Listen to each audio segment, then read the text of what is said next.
ಅಕ್ಕ ನೀವು ಮಾತಾಡ್ತಾ ಮಾತಾಡ್ತಾ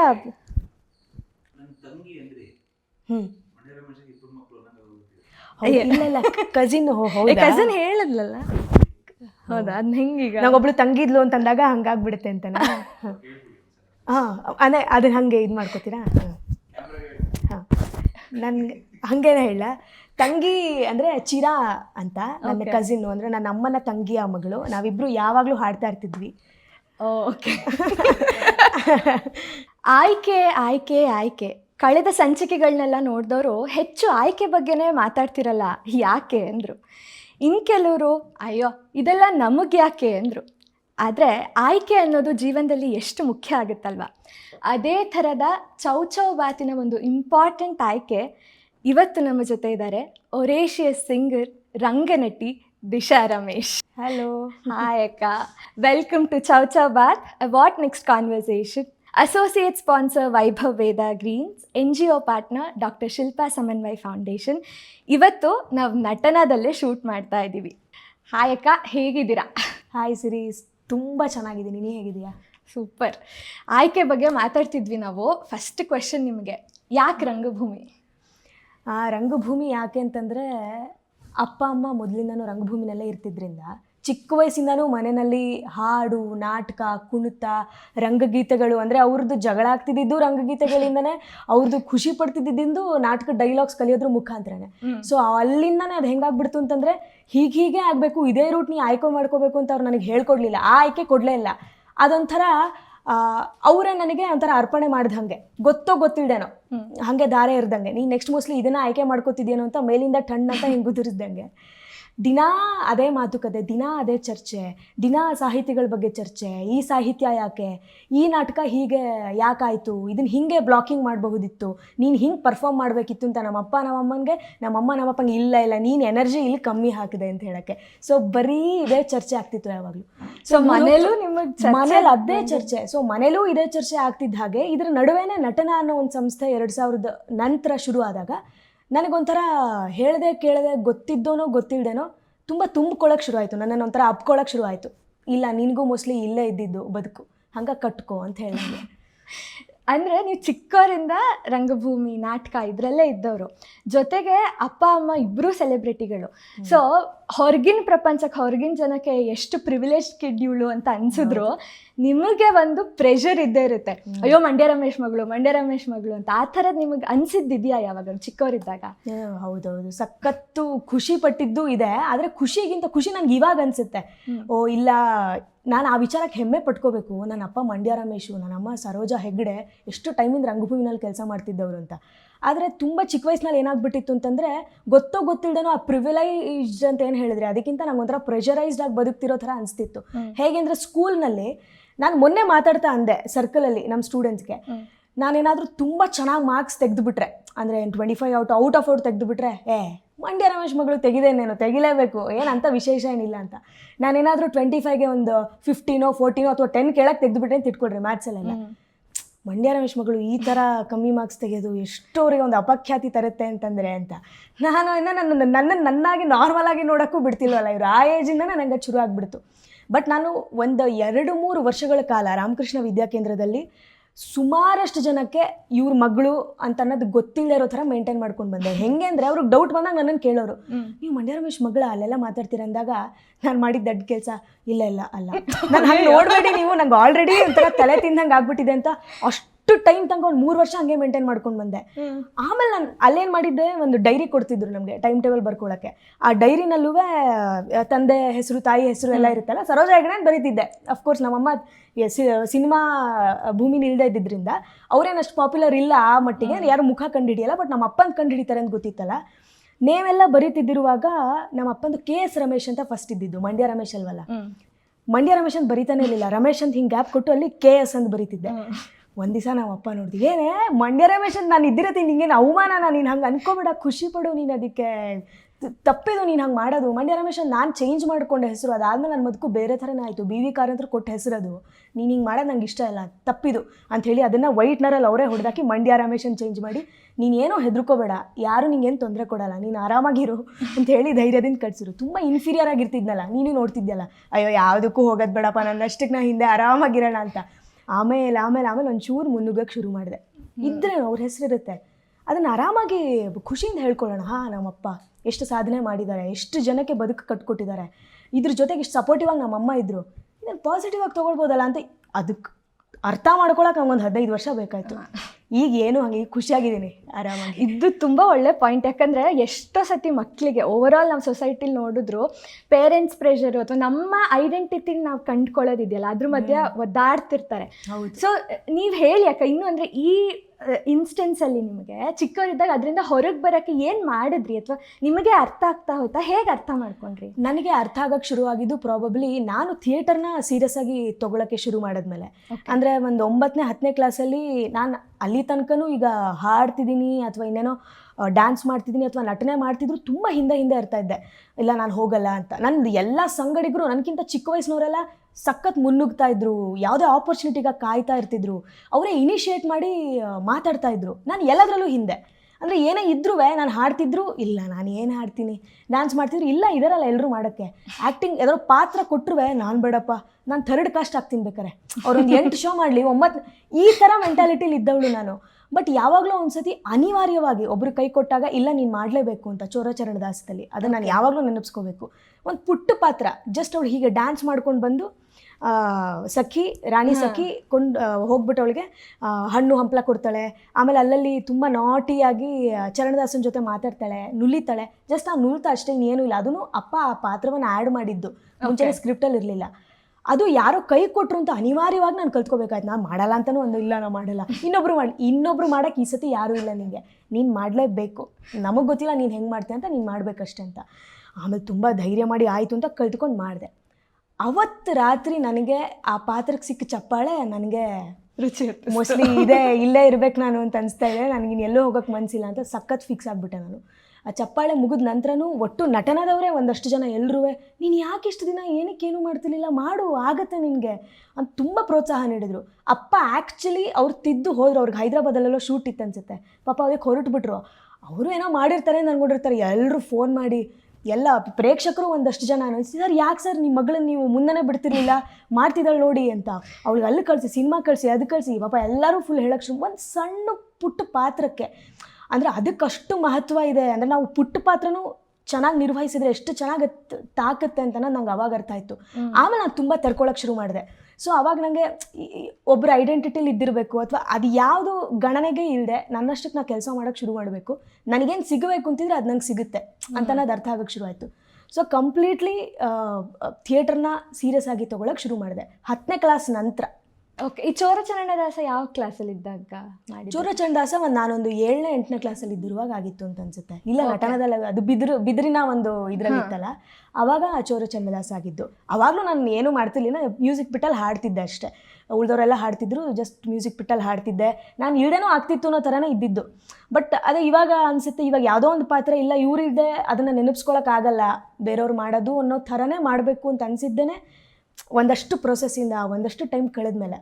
ಪ್ರಾಬಬ್ಲಿ ಅದೇ ಹೇಳ್ತಾರಲ್ಲ, ಅದಕ್ಕೆ ಟೈಮ್ ಕೊಡಬೇಕು, ಎಲ್ಲ ತಕ್ಷಣಕ್ಕೆ ಯಾರೋ ಪುಷ್ ಮಾಡೋದ್ರಿಂದನೇ ಆಗಲ್ಲ ಅಂತ. ಯಾಕೆಂದರೆ ಎಷ್ಟು ಪುಷ್ ಮಾಡಿದ್ದು ನಮ್ಮ ಅಪ್ಪ ಆಗಲಿ ಅಥವಾ ಅಮ್ಮ ಆಗಲಿ, ಹಾಡು ಹೋಗು, ಆ್ಯಕ್ಟ್ ಮಾಡು, ಸ್ಟೇಜ್ ಮೇಲೆ ಧೈರ್ಯದಿಂದ ಮಾತಾಡು, ಯಾವುದೂ ಹಂಗೆ ಮಾಡ್ತಿಲ್ಲ. ನನಗೆ ಅನಿಸಿ ನನ್ನ ಒಳಗಿಂದ ಬಂದು ಇಲ್ಲ ನಾನೇ ಮಾಡಬೇಕು, ನಾನು ಕಲ್ತ್ಕೋಬೇಕು, ನಾನು ಸ್ಟೇಜ್ ಮೇಲೆ ನಾನು ಅಭಿನಯಿಸ್ಬೇಕು ಅಂತ ಅಂದ್ಕೊಂಡು ನಿರ್ಧಾರ ಮಾಡಿ ಅದು ಗ್ರ್ಯಾಜುವಲ್ ಆಗಿ ಆಗಕ್ಕೆ ಶುರು ಆಗ್ಬಿಟ್ಟು. ಇಲ್ಲ, ನನಗೂ ಇದು ನೆನಪಿದೆ. ರಮೇಶ್ ಸರ್ ನಾವು ನಾಟಕಗಳಿಗೆ ಶೋಸಿಗೆ ಹೋಗ್ಬೇಕಾದ್ರೆ ಎಕ್ಸಾಂಪಲ್ಸ್ ಕೊಟ್ಟು ಮಾತಾಡ್ತಾರಲ್ಲ, ಯೂಶಲಿ ಅವಾಗ ಹೇಳೋರು, ಅಯ್ಯಪ್ಪ ದಿಶಾ ಅಂತೂ ನಾನೆಲ್ಲ ಬೇರೆ ಮಕ್ಕಳು ಇಷ್ಟು ಮುಂದುವರಿತಿದ್ದಾರೆ, ಹಂಗೆ ಹೋಗ್ತಿದ್ದಾರೆ, ನನ್ನ ಮಗಳೇ ಮಾಡ್ತಿಲ್ವಲ್ಲ ಅಂತ. ಆ್ಯಸ್ ಎ ಪೇರೆಂಟ್, ಅಂದರೆ ಆಸ್ ಎ ಟೀಚರ್ ಅವರು ಬೇರೆ ಮಕ್ಕಳು ನೋಡೋದು ಅಥವಾ ನಿಮ್ಮನ್ನು ನೋಡೋದು ಒಂಥರ ಆದರೂ ಮಗಳು ಅನ್ನೋದು ಒಂದು ಇದ್ದೇ ಇರುತ್ತಲ್ಲ, ಈ ಹುಡುಗಿನ ಹೆಂಗಪ್ಪ ಮುಂತರೋದು, ಎಷ್ಟು ಮಾಡೋರು ಮಾಡ್ತಿಲ್ವಲ್ಲ ಅಂತ ಅನ್ನಿಸ್ತಿತ್ತು ಅಂತ. ಸೊ ನೀವು ಹೇಳೋದು ನಿಮ್ಮಲ್ಲೇ ಅದು ಬರಬೇಕು, ಬಂತು ಅಂತ. ಬಂತು ಅಂದರೆ ಎಷ್ಟೇ ಪುಷ್ ಇದ್ದಿದ್ರು ಸಪೋರ್ಟ್ ತುಂಬ ಮುಖ್ಯ ಆಗುತ್ತೆ. ಅಫ್ಕೋರ್ಸ್ ಇವಾಗ ಕೆಲವೊಂದು ಸತಿ ಇದು ಉಲ್ಟಾ ಆಗಿಬಿಡುತ್ತೆ. ಅಂದರೆ ಹಲ್ಲಿದ್ದವ್ರಿಗೆ ಕಡಲೆ ಇಲ್ಲ, ಕಡಲೆ ಇದ್ದವ್ರಿಗೆ ಹಲ್ಲಿಲ್ಲ ಥರನೇ ಇಟ್ಕೋಬೋದು. ಎಷ್ಟೊಂದು ಜನಕ್ಕೆ ಒಳಗಿಂದ ಅವ್ರ ಆತ್ಮವಿಶ್ವಾಸ ಇರುತ್ತೆ, ನನಗೆ ಒಂದು ಸ್ಟೇಜ್ ಪ್ಲ್ಯಾಟ್ಫಾರ್ಮ್ ಸಿಕ್ಕಿದ್ರೆ ನಾನು ಏನು ಬೇಕಾದ್ರೂ ಮಾಡಬಲ್ಲೆ ಅಂತಿರುತ್ತೆ. ಆದರೆ ಅಕ್ಕಪಕ್ಕ ಸಪೋರ್ಟ್ ಇರಲ್ಲ, ಯಾರಿಗೆ ಹೆಂಗೆ ಹೋಗಬೇಕು ದಾರಿ ತೋರಿಸೋರು ಇರಲ್ಲ. ನಂಗೆ ಇದಿತ್ತು, ದಾರಿ ತೋರಿಸೋರು ಇದ್ರು, ನನ್ನ ಅಪ್ಪ ಅಮ್ಮ ಪುಷ್ ಮಾಡೋರಿದ್ರು, ನಟನ ಅಂತ ಒಂದು ಸಂಸ್ಥೆ ಇತ್ತು. ಆದರೆ ನಾನು ಒಳಗೆ ಏನೂ ಆ ಥರದ್ದೊಂದು ಫೈರ್ ಇರಲಿಲ್ಲ, ಇಲ್ಲ ಮಾಡಬೇಕು ಇದೆಯಲ್ಲ ಇಷ್ಟು ಆಪರ್ಚುನಿಟಿ ಹಂಗೇನೂ ಇರಲಿಲ್ಲ. ಅಂದರೆ ನಿಮಗೆ ಬೇರೆಯವ್ರನ್ನೆಲ್ಲ ನೋಡಿದಾಗ ಅವಾಗ ಏನು ಅನ್ಸೋದು? ಏನೂ ಅನಿಸ್ತಿರ್ಲಿಲ್ಲ. ಮಾಡ್ತಿದ್ರಲ್ಲ ವಾವ್, ನಾನು ಚಪ್ಪಾಳೆ ನಾನು ಒಬ್ಬ ಆಡಿಯನಾಗಿ ಚಪ್ಪಾಳೆ ತಟ್ಕೊಂಡೇ ಇರೋಣ, ಖುಷಿ ಆಗ್ತಿದೆ, ಗುಡ್ ಚೆನ್ನಾಗಿ ಪರ್ಫಾರ್ಮ್ ಮಾಡಿದ್ರಿ. ಸೊ ನನಗೆ ಅಲ್ಲಿ ನಿಂತ್ಕೊಂಡು ನಾನು ಮಾಡಬೇಕು, ಅಯ್ಯೋ ನನಗೆ ಯಾಕೆ ಯಾರೂ ಹೇಳ್ತಿಲ್ಲ ಅನ್ನೋ ಯೋಚನೆನ ಪ್ರಾಬ್ಲಮ್ ಅದೇ ಅಲ್ಲೇ ತೊಂದರೆ ಆಗಿದ್ದು ಅಲ್ಲೇ ಮೋಸ್ಟ್ಲಿ. ನನಗೇನಾದರೂ ಕಂಪ್ಯಾರಿಸನ್ ಅಂತಲ್ಲ, ಆದರೆ ಆ ಮೂಮೆಂಟಲ್ಲಿ ಅಯ್ಯೋ ನನಗೂ ಈ ಥರದ್ದೊಂದು ಬದುಕಬೇಕು, ಇಷ್ಟು ಚೆನ್ನಾಗಿ ಇವರು ಆ್ಯಕ್ಟ್ ಮಾಡಿ ಮುಗಿಸಿ ಬಂದಾಗ ಅದರಲ್ಲಿ ಸಿಗೋ ಖುಷಿನ ಎಷ್ಟು ಚೆನ್ನಾಗಿ ಅನುಭವಿಸ್ತಿದೆ. ನಾನು ಅದು ನೋಡಲೇ ಇಲ್ಲ. ಈಗ ಟೂರಿಗೆ ಹೋಗೋದಾದ್ರು, ನಟನ ಟೂರ್ಗೆ ನಾವೆಲ್ಲ ಚಿಲ್ಡ್ರನ್ ಥಿಯೇಟ್ರ್ ಮಾಡುವಾಗ ತಿರ್ಗಾಡ್ತಿದ್ವಿ. ನಾನು ನಾಟಕದ ಪರ್ಫಾರ್ಮೆನ್ಸ್ನ ತುಂಬ ಮೇಯ್ನ್ ಧ್ಯೇಯ ಇಟ್ಕೊಳ್ದೇನೆ ಆ ಟೂರಿಂಗಲ್ಲಿ ಎಷ್ಟು ಚೆನ್ನಾಗಿ ಫುಡ್ಗಳು ಕೊಡ್ತಾರೆ, ಅಲ್ಲಲ್ಲಿ ಪ್ಲೇಸ್ಗಳೇ ಇದೇ ಒಂದು ಇಂಟೆನ್ಷನಲ್ಲಿ ಇದ್ದೆ. ಹಾಗಾಗಿ ಟೂರ್ ಇದೆ ನೆಕ್ಸ್ಟ್ ನಾವು ಇದು ಎಲ್ಲಿಗೆ ನಾಗರ್ಹೊಳೆಗೆ ಹೋಗ್ತಿದ್ವಿ ಅಂದ ತಕ್ಷಣ ವಾವ್ ಅಂತ ಖುಷಿ ಆಗ್ತಿದೆ. ನಂಗೆ ಶೋ ಮಾಡ್ಬೇಕಂತಲ್ಲ, ತಿರ್ಗಾಡ್ತೀವಿ ಒಟ್ಟು, ಇದು ವ್ಯಾನಲ್ಲಿ ಹೋಗ್ತಾ ಎಲ್ಲ ಹಾಡು ಹೇಳ್ತೀವಿ, ಎಲ್ಲ ಖುಷಿಯಾಗಿರ್ತೀವಿ. ಇದೇ ಒಂದು ಚಿಕ್ಕವಳಲ್ವ, ಇದೇ ಒಂದು ಮೂಡಲ್ಲಿದ್ದೆ. ಬಟ್ ಇವಾಗ ಹಂಗಿಲ್ಲ ಅಷ್ಟೇ, ಎಲ್ಲ ಬದಲಾಗಕ್ಕೆ ಶುರು ಆಗ್ತಲ್ಲ, ಹಾಗೆ ಬದಲಾಗಿ. ಪ್ರಾಬಬ್ಲಿ ಈ ಎಪಿಸೋಡ್ ನೋಡ್ತಿರೋರಲ್ಲಿ ಸುಮಾರು ಜನಕ್ಕೆ ಇನ್ಸ್ಪೈರಿಂಗ್ ಅನ್ನಿಸ್ಬೋದು.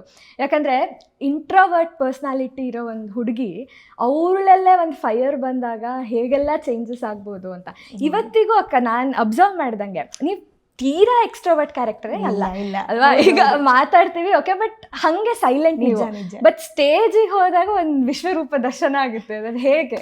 ಅದು ಗೊತ್ತಿಲ್ಲ. ಅಂದರೆ ಅದು ಚಿಕ್ಕ ವಯಸ್ಸಿನಿಂದನೂ ಮನೇಲಿ ಅವರಿಬ್ಬರು ತುಂಬಾ ಸೋಷಿಯಲ್ ಆಗಿರ್ತಾರೆ. ಅಂದರೆ ನಮ್ಮ ಅಪ್ಪ ಗೊತ್ತಲ್ಲ ಎಷ್ಟು ಒಳ್ಳೆ ಮಾತುಗಾರ, ಎಷ್ಟು ಜನಕ್ಕೆ ಹಂಗೆ ಇನ್ಸ್ಪೈರ್ ಮಾಡಿ ಬದುಕ್ತಾರೆ. ಮಾತಾಡೋ ವಿಚಾರಕ್ಕೂ ಆಗಬಹುದು, ಬದುಕನ್ನು ನಡೆಸೋದ್ರಲ್ಲಾದರೂ ಆಗಬಹುದು. ಬನ್ನಿ ಎಲ್ಲ ಒಟ್ಟಿಗೆ ಕೆಲಸ ಮಾಡೋಣ ಅಂತ. ನಾನು ಜಸ್ಟ್ ನೋಡ್ತೀನಿ, ಮಾತಾಡ್ತೀನಿ, ಎಷ್ಟು ಬೇಕೋ ಅಷ್ಟು ಮಾತಾಡೋ ಥರನೇ ಆಗ್ಬಿಟ್ಟೆ ಚಿಕ್ಕ ವಯಸ್ಸಿಂದಲೂ.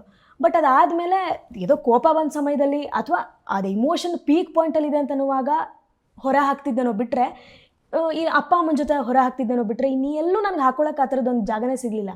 ಅದು ನಂಗೆ ಗೊತ್ತಿಲ್ಲದೇನೋ ನನಗೆ ನೀವು ಆ ದರ್ಶನ ಮೋಸ್ಟ್ಲಿ ಸಿಕ್ಕಿದ್ದು ರಂಗದ ಮೇಲೆ ಅನಿಸುತ್ತೆ. ಯಾವುದಾದ್ರೂ ಪಾತ್ರ ಕೊಟ್ಟರೆ ಆ ಪಾತ್ರದ ಮುಖಾಂತರ ನನ್ನ ಅಷ್ಟು ಎಕ್ಸ್ಪ್ರೆಷನ್ನ ಹೊರ ಹಾಕೋ ಥರ ಒಂದು ಚಾನ್ಸ್ ಸಿಕ್ತು. ಅದನ್ನು ನಾನು ಗ್ರ್ಯಾಜುವಲ್ ಆಗಿ ಕಂಡುಕೊಂಡಿದ್ದು. ಅಂದರೆ ಹಿಂಗೆ ಮಾಡಿದ್ರೆ ಹಿಂಗೆ ಆಗುತ್ತೆ, ಸೊ ನಾನು ಆಚೆ ಹಾಕ್ಬೋದು ಅಂತಲ್ಲ, ಗೊತ್ತಿಲ್ಲದೇನೋ ನನ್ನಲ್ಲಿ ಈ ಥರದ್ದು ಮಾಡೋಕ್ಕೆ ಸಾಧ್ಯತೆಗಳಿದೆ. ಅಂದರೆ ನಾನು ಯಾವುದೋ ಒಂದು ದೊಡ್ಡ ಏಜಿನ ಪಾತ್ರನೂ ನಿಭಾಯಿಸಬಲ್ಲೆ, ಅಥವಾ ಇನ್ನು ನನಗಿಂತ ತುಂಬ ಪುಟ್ಟ ಏಜಿನ ಪಾತ್ರ ನಿಭಾಯಿಸಬಲ್ಲೆ ಅಂತ ಕಲ್ಸ್ಕೊಟ್ಟಿದ್ದೆ ಥಿಯೇಟ್ರ್ ಆಗಿದ್ದರಿಂದ ನಂಗೆ ಅದ್ರದ್ದೊಂದು ಕಟ್ನಿಟ್ಟಿರಲಿಲ್ಲ, ಒಂದು ಲಿಮಿಟೇಷನ್ ಇರಲಿಲ್ಲ, ಏನು ಬೇಕು ಅದು ಮಾಡು ಅಂದ್ಬಿಟ್ಟಂಗೆ. ಸೊ ಆ ಒಂದು ನಿಟ್ಟಿನಲ್ಲಿ ಥಿಯೇಟರ್ ತುಂಬ ಹೆಲ್ಪ್ ಮಾಡ್ತು ನನಗೆ. ನೀನು ಎಕ್ಸ್ಪ್ರೆಸಿವ್ ಆಗಿರು, ಆಮೇಲೆ ನೀನು ಎಕ್ಸ್ಪ್ರೆಸಿವ್ ಆಗಿ ಎಲ್ಲರ ಜೊತೆನೂ ಇದ್ದಿರಬೇಕು ಅಂತ ಏನು ರೂಲ್ಸ್ ಇಲ್ಲ. ನಿಂಗೆ ಇರಬೇಕಾದ್ರ ಜೊತೆ ನೀನು ಇದೆಯಾ, ಬಟ್ ಸ್ಟೇಜ್ ಮೇಲೆ ನೀನೇನು ಲಿಮಿಟೇಷನ್ ಹಾಕೋಬೇಡ, ಆ ಪಾತ್ರಕ್ಕೆ ಏನು ಕೊಡಬೇಕು ಅದು 100% ನೀನು ಕೊಡು ಅಂತ ಹೇಳೋ ಥರ ಒಂದು ಮಾಡ್ತು. ಹಂಗಾಗಿ ಬಟ್ ಈಗ ಆಚೆ ಕಡೆ ಎಲ್ಲೋ ನಾನು ಹಂಗೆ ಮಾತಾಡುವಾಗ ಈ ಥರ ಯಾರೋ ಹಿಂಗೆ ಪ್ರಶ್ನೆಗಳು ಕೇಳುವಾಗ ನಿನ್ನ ಥರ, ಅವಾಗ ನಾನು ಹಂಗೆ ಉತ್ತರ ಕೊಡ್ತೀನಿ ಬಿಟ್ರೆ ಅದಾದ್ಮೇಲೆ ಮತ್ತೆ ಸುಮ್ಮನಾಗೋದು ನೋಡಿ, ಅಲ್ಲ ನೀವು ಮಾಮೂಲಿ ಯಾಕೆ ಅಷ್ಟು ಮಾತಾಡಲ್ಲ ಅಂತ ಹಂಗೆ ಮೂಡಿನ ಅಂತ. ಆಮೇಲೆ ಕೆಲವೊಂದ್ಸತಿ ಇಲ್ಲ ಮುಂದ್ಗಡೆ ಮೂಡಿಲ್ಲ ಅಂತ ಕೇಳ್ತಾರೆ, ಹಿಂದ್ಗಡೆ ಹೋಗಿ ತುಂಬ ಕೊಬ್ಬು, ಯಾಕಂದರೆ ಆ್ಯಟಿಟ್ಯೂಡ್ ಮೇಂಟೈನ್ ಮಾಡ್ತಾರೆ ಅವರು. ಹಿಂದ್ಗಡೆ ಹೋಗಿ ಸಖತ್ ಒಂಥರ ಮಾತಾಡ್ಕೋತಾರೆ ಅವರು, ಯಾಕಂದರೆ ಆ್ಯಟಿಟ್ಯೂಡ್ ಅಂತನೇ. ಆ್ಯಟಿಟ್ಯೂಡಿಗೆ ಮತ್ತೇನು ಹೇಳ್ತಾರೆ, ಮಂಡ್ಯ ರಮೇಶ್ ಮಗಳಾಗಿದ್ದಕ್ಕೆ ತುಂಬ ಆ್ಯಟಿಟ್ಯೂಡ್ ಇದೆ ಅವ್ರಿಗೆ ಅಂತ. ಅಲ್ಲ ಅದು ಇದೆಯೋ ಇಲ್ವೋ ಅಂತ ನಾನೇನು ಅದನ್ನು ಹೇಳ್ಕೊಳಕ್ಕಾಗಲ್ಲ. ಬಟ್ ಬೇಸಿಕಲಿ ನೀನು ಕಂಡಿಡ್ದಾಗೆ ನಿಜವಾಗ್ಲೂ ಮಾತು ಕಮ್ಮಿನೇ, ಮಾತಾಡ್ಸಿದ್ರೆ ಆರಾಮಾಗಿ ಮಾತಾಡ್ಬೋದು. ಅದು ಈ ಥಿಯೇಟ್ರ್ ವಿಚಾರ ಅಥವಾ ಒಟ್ಟು ನಾನು ಬೆಳೆದು ಬಂದ ರೀತಿ ಏನಾದರೂ ಇಟ್ಕೊಂಡು ಮಾತಾಡಿದಾಗ ಆರಾಮಾಗಿ ಮಾತಾಡ್ಬೋದು. ಅದು ನಿನ್ನ ಜೊತೆ ನಾವು ಚಕ್ಕ ಚುಕ್ಕಿ ಹೊಳೆ ಹಕ್ಕಿ ಎಲ್ಲ, ನಾನು ನೀನು ಮೇಘನ ಎಲ್ಲ ಎಷ್ಟು ಮಜಾ ಮಾಡಿದ್ದೆ ಆ ಟೈಮಲ್ಲಿ. ಅಂದರೆ ಈವನ್ ಜನರು ಯಾರು ನೋಡ್ತಿದ್ದಾರೆ ಅವ್ರಿಗೆ ಹೇಳಬೇಕು, ಫಸ್ಟು ನಾನು 4 ವರ್ಷ ಇದ್ದಾಗ ನಟನಕ್ಕೆ ಬಂದಿದ್ದು. ಅಂದರೆ ಅವಾಗ ನಾಗೇಂದ್ರ ಶಾಗಲ್ ಡೈರೆಕ್ಷನ್ದು. ಸೊ ಫಸ್ಟ್ ನನಗೆ ಏನಾದ್ರು ಹೇಳ್ಕೊಟ್ಟಿದ್ದಾರೆ ಅಂದರೆ ದಿಶಾ ಅಕ್ಕನೇ ಫಸ್ಟ್ ಚಕ್ಕ ಚುಕ್ಕಿನೇ ಹೇಳ್ಕೊಟ್ಟಿದ್ದು. ಎಂಥ ಮೆಮೊರೀಸ್ ಅದೆಲ್ಲ. ನಿಂದ ಅವಾಗ ಬಾಯ್ ಕಟ್ಟಿತ್ತು, ಆಗಲೇ ಫುಲ್ ಚುರುಕು, ಒಂಥರ ಎಷ್ಟು ಚುರುಕು ಅಂತಂದರೆ ಅಕ್ಕ ಇದು ಏನಂತಂದ್ರೆ ಫುಲ್ ಸ್ಪಷ್ಟವಾಗಿ ಮಾತಾಡ್ತಿದ್ದೆ. ಇವಳು ಯಾರು, ಏನು ಎಷ್ಟು ವರ್ಷ ಇತ್ತಾಗ ನಿಂದಾಗ? 4 ವರ್ಷ ಅಂತ್ಯಾ ನೀನು. ಒಳ್ಳೆ ಎಷ್ಟು ಆಗಲೇ 15-16 ವರ್ಷದ ಹುಡುಗಿ ಥರ ಬಿಹೇವ್ ಮಾಡ್ತಾ ಇದ್ದೆ. ನಾವೇ ಅವಾಗ ಫುಲ್ ಮಕ್ಕಳ ಥರ ಅಂದ್ಕೊಂಡು ಆಟ ಆಡ್ಕೊಂಡಿರ್ತಿದ್ವಿ. ನೀನು ಅಕ್ಕ ಇವಾಗ ಆಮೇಲೆ ಮಲಗಿಬಿಟ್ಟಿರ್ತಿದ್ದೆ ಪಾಪ ನಿದ್ದೆ ಬಂದು, ಆದರೂ ಎಬ್ಬಿಸ್ಬಿಟ್ಟು ನಿಂಗೆ ಡೈಲಾಗ್ ಕೊಟ್ಟ ತಕ್ಷಣ ಫುಲ್ ಆರಾಮಾಗಿ ಪರ್ಫಾರ್ಮ್ ಮಾಡ್ತಾ ಇದ್ದೆ. ಅಂದರೆ ಇದು ರಂಗದ ಚಟ ಅನ್ಬೇಕು ಅಥವಾ ಅದೇನೋ ಗೊತ್ತಿಲ್ಲ ನನಗೆ. ಎವ್ರಿ ಟೈಮ್ ಇದ್ರ ಶೂಟಿಂಗ್ ಎಲ್ಲ ಮಾಡಿದಾಗ ಸಾಧ್ಯನೇ ಇಲ್ಲ ನನಗೆ 10 ಗಂಟೆ ಇನ್ನು ಮಾಡಲ್ಲ ನಾನು ಅನ್ಕೋತೀನಿ. ಬಟ್ ನೆಕ್ಸ್ಟ್ ಏನೋ ಒಂದು ಆಪರ್ಚುನಿಟಿ ಬಂದಾಗ ಅಯ್ಯೋ ಒಂದ್ಸು ಟ್ರೈ ಮಾಡ್ಬಿಡೋಣ ಅಂತ ಅನ್ನಿಸ್ತಿರುತ್ತೆ. ಅಕ್ಕ ನೀವು ಮಾತಾಡ್ತಾ ನಾನು ಎಲ್ಲರೂ ಎಕ್ಸ್ಪ್ರೆಸಿವ್ ಆಗಿರ್ತಿದ್ದೆ ಅಂದರೆ ಅಪ್ಪ ಅಮ್ಮನ ಮಧ್ಯ ತುಂಬ ಆಗಿರ್ತಿತ್ತು ಅಂತ ಹೇಳ್ತಿದ್ರಿ. ಆದರೆ ನಿಮ್ಮ ಅಪ್ಪ ಅಮ್ಮ ಇಬ್ಬರು ವರ್ಕಿಂಗ್ ಪೇರೆಂಟ್ಸ್ ಆಗಿದ್ರು. ಇವತ್ತು ಮಕ್ಕಳಲ್ಲಿ ನಾವು ತುಂಬ ಕಾಣೋದು ಈ ಎಮೋಷ್ನಲ್ ಇನ್ಸೆಕ್ಯೂರಿಟಿ. ಅಂದರೆ ಈಗ ನೀವು ಆ್ಯಕ್ಚುಲಿ ಸಿಂಗಲ್ ಚೈಲ್ಡ್, ಅಂದರೆ ಅಣ್ಣ ತಂಗಿ ಅಕ್ಕ ತಮ್ಮನ ಜೊತೆ ಬೆಳೆದವರಲ್ಲ. ಜೊತೆಗೆ ಹೊರಗಡೆನೂ ನಾವು ನೋಡ್ತೀವಿ ಈ ಥರ ಸಿಂಗಲ್ ಚೈಲ್ಡ್ ಇದ್ದಾಗ ನಿಮ್ಗೆ ಅದು ಕಷ್ಟ ಅನ್ನಿಸ್ತಿತ್ತಾ? ಅಂದರೆ what are the challenges that you faced being a single child? ಅವ್ರ ಪೇರೆಂಟ್ಸ್ದು ಅಷ್ಟೆಲ್ಲ ಕಾನ್ಸಂಟ್ರೇಷನ್ ನಿಮ್ಮ ಮೇಲೆ ಸಿಗದೆ ಹೋದಾಗ. ಇದು ತುಂಬ ಒಳ್ಳೆ ಕ್ವೆಶ್ಚನ್. ಯಾಕಂತಂದರೆ ಈಗಿನ ಒಂದು ದಿನಗಳಲ್ಲಿ ನಡೀತಿರೋದೇ ಒಂಥರ ಡಿಪ್ರೆಷನ್ ಅನ್ನೋ ಒಂದು ಝೋನಲ್ಲಿ. ಅವಾಗ ಏನಾಗ್ತಿತ್ತು ಅಂದರೆ ಅದಕ್ಕೆ ನೇಮ್ ಇದ್ದಿರಲಿಲ್ಲ, ಬಟ್ ಆ ಒಂದು ಹಾದಿಲಿ ನಡ್ಕೊಂಡು ಹೋಗ್ಬಿಡ್ತಿತ್ತು ಎಷ್ಟೊಂದು ಜನ ತುಂಬ ಬೇಜಾರಲ್ಲಿರೋ ಥರ. ಆದರೆ ನನಗೇನಾಗ್ಬಿಡ್ತಿತ್ತು ಅಂತಂದರೆ ಅವರು ಇಬ್ಬರು ಕೂಡ ವರ್ಕಿಂಗ್ ಇದ್ದಿದ್ದರಿಂದ ಅಪ್ಪ ಅಮ್ಮ ಇಬ್ಬರು ನಾಟಕ ಮಾಡ್ತಿದ್ರು. ಆಮೇಲೆ ಅಪ್ಪ ಶೂಟಿಂಗ್ ಹೋಗೋ ಟೈಮ್ ಆದ್ರೂ ನಾನು ಎಲ್ಲೋ ಒಂದು ಎಂಗೇಜ್ ಮಾಡ್ಕೊಂಡು ಹೋಗೋದಕ್ಕೆ ನೋಡ್ತಿದ್ರು ಅವರು. ಯಾರ ಜೊತೆನಾದರೂ ಬಿಟ್ಟು ಹೋಗೋದಕ್ಕೋ ಏನಾದ್ರು ಮಾಡ್ತಿದ್ರು ಅವರು. ಹಂಗೆ ಮಾಡಿದ್ರು ಸಮೇತ ಏನಾಗ್ಬಿಡ್ತು, ಒಂದಷ್ಟು ಟೈಮ್ ಅವ್ರಿಗೂ ತುಂಬ ಮಿಸ್ ಮಾಡ್ಕೊಳ್ಳೋ ಥರ ಫೀಲ್ ಆಗ್ತಿತ್ತು. ಆಮೇಲೆ ವಾಪಸ್ ಅವರು ಬರೋರು ಪಾಪ ರಾತ್ರಿ ಯಾರ್ದೋ ಮನೇಲಿ ಬಿಟ್ಟಿದ್ರೆ ಆಗ ಗಾಡಿನಲ್ಲಿ ಕರ್ಕೊಂಡು ಬಂದು ಹಿಂಗೆ ವೇಲ್ ಹಾಕ್ಕೊಂಡು ನಾನು ಹಿಂಗೆ ಮಲಗಿಬಿಟ್ಟಿರ್ತಿದ್ದೆ. ನಾನು ಅವ್ರ ಬೆನ್ಗಳ ಮೇಲೆ ಮಲ್ಕೋತಾ ಇದ್ದೆ, ಅಪ್ಪ ಆಗಲಿ ಅಥವಾ ಅಮ್ಮ ಆಗಲಿ. ಸೊ ಇದೇನಾಗ್ಬಿಡ್ತು, ಅಲ್ಲಿ ಆಗಿದ್ದೇನಾಯಿತು ನನಗೆ ಎಕ್ಸ್ಪೀರಿಯನ್ಸ್ ಏನು ಅಷ್ಟು ನೆನಪಿಲ್ಲ. ಏನೋ ಈ ಲೈಫ್ ಇರೋದೇ ಹಿಂಗೆ ಅಂತ ಅರ್ಥ ಆಗ್ಬಿಡ್ತು. ಒಂದಷ್ಟು ಟೈಮ್ ಏನಾಯಿತು, ರಜೆಗಳ ಸಮಯದಲ್ಲಿ ನನ್ನ ನೋಡ್ಕೊಳಕ್ಕೆ ಅವ್ರ ಮನೆಯವರು ಇಲ್ಲದೆ ಇದ್ದಾಗ ನಾನು ಮನೇಲಿ ಒಬ್ಬೊಬ್ಬಳೇ ಕಳಿಯೋಕ್ಕೆ ಶುರು ಮಾಡಿದೆ. ನನ್ನ ಎದುರುಗಡೆ ದಿವ್ಯಾ ಮನೆ ದುಂಡಮ್ಮ ಆಂಟಿ ಅಂತ ಒಬ್ಬರಿದ್ರು. ಅವ್ರಗಳ ಮನೆಯಲ್ಲಿ ಹೆಚ್ಚು ಕಾಲ ಕಳಿಯೋಕ್ಕೆ ಶುರು ಮಾಡಿದೆ. ಅವ್ರದ್ದು ಕಂಪ್ಲೀಟ್ಲಿ ಅಂದರೆ ಒಂದು ಪುಟ್ಟು ಮನೆ ಇದ್ದಿದ್ದು, ಅಲ್ಲಿ ಊಟ ಮಾಡಿಕೊಂಡು ಅಲ್ಲೇ ಆ ಎನ್ವಿರಾನ್ಮೆಂಟಲ್ಲೇ ಒಂಥರ ಬದುಕು ಕಟ್ಕೊಳ್ಳೋ ಥರ ಆಗ್ತಿತ್ತು. ನನಗೆ ಸಖತ್ತಾಗಿ ಅನಿಸ್ತಿತ್ತು ಅವಳ ಜೊತೆ ಇರೋದಕ್ಕೆ. ಅವ್ರು ತುಂಬಾ ಒಂದು ಹೆವಿ ಹಣ ಇದ್ದು ಸಖತ್ತು ಸಾವುಕಾರ ಹಂಗಿದ್ದಿರಲಿಲ್ಲ. ಬಟ್ ಅವಳ ಎಕ್ಸ್ಪೀರಿಯನ್ಸ್ನಲ್ಲಿ ಅವಳು ಸ್ಕೂಲನ್ನು ಹೇಗೆ ನೋಡ್ತಿದ್ಲು, ಆಮೇಲೆ ಅವಳಿಗಷ್ಟು ಕಷ್ಟ ಇದ್ದಿದ್ದಕ್ಕೆ ಅವಳು ಹಠ ಬಿದ್ದು ಹೇಗೆ ಓದ್ತಾ ಇದ್ಲು, ಇದೆಲ್ಲ ನನಗೆ ಯಾವಾಗಲೂ ಹೇಳ್ತಿದ್ಲು. ಓದಬೇಕು ಅಂದರೆ ಎಕನಾಮಿಕ್ಸಲ್ಲೆಲ್ಲ ಸಖತ್ ಸ್ಟ್ರಾಂಗ್ ಇರ್ತಿದ್ಲು ಅವಳು. ಸೊ ಈ ಎಕ್ಸ್ಪೀರಿಯನ್ಸ್ಗಳೆಲ್ಲ ನನಗೆ ಹೆಲ್ಪ್ ಮಾಡೋಕ್ಕೆ ಶುರುವಾಯಿತು, ಅವಳು ಏನು ಹೇಳ್ತಿದ್ಲು ಅದು.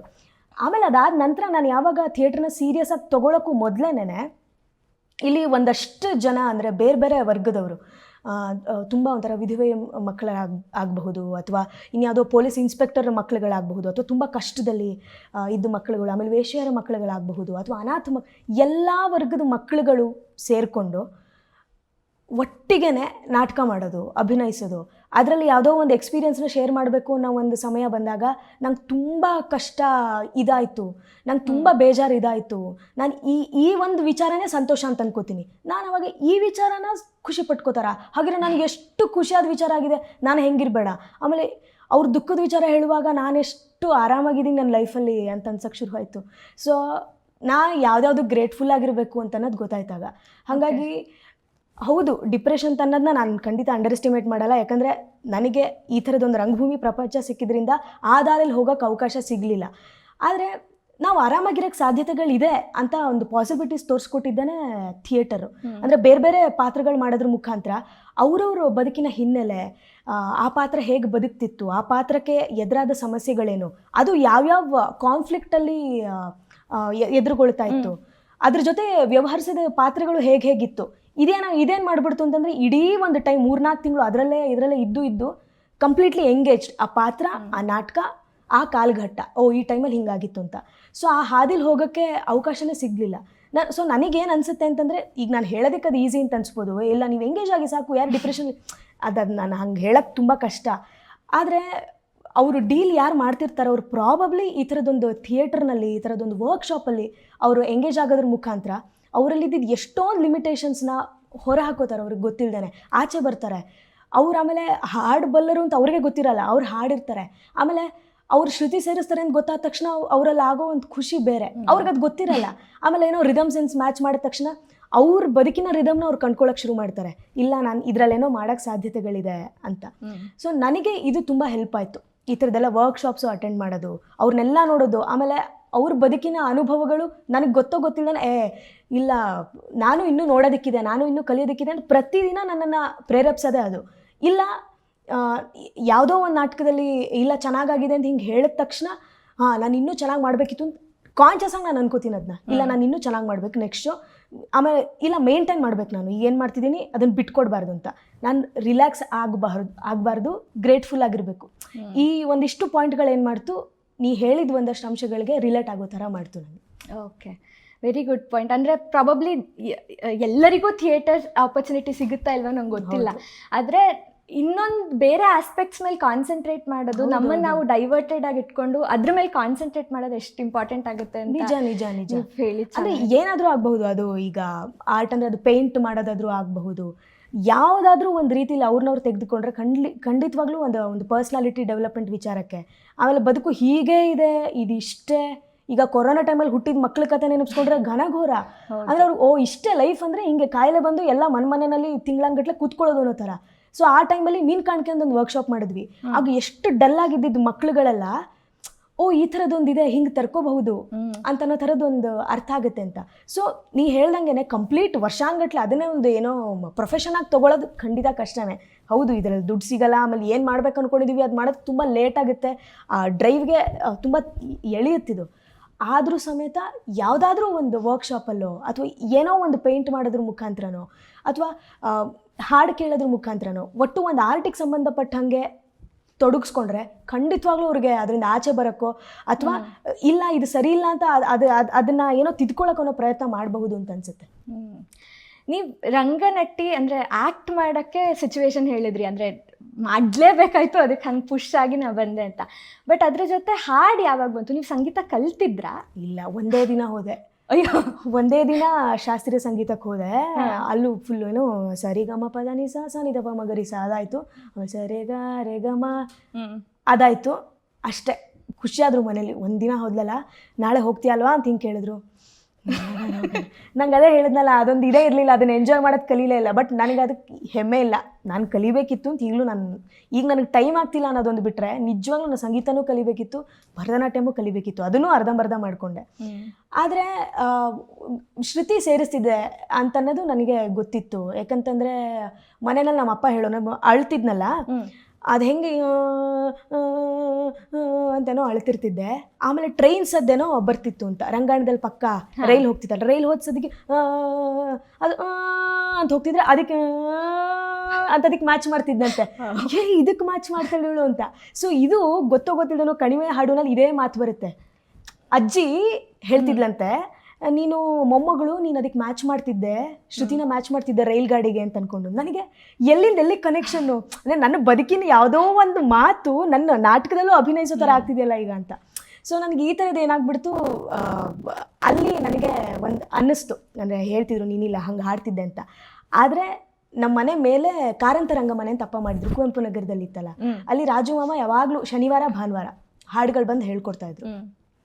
ಅಲ್ಲೂ ನಾನೇನು ಕೂತ್ಕೊಂಡು ಕಲಿತಾ ಇರಲಿಲ್ಲ, ಓಡಾಡ್ಕೊಂಡಿರ್ತಿದ್ದೆ. ಎಷ್ಟು ಮಿಸ್ ಮಾಡ್ಕೊಂಡೆ ಅಂತ ಇವಾಗ ನನಗೆ ಅನ್ಸುತ್ತೆ. ಇನ್ನೂ ನೆನಪಿದೆ, ತೊಡೆ ಮೇಲೆ ಅವ್ರು ನಿಮ್ಮನ್ನು ಕೂರಿಸ್ಕೊಂಡು ಹಾರ್ಮೋನಿಯಂ ಹಿಡ್ಕೊಳಕ್ಕೆ. ನನಗಂದರೆ ಫುಲ್ ಸ್ಟೋರಿ ನೆನಪಿಲ್ಲ, ತುಂಬ ಎಲ್ಲೋ ಕನ್ಸಲ್ಲಿ ಬಂದಂಗಿದೆ. ಬಟ್ ಹಂಗೆ ನೆನಪಿದೆ ನಿಮ್ಮನ್ನು ಫಸ್ಟ್, ಅಂದರೆ ನಾನು ನೋಡಿದಾಗಲೂ ತೊಡೆ ಮೇಲೆ ಕೂರಿಸ್ಕೊಂಡು ಶ್ರುತಿ ಹಿಡಿಯೋಕ್ಕೆ ಹೇಳಿದ್ರು. ಅವ್ರಿಗೆ ನನ್ನ ಮೇಲೆ ತುಂಬ ಪ್ರೀತಿ, ನನಗೂ ರಾಜು ಮಾವನ ಮೇಲೆ ಸಖತ್ತು ಪ್ರೀತಿ, ಹಾಗೆ ರೆಸ್ಪೆಕ್ಟು. ಯಾಕಂತಂದರೆ ನಾನು ಜನವರಿ 9ಕ್ಕೆ ಹುಟ್ಟಿದ್ದು, ಅದೇ ದಿನ ಅವ್ರ ತಂದೆ ತೀರ್ಕೊಂಡಿದ್ದು. ಸೊ ಅವರು ಸುಮಾರು ಸಲ ನನ್ನ ಅಪ್ಪನ ನಿನ್ನಲ್ಲಿ ನೋಡ್ತೀನಿ, ನನ್ನ ಅಪ್ಪ ನಿನ್ನಲ್ಲಿ ನೋಡ್ತೀನಿ ಅಂತ ಹಂಗೆ ಹೇಳ್ತಿರ್ತಿದ್ರು. ಅವಾಗ ನಂಗೆ ಅದು ಗೊತ್ತಾಗ್ತಿರ್ಲಿಲ್ಲ.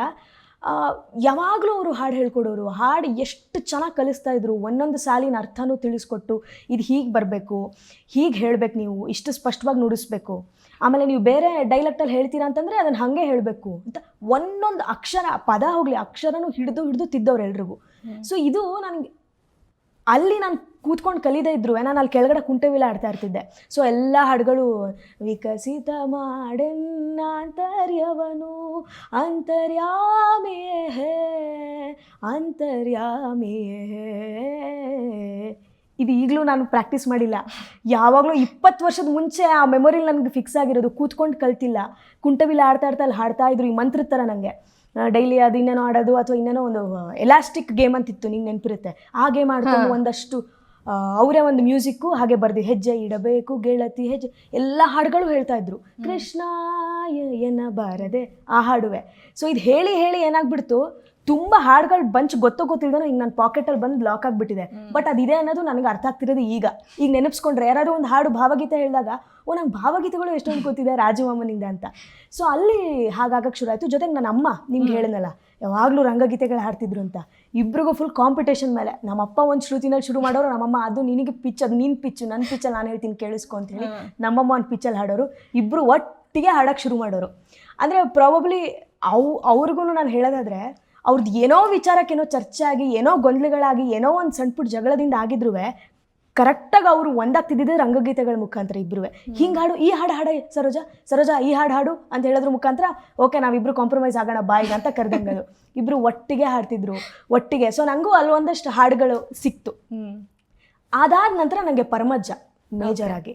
ಪರಮಜ್ಜ ಏನು ಅಂತಂದರೆ ಸುಭದ್ರ ಕಲ್ಯಾಣದಲ್ಲಿ ತುಂಬ ಸಂಗೀತದ ಮಟ್ಟಗಳು, ಅಂದರೆ ಶಾಸ್ತ್ರೀಯ ಸಂಗೀತ ಕರ್ನಾಟಕದೆಲ್ಲ ರಾಗಗಳನ್ನ ಇಟ್ಕೊಂಡು ಸೀಸ ಪದ್ಯಗಳು ಎಲ್ಲ ಇದ್ದಿರ್ತಿತ್ತದಲ್ಲಿ. ಸುಭದ್ರೆ ಹಾಡ್ತಾ ಹೋಗ್ತಾಳೆ ಅರ್ಜುನನಿಗಾಗಿ ಒಟ್ಟು.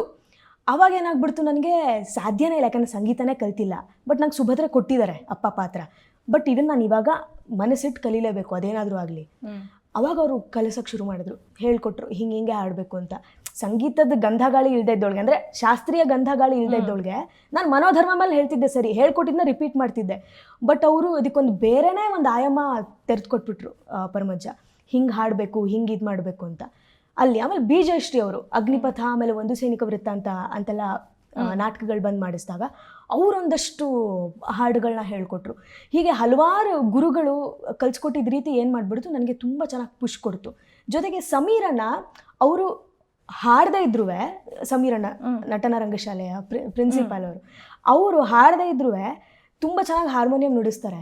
ಸೊ ಅವರು ನನಗೆ ಹೆಲ್ಪ್ ಮಾಡಿದ್ದು ಯಾವ ರೀತಿಲಿ ಅಂತಂದರೆ, ಕಂಪೋಸ್ ಮಾಡೋ ದೃಷ್ಟಿನಲ್ಲಿ ಹೀಗೆ ನಿರ್ದೇಶನ ಮಾಡಬಹುದು, ಹೀಗೆ ಹೇಳಿದ್ರೆ ಹೀಗಾಗುತ್ತೆ ಅಂತ ಬೇರೆ ಬೇರೆ ರಾಗಗಳನ್ನ ಅವರು ಸಪ್ರೇಟಾಗಿ ಲಾಕ್ಡೌನ್ ಟೈಮಲ್ಲಿ ಕಲ್ಸೋಕ್ಕೆ ಶುರು ಮಾಡಿದ್ರು. ಲಾಕ್ಡೌನ್ ಟೈಮ್ಗೆ ಒಂದು 2 ವರ್ಷದ ಮುಂಚೆನೇ, ಲಾಕ್ಡೌನ್ ಟೈಮಲ್ಲಿ ಇನ್ನಷ್ಟು ಹೆಚ್ಚು ಸಮಯ ಸಿಕ್ತು ರಾಗಗಳನ್ನ ಅಭ್ಯಾಸ ಮಾಡೋದಕ್ಕೆ. ಸ್ವಲ್ಪ ಸೆಪ್ರೇಟಾಗಿ ಡೈಲಿ ಅಂತೂ ಹೋಗೋಕ್ಕಾಗಲ್ಲ, ಇವಾಗ ಆ ಟೈಮಲ್ಲಿ ನಮಗೆ ಕಲ್ತಂಗೆ ಅದಾದ್ಮೇಲೆ ಮತ್ತೆ ಕ್ಲಾಸೇ ಶುರು ಆಗ್ತಿತ್ತು.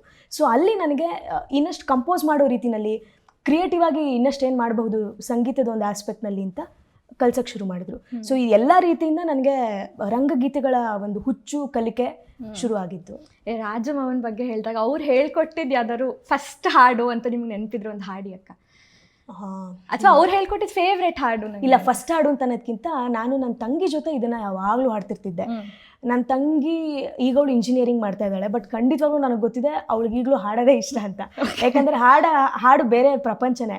ಇಬ್ಬರೂ ಅಕ್ಕಪಕ್ಕ ನಿಲ್ಲಿಸ್ಬಿಡೋರು, ನಾವಿಬ್ಬರು ಹಿಂಗೆ ನಿಂತ್ಕೊಂಡು ಸಂಜೆ ಹಣ್ಣಾಗಿ ಮಣ್ಣು ಹೊನ್ನಾಗಿ, ಸಂಜೆ ಹಣ್ಣಾಗಿ ಮಣ್ಣು ಹೊನ್ನಾಗಿ, ಕರಿಮುಗಿಲು ತುದಿ ಮಿಂಚಿ ಝರಿಸೀರೆಯಾಗಿ, ನೀರಲಿ ತೇಲಿ ಚಂದ್ರಾಮ ಬಂದ, ನೀಲಿ ನೀರಲಿ ತೇಲಿ ಚಂದ್ರಾಮ ಬಂದ, ಬಸವಳಿದ ಭೂಮಿಗೆ ಹೊಸ ಚೆಲುವ ತಂದ, ಸಂಜೆ ಹಣ್ಣಾಗಿ ಮಣ್ಣು ಹೊನ್ನಾಗಿ.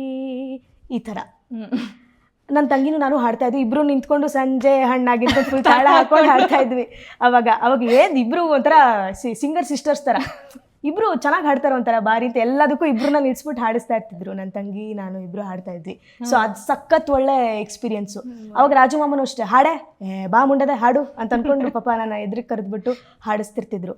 ಆದರೆ ಎದುರಿಗೆ ಅವ್ರು ಕರೆಯೋ ಒಂದು 2 ಸೆಕೆಂಡ್ ಇದ್ದಿರೋ ಆಮೇಲೆ ಮತ್ತೆ ಕೆಳಗಡೆ ಹೋಗ್ಬಿಡುವೆ. ಅದೆಲ್ಲ ಪಾಪ ಅವ್ರಿಗೆ ಬೇಜಾರು ಮಾಡಿರುತ್ತೆ, ಒಂಚೂರು ಒಂದು ಡೆಡಿಕೇಶನ್ನೇ ಇಲ್ಲ, ಹೋಗ್ಬಿಡ್ತಾಳೆ ಅಂತ. ಆದರೆ ಅವ್ರು ಅದನ್ನು ಹೇಳ್ತಿರ್ಲಿಲ್ಲ. ನಮ್ಮ ಅಪ್ಪಂಗೆ ಮಾತ್ರ ಸಿಟ್ಟು ಬರ್ತಾಯಿತ್ತು. ನಟನ ಅನ್ನೋದೊಂದು ಸಂಸ್ಥೆ ಆಗಿದೆ, ಕಾರಂತ ರಂಗಮನೆ ಅಂತ ಆಗಿದೆ, ಯಾರ್ಯಾರೋ ಒಂದು 20-25 ಜನ ರಾಜು ಹಾಡು ಕಲಿಸ್ತಾನೆ ಅಂತಂದರೆ ಎಲ್ಲ ಬಂದು ಕ್ಯೂನಲ್ಲಿ ಕಲ್ತ್ಕೊಂಡು ಹೋಗ್ತಾರೆ. ಆಮೇಲೆ ಅವ್ರಿಗಾಗಿ ಅಂದರೆ ಎಷ್ಟು ಪ್ರೀತಿಸ್ತಿದ್ರು ಅವ್ರ ಸ್ಟೂಡೆಂಟ್ಸ್ ಎಲ್ಲ ಅಂತಂದರೆ ಹಬ್ಬ. ಯಾಕಂದರೆ ಒಬ್ಬ ಸಂಗೀತಕ್ಕೆ ಆಮೇಲೆ ಸಂಗೀತಗಾರರಿಗೆ ಮ್ಯೂಸಿಷಿಯನ್ಸ್ಗೆ ಇರೋ ಒಂದು ಮಹತ್ವ ಅಂತ ಅನ್ಸೋದು ಗೊತ್ತಾಗಿದ್ದೆ ನನಗೆ ನಿಜವಾಗ್ಲೂ ರಾಜಮಾಮನ. ಅಷ್ಟು ಪ್ರೀತಿಸ್ತಿದ್ರು. ಅಂದರೆ ಯಾವ ಹೀರೋನ ನಾವೀಗ ಆರಾಧಿಸ್ತೀವಿ, ಆವಾಗ ರಾಜಮಾಮನ ಹಾಗೆ ಸರ್ ಎಷ್ಟು ಚೆನ್ನಾಗಿದ್ದೀರಾ ನೀವು ಸರ್, ನಿಮ್ಮ ಜೊತೆ ಕೂತ್ಕೊಂಡು ನಾನು ಹಾಡು ಹೇಳ್ಬೋದು ಆ ರೇಂಜ್ಗೆ. ಬಟ್ ನಮಗೆ ಅದು ವ್ಯಾಲ್ಯೂ ಗೊತ್ತಿರಲಿಲ್ಲ ಆಗ. ಅವ್ರು ಏನಾದ್ರು ಹಾಡು ಕಲಿಸ್ತೀವಿ ಬಾ ಎದುರು ಕೂತ್ಕೊಂತಂದ್ರೆ ಹಾಂ ಅಂತ ಕೂತಿರ್ತಿದ್ದೆ. ಬಟ್ ನಂಗೆ ಅದ್ರದ್ದು ಏನು ಇಂಪಾರ್ಟೆನ್ಸ್ ಗೊತ್ತಿಲ್ಲದೆ ಆಟ ಆಡೋಕ್ಕೆ ಶುರು ಮಾಡಿಬಿಟ್ಟಿರ್ತಿದ್ದೆ. ಬಟ್ ಆದರೆ ಅವ್ರು ಇನ್ನೇನು ತೀರ್ಕೋತಿದ್ದಾರೆ ಅಂತ ಅನ್ನುವಾಗ, 1 ವರ್ಷ ಇದೆ ಅಂತ ಅನ್ನುವಾಗ ನಂಗೆ ನಿಜವಾಗ್ಲೂ ಅದ್ರ ಮಹತ್ವ ಏನು ಅಂತ ಅರ್ಥ ಆಗೋಕ್ಕೆ ಶುರು ಆಯಿತು. ಆವಾಗ ಒಂದಷ್ಟು ಟೈಮ್ ಅವ್ರು ಬೇರೆ ಬೇರೆ ಪ್ರಾಜೆಕ್ಟ್ಸಿಂದ ನಟನಕ್ಕೂ ಹೆಚ್ಚು ಬರೋದಕ್ಕೆ ಆಗಿದ್ದಿರಲಿಲ್ಲ. ಒಂದಷ್ಟು ತೊಂದರೆ ತಾಪತ್ರಯದಿಂದ ಓಡಾಡ್ಕೊಂಡಿದ್ರು. ಆಲ್ ಆಫ್ ಅ ಸಡನ್ ಒಂದಿನ ಸಡನ್ ಆಗಿ ಬಂದರು ನಟ, ಅವಾಗ ಕುವೆಂಪು ನಗರದ ಮನೆಗೆ ಬಂದರು. ದಪ್ಪ ಆಗ್ಬಿಟ್ಟಿದ್ದಾರೆ, ಫುಲ್ಲು ಹಿಂಗೆ ಎಲ್ಲ ಮಫ್ಲರ್ ಎಲ್ಲ ಹಾಕೊಂಡು ಬಂದರು. ರಾಜು ಮಾಮ ಅಂತ ಕಂಡು ಹಿಡಿಯೋಕ್ಕೆ ಆಗದಿರೋ ಥರ. ಆ್ಯಕ್ಚುಲಿ ಅದಾದ ನಂತರ ನಾನು ಅವಾಗ 9th 10th ಹತ್ತತ್ರ ಬಂದಿದ್ದರಿಂದ ನಂಗೆ ರಾಜು ಮಾಮ ಒಂಥರ ಬೇರೆ ರೀತಿ ನೋಡೋದಕ್ಕೆ ಶುರುವಾಯ್ತಾಗ. ಅವರು ಎಷ್ಟು ಮಗು, ಎಷ್ಟು ಫನ್, ಎಷ್ಟು ಆರಾಮಿನ ಮನುಷ್ಯ ಅಂತ. ಅವರು ಜೊತೆ ನಾನು ಕೇರಮ್ ಆಡ್ತಾ ಇದ್ದಾಗ ಅಂದರೆ ಲಿಟ್ರಲಿ ಈಗ ಅವ್ರ ಮಗಳ ಜೊತೆ ಏನೇನೇನೇನು ಆಟ ಆಡ್ಕೋಬೋದು ಆ ಥರ. ಕೇರಮಲ್ಲಿ ಹೆಂಗೆ ಆಡಬೇಕು, 90 ಡಿಗ್ರಿ ಇಟ್ಕೊಂಡು ಹಿಂಗೆ ಹೊಡಿಬೇಕು, 35 ಡಿಗ್ರಿಲಿ ಆಡು ನೀನು ಕಂದಮ್ಮ ಅಂತ ತುಂಬ ಪ್ರೀತಿಯಿಂದ ಕರೆಯೋರು. ಸೊ ಅವ್ರು ಆ ಥರದ್ದೆಲ್ಲ ಗೇಮ್ಗಳನ್ನೆಲ್ಲ ಆಡ್ಕೊಂಡು ಹಾಡುಗಳನ್ನ ಆಡ್ಕೊಳೋದ್ರ ಜೊತೆಗೆ ಕರೆಕ್ಟಾಗಿ ಒಂದು 2-3 ವಾರಕ್ಕೆ ಆ್ಯಕ್ಚುಲಿ ಅವ್ರು ತೀರ್ಕೊಂಡ್ಬಿಟ್ರು. ನನಗೆ ಅವಾಗ ಸ್ಕೂಲ್ ಡೇ ಚಾಮುಂಡೇಶ್ವರಿ ಪಾತ್ರ ಏನೋ ಮಾಡ್ತಾಯಿದ್ದೆ, ಅಲ್ಲಲ್ಲ ಭೂಮಿ ತಾಯಿ ಪಾತ್ರ ಕರೆಕ್ಟು. ಸ್ಕೂಲ್ ಡೇ ದಿನವೇ ರಾಜು ಅಮ್ಮ ತೀರ್ಕೊಂಡಿದ್ದು. ಅದೊಂಥರ ಮರೆಯೋಕ್ಕಾಗ್ದಿರೋ, ನಂಗೆ ಹೋಗೋಕ್ಕೂ ಆಗಲಿಲ್ಲ, ಅವ್ರನ್ನ ನೋಡೋದಕ್ಕೂ ಆಗಲಿಲ್ಲ. ಅಂದರೆ ನನಗೆ ಹೇಳಲಿಲ್ಲ ಅಪ್ಪ ಅಮ್ಮ. ಹೋಗಾದಮೇಲೆ ರಾಜು ಅಮ್ಮ ನೋಡೋಕ್ಕೆ ಬಂದಿದ್ದು ಹೋಗ್ಬಿಟ್ಟಿದ್ದಾರೆ ಅಂತೀರ. ಇನ್ನೇನು ಸ್ವಲ್ಪ ಹೊತ್ತಿಗೆ ನಂದು ಶೋ. ನಂಗೆ ಏನು ಮಾಡ್ಬೇಕಂತ ಅಫ್ಕೋರ್ಸ್ ನಾನು ಅವಾಗ ಅಳ್ಳಿಲ್ಲ, ಕುತ್ಕೊಂಡಾಳೋ ಸಮಯನೂ ಇಲ್ಲ, ನಾನು ಏನು ಮಾಡ್ಬೇಕಂತ ಗೊತ್ತಾಗಲಿಲ್ಲ. ಅದು ಮುಗಿಸ್ಕೊಂಡು ಬಂದ ನಂತರ ಅಪ್ಪ ಅಮ್ಮ ಯಾರೂ ಇರಲಿಲ್ಲ ಮನೆಯಲ್ಲಿ. ನಮ್ಮ ಚಿಕ್ಕಪ್ಪ ಒಬ್ಬರಿದ್ದರು. ಅವರು ನಾನು FM ಹಾಡು ಕೇಳ್ತಾ ಯಾವ ಮೋಹನ ಮುರಳಿ ಕರೆಯಿತು ಹಾಡು ಬರ್ತಾಯಿದೆ. ಆವಾಗ ವಿವಶವಾಯಿತು ಪ್ರಾಣ ಅಂತ ಆ ಗ್ಯಾಪ್ ಇದೆಯಲ್ಲ, ಆ ಗ್ಯಾಪಲ್ಲಿ ನನ್ನ ಕಣ್ಣಲ್ಲಿ ನೀರು ಬಂದುಬಿಡ್ತಾಗ ರಾಜು ಅಮ್ಮ ನಾನು ಕಳ್ಕೊಂಬಿಟ್ನಾ, ಅಯ್ಯೋ ಎಷ್ಟು ಮಿಸ್ ಮಾಡ್ಕೋತೀನಿ ನಾನು ನೆಕ್ಸ್ಟ್ ಅವ್ರನ್ನ ಅಂತ. ಆಮೇಲೆ ನಮ್ಮ ಅಪ್ಪ ಅಮ್ಮ ಬರೋ ತನಕ ನನಗೆ ಅದೇ ಗೋಳಾಟ. ನೀವು ಹೇಳ್ಬೇಕಾದ್ರೆ ಈಗಲೂ ಕಣ್ಣಲ್ಲಿ ತುಂಬ ಹಿಂಸೆ ಆಗ್ಬಿಡ್ತು. ಯಾಕಂದರೆ ಎಷ್ಟು ಒಳ್ಳೆ ಮನುಷ್ಯ ಅಂದರೆ ಅದು ನಂಗೆ ಅರ್ಥ ಆಗೋಕ್ಕೂ ಒಂದಷ್ಟು ವರ್ಷ ಬೇಕಾಯ್ತಲ್ಲ ಅಂತ. ಈಗ ನಾನು ಅನ್ಕೋತೀನಿ, ಈಗ ನಾನು ಅಟ್ಲೀಸ್ಟ್ ಸ್ಟೇಜಲ್ಲಿ ಹಾಡೋದನ್ನ ಅಥವಾ ಮ್ಯೂಸಿಕ್ ಪಿಟ್ಟಲ್ಲಿ ಹಾಡೋದನ್ನ, ಇನ್ನೇನೋ ಕಂಪೋಸ್ ಮಾಡೋದನ್ನ ಅಥವಾ ಥಿಯೇಟರ್ನಲ್ಲಿ ಇರೋದನ್ನ ಗಮನಿಸ್ಕೊಂಡು ಅಯ್ಯೋ ಹಿಂಗಿದೆಯಾ ನೀನು, ಇಷ್ಟು ಸೀರಿಯಸ್ ಆಗಿ ತೊಗೊಂಡೆ ಆ ಕಡೆಗೆ, ಯಪ್ಪ ಹೆಂಗಿದ್ದೆ ನೀನು ಅಂತ ಅನ್ಕೋತಿದ್ರೇನೋ ಅಂತ ಏನೋ ಒಂದು ಖುಷಿ ನನಗೆ. ಅಟ್ಲೀಸ್ಟ್ ಮೇಲ್ಗಡೆಯಿಂದ ಅವ್ರದ್ದೊಂದು ಆಶೀರ್ವಾದ ಇದೆ ಅಂತ ನಂಬಿ. ರಾಜು ಮಾಮ ವಿ ರಿಯಲಿ ಮಿಸ್ ಯು ಅಲ್ವಾ. ಅಂದರೆ ನೀವು ಅಪ್ಪ ಅಮ್ಮಂಗೆ ಆಬ್ವಿಯಸ್ಲಿ ಅಪ್ಪ ಅಮ್ಮಂಗೆ ಮಕ್ಕಳು ನನ್ನ ಮಗಳು ಹಂಗೆ ಮಾಡಬೇಕು ಹಿಂಗೆ ಮಾಡಬೇಕು ಅನ್ನೋ ಆಸೆಯಲ್ಲಿ ನಿಮ್ಮ ಅಪ್ಪ ಅಮ್ಮ ಒಬ್ಬರೇ ಇಲ್ಲ, ಎಲ್ಲರ ಪೇರೆಂಟ್ಸು ಕೂಡ ಓಕೆ ನನ್ನ ಮಕ್ಕಳು ನಾನು ಅಲ್ಲಿ ನೋಡಬೇಕು ಅಂತ ಕನ್ಸು ಕಾಣ್ತಿರ್ತಾರೆ. ಬಟ್ ನೀವು ಹೇಳ್ದಂಗೆ ಅದು ನನ್ನಲ್ಲೇ ಅದೊಂದು ಫೈರ್ ಬರೋ ತನಕ ನನಗೆ ಆಗಿರಲಿಲ್ಲ ಅಂತ. ಸೊ ಪೇರೆಂಟ್ಸಿಗೆ ನೀವು ಹೇಳೋದಿದ್ರೆ ಮಕ್ಕಳನ್ನ ಪುಷ್ ಮಾಡಬೇಕಾ ಅಥವಾ ಅವರೇ ಅರಳಕ್ಕೆ ಬಿಡಬೇಕಾ? ಇಲ್ಲ, ಒಂದು ಹಂತದ ತನಕ ಆ ಪುಷ್ ಇಲ್ಲದೇ ಇದ್ದರೆ ಅವ್ರು ಏನು ಮಾಡ್ಕೋಬೇಕು ಅಥವಾ ಇದು ಮಾಡಿದ್ರೆ ಸರಿನಾ ತಪ್ಪಾ ಅನ್ನೋ ಒಂದು ಯೋಚನೆ ಅವ್ರಿಗೆ ಇದ್ದಿರಲ್ಲ ಅಂತ ಅನ್ಸುತ್ತೆ. ಆ ಪುಷ್ ಅಂತ ಅನ್ನೋದಕ್ಕಿಂತ ಅದೊಂದು ಸಪೋರ್ಟ್ ಬೇಕೇ ಬೇಕು. ಆ ಸಪೋರ್ಟ್ ಹೇಗೆ ಬೇಕು ಅಂತಂದರೆ ನಾನು ಹೇಳಿದ್ದಿನ ಮಾಡು ಅನ್ನೋ ಸಪೋರ್ಟ್ಗಿಂತ ನೀನು ಏನು ಮಾಡ್ತೀಯ ಅದನ್ನು ಮಾಡು ಅನ್ನೋ ಒಂದು ಸಪೋರ್ಟ್ಗೆ. ನೀನು ಏನು ಆರ್ಟ್ ಫೀಲ್ಡಲ್ಲಿ ತರ್ಕೋತೀಯಾ, ಬಟ್ ಆದರೆ ಅದ್ರ ಕಾನ್ಸಿಕ್ವೆನ್ಸಸ್ ಏನು, ಅದು ನೀನು ಏನೇನು ಎದುರಿಸ್ಬೇಕಾಗುತ್ತೆ ಅಂತ ಅನ್ನೋದನ್ನು ಹೇಳಬೇಕಾಗುತ್ತೆ ಅಂತ. ಈಗ ಆರ್ಟಲ್ಲಿ ಅವ್ರು ಬರ್ತಾರೆ ಅಂತಂದ ತಕ್ಷಣ ಹೋಗು ಅಂತ ಬಿಟ್ಬಿಡೋದಕ್ಕೂ ಕಷ್ಟ ಆಗುತ್ತೆ. ಯಾಕಂತಂದರೆ ಅದರಲ್ಲಿ ತುಂಬ ತೊಂದರೆ ತಾಪತ್ರಗಳನ್ನ ಅನುಭವಿಸೋದು ಅವರೇನೆ ಅಂತ ತಂದೆ ತಾಯಿ ಗೊತ್ತಿರೋದ್ರಿಂದನೇ ಇಲ್ಲ ಯೋಚಿಸು ಅಂತ ಹೇಳ್ತಾರೆ. ಬಟ್ ಅದನ್ನು ಹೇಗೆ ಹೇಳ್ತಾರೆ ಅಂತನ್ನೋದು ಗೊತ್ತಿರಬೇಕಾಗುತ್ತೆ. ಅವಾಗ ಅವರು ಪ್ರೆಷರ್ ಹಾಕೋದು, ಇಲ್ಲ ನಿಂಗೆ ನಾನು ಮಾಡೋದಕ್ಕೆ ಬಿಡ್ತೀನಿ ಬಟ್ ಹಿಂಗೆ ಮಾಡಬೇಕು ಹಂಗೆ ಮಾಡಬೇಕು ಅಂತ ಅವ್ರು ಹೇಳೋ ರೀತಿಲಿ ಏನಾದರೂ ತೀರಾ ಒಂದು ದಾರ್ಷ್ಟ್ಯದಲ್ಲಿ ಹೇಳೋದು ಅಥವಾ ಕಮಾಂಡಬಲ್ ಆಗಿ ಹಂಗೆ ಹೇಳಿದ್ರೆ ಅವರು ಇನ್ನೊಂದು ಉಲ್ಟಾನೇ ಹೊಡಿತಾರೆ. ಆ ಏಜೇ ಹಂಗಿರುತ್ತೆ, ಹೌದಾ ನಾನು ಇದನ್ನೇ ಮಾಡ್ತೀನಿ ಈಗ ಅಂತ. ಸೊ ಅವರು ಹೇಳೋ ರೀತಿಲಿ ಹೇಳಿದ್ರೆ, ಅಂದರೆ ಪುಷ್ ಮಾಡೋ ರೀತಿಲಿ ಮಾಡಿದ್ರೆ, ಸಪೋರ್ಟಿವ್ ಆಗಿ ನೀನು ಏನೇ ಮಾಡಿದ್ರು ನಾನು ನಿನ್ನ ಜೊತೆ ಇರ್ತೀನಿ ಅನ್ನೋ ಥರ ಹೇಳಿ ಆಮೇಲೆ ಆ ಹೆಜ್ಜೆಗೆ ಕಾಲಿಟ್ಟ ನಂತರ ಆ ಎಕ್ಸ್ಪೀರಿಯನ್ಸ್ನ ಅವ್ರಿಗೆ ತೊಗೊಳೋದಕ್ಕೆ ಬಿಡಬೇಕು ಅಂತ ನನಗನ್ಸುತ್ತೆ.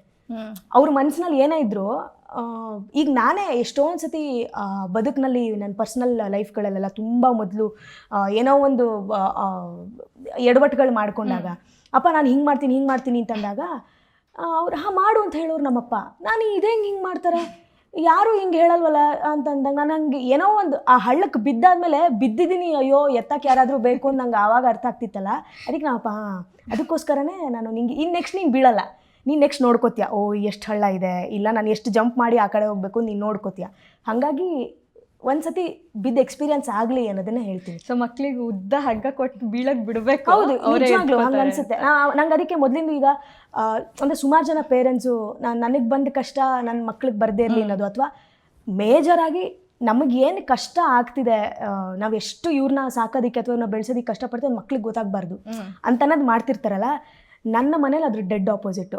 ಅವ್ರು ಎಷ್ಟು ಖರ್ಚು ಮಾಡ್ತಾರೆ, ಅವ್ರದ್ದು ಎಷ್ಟು EMIಗಳಿದೆ, ಅವ್ರು ಎಷ್ಟು ಸಾಲದಲ್ಲಿ ಬದುಕ್ತಾ ಇದ್ದಾರೆ, ಅವ್ರಿಗೆ ಏನು ತೊಂದರೆ ಆಗ್ತಿದೆ ಅವ್ರ ಬದುಕು ನಡೆಸೋದಕ್ಕೆ, ಅದು ನನಗೆ ಹೇಳ್ತಿರೋರು ಯಾವಾಗಲೂ. ಇವಾಗಲೂ ಹೇಳ್ತಾರೆ, ನಂಗೆ ಮದುವೆ ಆದಮೇಲೆ ಅವ್ರು ಹೇಳ್ತಾರೆ, ಹಿಂಗೆ ತೊಂದರೆ ಇದೆ ನೋಡು, ಈ ಥರ EMI ಕಟ್ಟಬೇಕೀಗ, ಈಗ ಶೂಟಿಂಗ್ ಇದೆ. ಇಲ್ಲ, ಬದುಕು ಸರಳ ಅಲ್ಲ ಅಂತ ಅನ್ನೋದು ನನಗೆ ನನ್ನ ಅಪ್ಪ ಅಮ್ಮ ಯಾವಾಗಲೂ ನನಗೆ ಮನವರಿಕೆ ಮಾಡ್ಕೊಡ್ತಾನೆ ಬಂದರು. ನಂಗೆ ಅನ್ಸುತ್ತೆ ಆ ಪಾಯಿಂಟ್ನ ಮಾಡಬೇಕು ಅಂತ. ಅವ್ರನ್ನ ಆರಾಮಾಗಿ ಬೆಳೆಸ್ಬೇಕು ಮಕ್ಕಳನ್ನ ಅನ್ನೋ ಒಂದು ನಿಟ್ಟಿನಲ್ಲಿ ಏನೂ ಹೇಳಿದೆ ಇದು ಬಿಡೋದು ಸರಿ ಆಗಲ್ಲ. ಹೆಚ್ಚಂದರೆ ಇವಾಗ ನಾನು ಇದು ಮಾಡೋಕ್ಕಾಗಲಿಲ್ಲ, ಅವ್ರು ಇದು ಮಾಡಲಿ ಅನ್ನೋದೊಂದು ಆಸೆ ಇಟ್ಕೋಬೋದು. ಬಟ್ ಅದನ್ನು ತುಂಬ ಪ್ರೆಷರೈಸ್ಡ್ ಆಗಿ ಮಾಡೋದಕ್ಕೆ ಹೋಗ್ಬಿಟ್ರೆ ಅವ್ರು ಉಲ್ಟಾನೇ ಹೊಡೆದ್ಬಿಡ್ತಾರೆ ಮಕ್ಕಳು ಅಂತ ನಂಗೆ ಅನಿಸುತ್ತೆ. ಸೊ ಹಾಗಾಗಿ ಅವ್ರಿಗೆ ಎಲ್ಲ ಕಷ್ಟಗಳು ಅವ್ರ ಬದುಕಿನಲ್ಲಿ ಏನಾಗ್ತಿದೆ ಅದು ಮಕ್ಳಿಗೆ ಗೊತ್ತಿದ್ರೇ ಒಳ್ಳೇದು ಅಂತ ನನಗೆ. ಇದು ನಮ್ಗೊಂದು ಸೆಕೆಂಡ್ PU ಅಲ್ಲಿ ಒಂದು ಪೋಯಮ್ ಇತ್ತು, ನಂಗೆ ನಿಮಗೆ ನೆನಪಿದೆಯಲ್ಲ ಗೊತ್ತಿಲ್ಲ, ಖಲೀಲ್ ಗಿಬ್ರಂದು. Your children are not your children, they are the sons and daughters of life's longing for itself ಅಂತ. ಸೊ ಅಂದರೆ ನೀವು ಕಂಡ ಕನಸನ್ನ ನಿಮಗೆ ಇಟ್ಕೊಳ್ಳಿ, ಮಕ್ಳಿಗೆ ಅವರೇ ಬೆಳೆಯಕ್ಕೆ ಬಿಡಿ ಅಂತ. You can show them the path, but ಅದೇ ಆಗಬೇಕು ಅಂತಂದ್ರೆ ಬಹುಶಃ ಕಷ್ಟ ಆಗುತ್ತೆ. ನಿಜ ನಿಜ. ಈಗ ನನಗೆ ನನ್ನ ಅಮ್ಮಂಗೆನೆ ಅಷ್ಟು ಟೈಮ್ ಹಂಗೆ ರಂಗಾಯಣದಲ್ಲಿ ಕೆಲಸ ಮಾಡಿ ರಂಗಭೂಮಿನಲ್ಲಿದ್ದು ಅವ್ರಿಗೆ ಖಂಡಿತವಾಗ್ಲು ಅದು ತಪ್ಪಿಲ್ಲ. ಇವಾಗ ನಾನು ಯಾವುದೋ ದೊಡ್ಡ ಆಫೀಸರಾಗಿ IAS ಆಗಿ ನೋಡಬೇಕಿತ್ತು ಅಂತ ಅವ್ರಿಗೆ ಕನ್ಸು ಕಂಡಿರ್ತಾರೆ. ಬಟ್ ಅದು ಒಂದು ಟೈಮ್ ಆದಮೇಲೆ ಇವಳು ಎಷ್ಟೇ ತಿಪ್ಪಲಾಗಿ ಹಾಕಿದ್ರು ಇನ್ನು ಇದು ಬಿಟ್ಟು ಈ ಸರ್ಕಲ್ ಬಿಟ್ಟು ಇವಳು ಆಚೆ ಬರಲ್ಲ ಅಂತ ಗೊತ್ತಾದ್ಮೇಲೆ ಅವರು ಅದನ್ನು ಎಕ್ಸೆಪ್ಟ್ ಮಾಡಿಕೊಂಡು ಅವರು ಅದನ್ನು ಇನ್ನಷ್ಟು ಚೆನ್ನಾಗಿ ಖುಷಿ ಪಡೋಕ್ಕೆ ಶುರು ಮಾಡ್ತಾರೆ. ಸೊ ಆ ಟೈಮ್ ತನಕ ನಾವು ಕಾಯಬೇಕು ಅಂತ ಅನಿಸುತ್ತೆ. ಅಂದರೆ ಅವ್ರಿಗೂ ಇದು ಮಾಡ್ತಿಲ್ಲ ಅಂತ ಅವ್ರನ್ನ ಪದೇ ಪದೇ ಅದಕ್ಕೆ ಕ್ರಿಬ್ ಮಾಡೋದು, ನೀವೇನು ನನ್ನ ಸಪೋರ್ಟೇ ಮಾಡಲ್ಲ, ನೀವು ಅಂದ್ಕೊಂಡಿದ್ದಾಗಬೇಕಂತೀರ ಅಂತ ಮಕ್ಕಳು ಕೂಡ ಹಾಗೆ ಹೇಳೋ ಹಾಗಿಲ್ಲ. ಅವರು ಏನೋ ಒಂದು ಟೈಮಲ್ಲಿ ಒಂದು ಕನ್ಸು ಕಂಡಿರ್ತಾರೆ, ನನ್ನ ಮಕ್ಳು ಹಿಂಗೆ ಆಗಿದ್ರೆ ಹೆಂಗಿರ್ತಿತ್ತು ಅಂತ ಅಂದ್ಕೊಂಡು. ಸೊ ನಾವೇನು ಇಷ್ಟಪಟ್ಟಿದ್ದೀವಿ ಅದರಲ್ಲೇ ಆ ಒಂದು ಹೆಸರು ಮಾಡೋ ದೃಷ್ಟಿಲಿ ಮಾಡಿದರೆ ಅವ್ರು ಖಂಡಿತವಾಗ್ಲೂ ಖುಷಿ ಪಡ್ಬೋದೇನೋ, ಅದಕ್ಕೆ ಚೂರು ಟೈಮ್ ಕೊಡಬೇಕು ಅಂತ ಅನ್ಸುತ್ತೆ ನನಗೆ. ಓಕೆ ಅಕ್ಕ, ದಿಶಾ ರಮೇಶ್ ಆಗಿ ನನಗೆ ನೀವೇ ಹೇಳ್ಬೇಕಾದ್ರೆ ಅನ್ನಿಸ್ತು, ನಿಮಗೆ ಸಿಕ್ಕಾಪಟ್ಟೆ ಆಪರ್ಚುನಿಟಿ ಇತ್ತು. ಅಂದರೆ ಫಸ್ಟು ನೀವು ಇಂಟ್ರೋವರ್ಟು ಹೌದು, ಅದಾದಮೇಲೆ ನೀವೇ ತೆರೆದುಕೊಂಡ್ಮೇಲೆ ಎಷ್ಟೆಲ್ಲ, ಅಂದರೆ ನೀವು ಸೀರಿಯಲಿಗೆ ಹೋಗ್ಬೋದು ಅಥವಾ ಸಿನಿಮಾಕ್ಕೆ ಹೋಗ್ಬೋದು, ಬೇರೆ ಬೇರೆ ಏನೇನೋ ಮಾಡ್ಬೋದು. ಆದರೆ ಅದೆಲ್ಲ ಇದ್ದರೂ ಇಲ್ಲ ನಾನು ರಂಗಭೂಮಿನೇ ಸೀರಿಯಸ್ ಆಗಿ ಮಾಡ್ತೀನಿ ಅಂತ ಮಾಡಿದ್ದು ಯಾಕೆ? ನೀವು ಏನಕ್ಕೆ ಆ ಡಿಸಿಷನ್ ತೊಗೊಂಡ್ರಿ?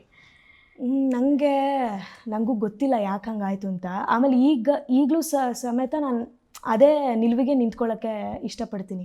ಆದರೆ ಹಂಗಂದ್ರೆ ನಂಗೆ ನಿಜ ಸಿನಿಮಾ ಇಂಡಸ್ಟ್ರಿ ಬಗ್ಗೆ ಆಗಲಿ ಅಥವಾ ಸೀರಿಯಲ್ ಮಾಡೋದಕ್ಕಾಗಲಿ ಅಥವಾ ಬೇರೆ ಯಾವುದೇ ಕ್ಷೇತ್ರದ ಬಗ್ಗೆ ಏನೂ ಅಂಡರ್ ಎಸ್ಟಿಮೇಷನ್ ಇಲ್ಲ. ಅದು ಎಲ್ಲದ್ರ ಬಗ್ಗೆ ತುಂಬ ಖುಷಿ ಇದೆ.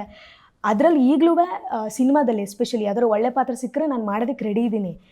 ಆದರೆ ಗೊತ್ತಿಲ್ಲ, ಇದೊಂಥರ ನನ್ನ ಫಸ್ಟ್ ಪ್ರಿಯಾರಿಟಿ ಅನ್ನೋ ಥರ ಆಗಿದ್ದು, ಅಥವಾ ನನ್ನ ಇವಾಗ ಪರ್ಸ್ನಲ್ ಲೈಫ್ ಬೇರೆ ಅಥವಾ ಪ್ರೊಫೆಷ್ನಲ್ ಆಗಿ ಹೀಗೆ ಬದುಕೋದು ಅಥವಾ ಪ್ಯಾಷನ್ ಪ್ರೊಫೆಷನ್ ಎಲ್ಲ ಒಂಥರ ಒಂದೇ ಆಗ್ಬಿಡ್ತಲ್ಲ. ನಂಗೆ ಹಂಗಾಗಿ ಏನಾಗ್ಬಿಡ್ತು,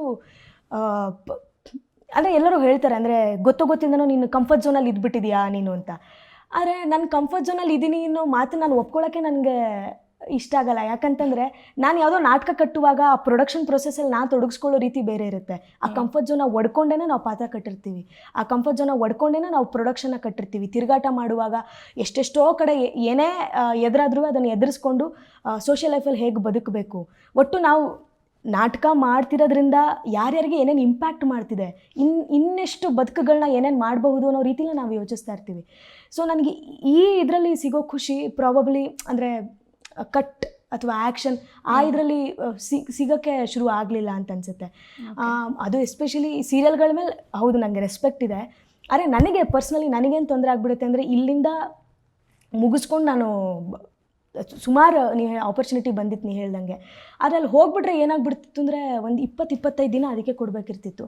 ಅಂದರೆ ನನ್ನ ಲೈಫಿನ ಒಂದು ಮುಕ್ಕಾಲು ಭಾಗ ಹಾಗೆ ಹೋಗಿ ನಾನು ಏನು ಇಷ್ಟಪಡ್ತಿದ್ದೀನೋ ಅದನ್ನೇ ಮಾಡೋಕ್ಕೆ ಆಗದೆ ಇದ್ರೆ ನಾನು ಈಗ ದುಡ್ಡಿನ ಇಟ್ಕೊಂಡು ನಾನು ನೀನು ಏನು ಮಾಡಬೇಕು ಅನ್ನೋ ಥರ ಅನಿಸ್ಬಿಡುತ್ತೆ. ಹಾಗೆ ನೀನು ಅದನ್ನೇ ಇಷ್ಟಪಡು ಅಂತ ಒಂದಷ್ಟು ಜನ ನೀನು ಏನು ಅದು ಆರ್ಟೇ ಅಲ್ವಾ, ಅದು ಆ್ಯಕ್ಟಿಂಗ್ ಅಲ್ವಾ? ಇಲ್ಲ, ಹೌದು, ಬಟ್ 3 ವರ್ಷ ಒಂದೊಂದೇ ಪಾತ್ರ ಅದು ನನಗೆ ತುಂಬ ತಲೆ ಕೆಟ್ಟಂಗೆ ಆಗ್ಬಿಡುತ್ತೆ. ಯಾಕೋ ಆಗಲ್ಲ ನನಗದು. ಬೇರೆ ಇನ್ನೇನು ಎಕ್ಸ್ಪ್ಲೋರ್ ಮಾಡೋಕ್ಕೆ ಚಾನ್ಸಸ್ಸೇ ಸಿಗಲ್ಲ. ಇಲ್ಲ, ಅದು ಎಲ್ಲ ಒಂದು ಎಕ್ಸ್ಪ್ಲೋರ್ ಮಾಡೋಕ್ಕೆ ಆ ಪಾಸಿಬಿಲಿಟೀಸು ಏನೋ ಒಂದು ತಡೆ ಇಲ್ದೇನೆ ಏನು ಬೇಕಾದರೂ ಮಾಡು ಅಂತ ಸಿಗೋ ಫ್ರೀಡಮು, ಸ್ಟೇಜ್ ಹತ್ತಿದ ತಕ್ಷಣ ಹರಿಯೊಬ್ಬೆವರು, ಅದರಲ್ಲಿ ನಾನು ತುಂಬ ಒಂಥರ ಮಜಾ ನೋಡ್ಬಿಟ್ಟಿರೋದ್ರಿಂದ ಇಲ್ಲ ಇದಿರಲಿ. ಅಫ್ಕೋರ್ಸ್ ಈಗ ನಾ ಆಗಲೇ ಹೇಳ್ದಂಗೆ ಈಗ ದುಡ್ಡು ಸಿಗೋ ವಿಚಾರಕ್ಕೆ, ದುಡ್ಡು ಹರಿಯೋ ವಿಚಾರಕ್ಕೆ ಇದ್ದು ಅದು ಡ್ರಾಸ್ಟಿಕ್ ಡಿಫ್ರೆನ್ಸ್ ಇದೆ ಅದಕ್ಕೂ ಇದಕ್ಕೂ. ಆದರೆ ಅದನ್ನೇ ಇಟ್ಕೊಂಡು ನಾವು ಕೆಲಸ ಮಾಡ್ತೀವಿ, ಅದನ್ನೇ ನೋಡ್ಕೊಂಡು ನಾವು ಕೆಲಸ ಮಾಡ್ತೀವಿ ಅಂತಂದರೆ ತುಂಬ ಕಷ್ಟ ಆಗುತ್ತೆ ಅಂತ ನನಗನ್ಸುತ್ತೆ. ಒಂದು ಬೇಕಂದರೆ ಇನ್ನೊಂದು ನಾವು ಕಳ್ಕೊಳ್ಳೇಬೇಕಾಗುತ್ತೆ, ಎರಡೂ ಸಿಗುತ್ತೆ ಅಂತಂದರೆ ಆವಾಗಲೇ ಹೇಳ್ದಂಗೆ ಅದಕ್ಕೆ ಟೈಮ್ ತೊಗೊಳುತ್ತೆ. ಹಾಗಾಗಿ ನಾನು ಏನು ಅಂದ್ಕೊಂಡಿದ್ದೀನಿ, ನನಗೇನೋ ತೊಗೋಬೇಕು ಅಂತ ಅನ್ನೋದಕ್ಕೆ ಖಂಡಿತವಾಗ್ಲೂ ಈಗ ಇದು ಕೂಡ ನಂಗೆ ಸಹಾಯ ಮಾಡ್ತಾನೆ ಇದೆ, ರಂಗಭೂಮಿನೂ. ನಾನು ಇನ್ನೇನೋ ಒಂದು ಸಿನಿಮಾ ಮಾಡ್ತೀನಿ ಅಥವಾ ಯಾವುದೋ ಒಂದು ಚಿಕ್ಕ ಪುಟ್ಟ ಪಾತ್ರ, ಯಾವುದ್ರಲ್ಲೋ ಒಂದು ಚಿಕ್ಕ ಪುಟ್ಟ ಪಾತ್ರ ಇನ್ ದ ಸೆನ್ಸ್ ಕಡಿಮೆ ಟೈಮಲ್ಲಿ ಯಾವ್ದಾದ್ರು ಮಾಡ್ತೀನಿ ಅಂತಂದ್ರೂ ನನಗೆ ಅನಿಸಿ ನನಗಿಷ್ಟ ಆದರೆ ನಾನು ಮಾಡಬಹುದು. ಬಟ್ ಅದು ಬಿಟ್ಟು ಇದೊಂಥರ ಒಂದು ಕಾನ್ಸ್ಟೆಂಟಾಗಿ ಇದ್ದಿರೋ ಒಂದು ಕೆಲಸ, ಅದು ಮುಗಿಸ್ಕೊಂಡು ನಾನು ವಾಪಸ್ ಇಲ್ಲಿಗೆ ಬಂದು ನಾನು ಇದ್ದಿರಬೇಕು ಅಂತ. ಆಮೇಲೆ ತುಂಬ ಮೇಜರಾಗಿ ನನಗೆ ಒಂಥರ ನೆಲಕ್ಕೆ ಅಂಟ್ಕೊಂಡ್ರಕ್ಕೆ ಇದು ಹೆಲ್ಪ್ ಮಾಡುತ್ತೆ ಅಂತ. ಈಗ ಒಂದು 3 ಸಿನಿಮಾ ಮಾಡಿದೆ, ದೇವರ ನಾಡಲ್ಲಿ ಬಿ ಸುರೇಶ್ ಸರ್ದು, ಆಮೇಲೆ ಸೌರಭ್ ಕುಲಕರ್ಣಿ ಅವ್ರದ್ದು SLV ಅಂತ ಮಾಡಿದೆ, ಆಮೇಲೆ ವಿನಯ್ ಅಂತ ಒಂದು ಹೊಸ ಟೀಮ್ ಅವ್ರದ್ದು ಡಿ ಅನ್ನೋ ಸಿನಿಮಾ ಮಾಡಿದೆ. ಇದೆಲ್ಲ ಮಾಡಿದಾಗಲೂ ತುಂಬ ಖುಷಿ ಪಟ್ಟಿದ್ದೀನಿ ನಾನು, ಒಳ್ಳೊಳ್ಳೆ ಟೀಮ್ ಸಿಕ್ತು ನನಗೆ ಫಾರ್ಚುನೇಟ್ಲಿ.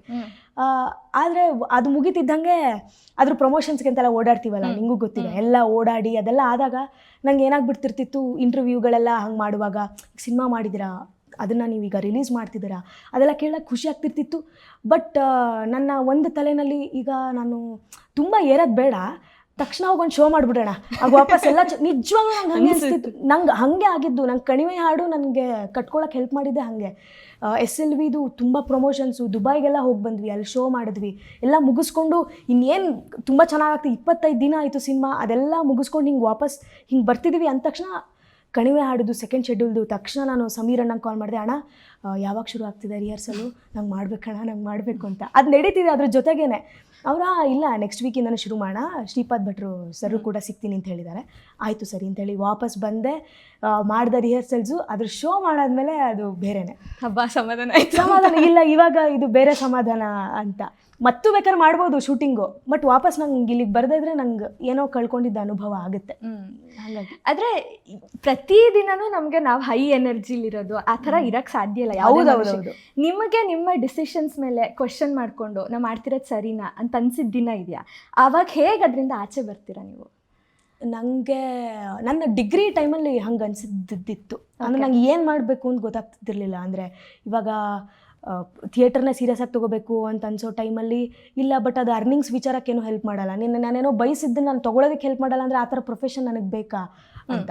ಅದೇ ಇವಾಗ ಮಾತಾಡಿದ್ದು ಡಿಸ್ಕಷನ್ನ ಇಟ್ಕೊಂಡು ಅದಾದಮೇಲೆ ಮತ್ತೆ ಡಿಗ್ರಿ ಮುಗಿಸಿದ ನಂತರ, ನಾನು ಡಿಗ್ರಿ ಮುಗಿದಾದ್ಮೇಲೆ ನಾನು ಮಾಸ್ಟರ್ಸ್ನ ಇಂಗ್ಲೀಷ್ ಲಿಟ್ರೇಚರಲ್ಲೇ ಮಾಡಬೇಕು ಅಂತಲೇ ನಾನು ಅಂದ್ಕೊಂಡಿದ್ದು.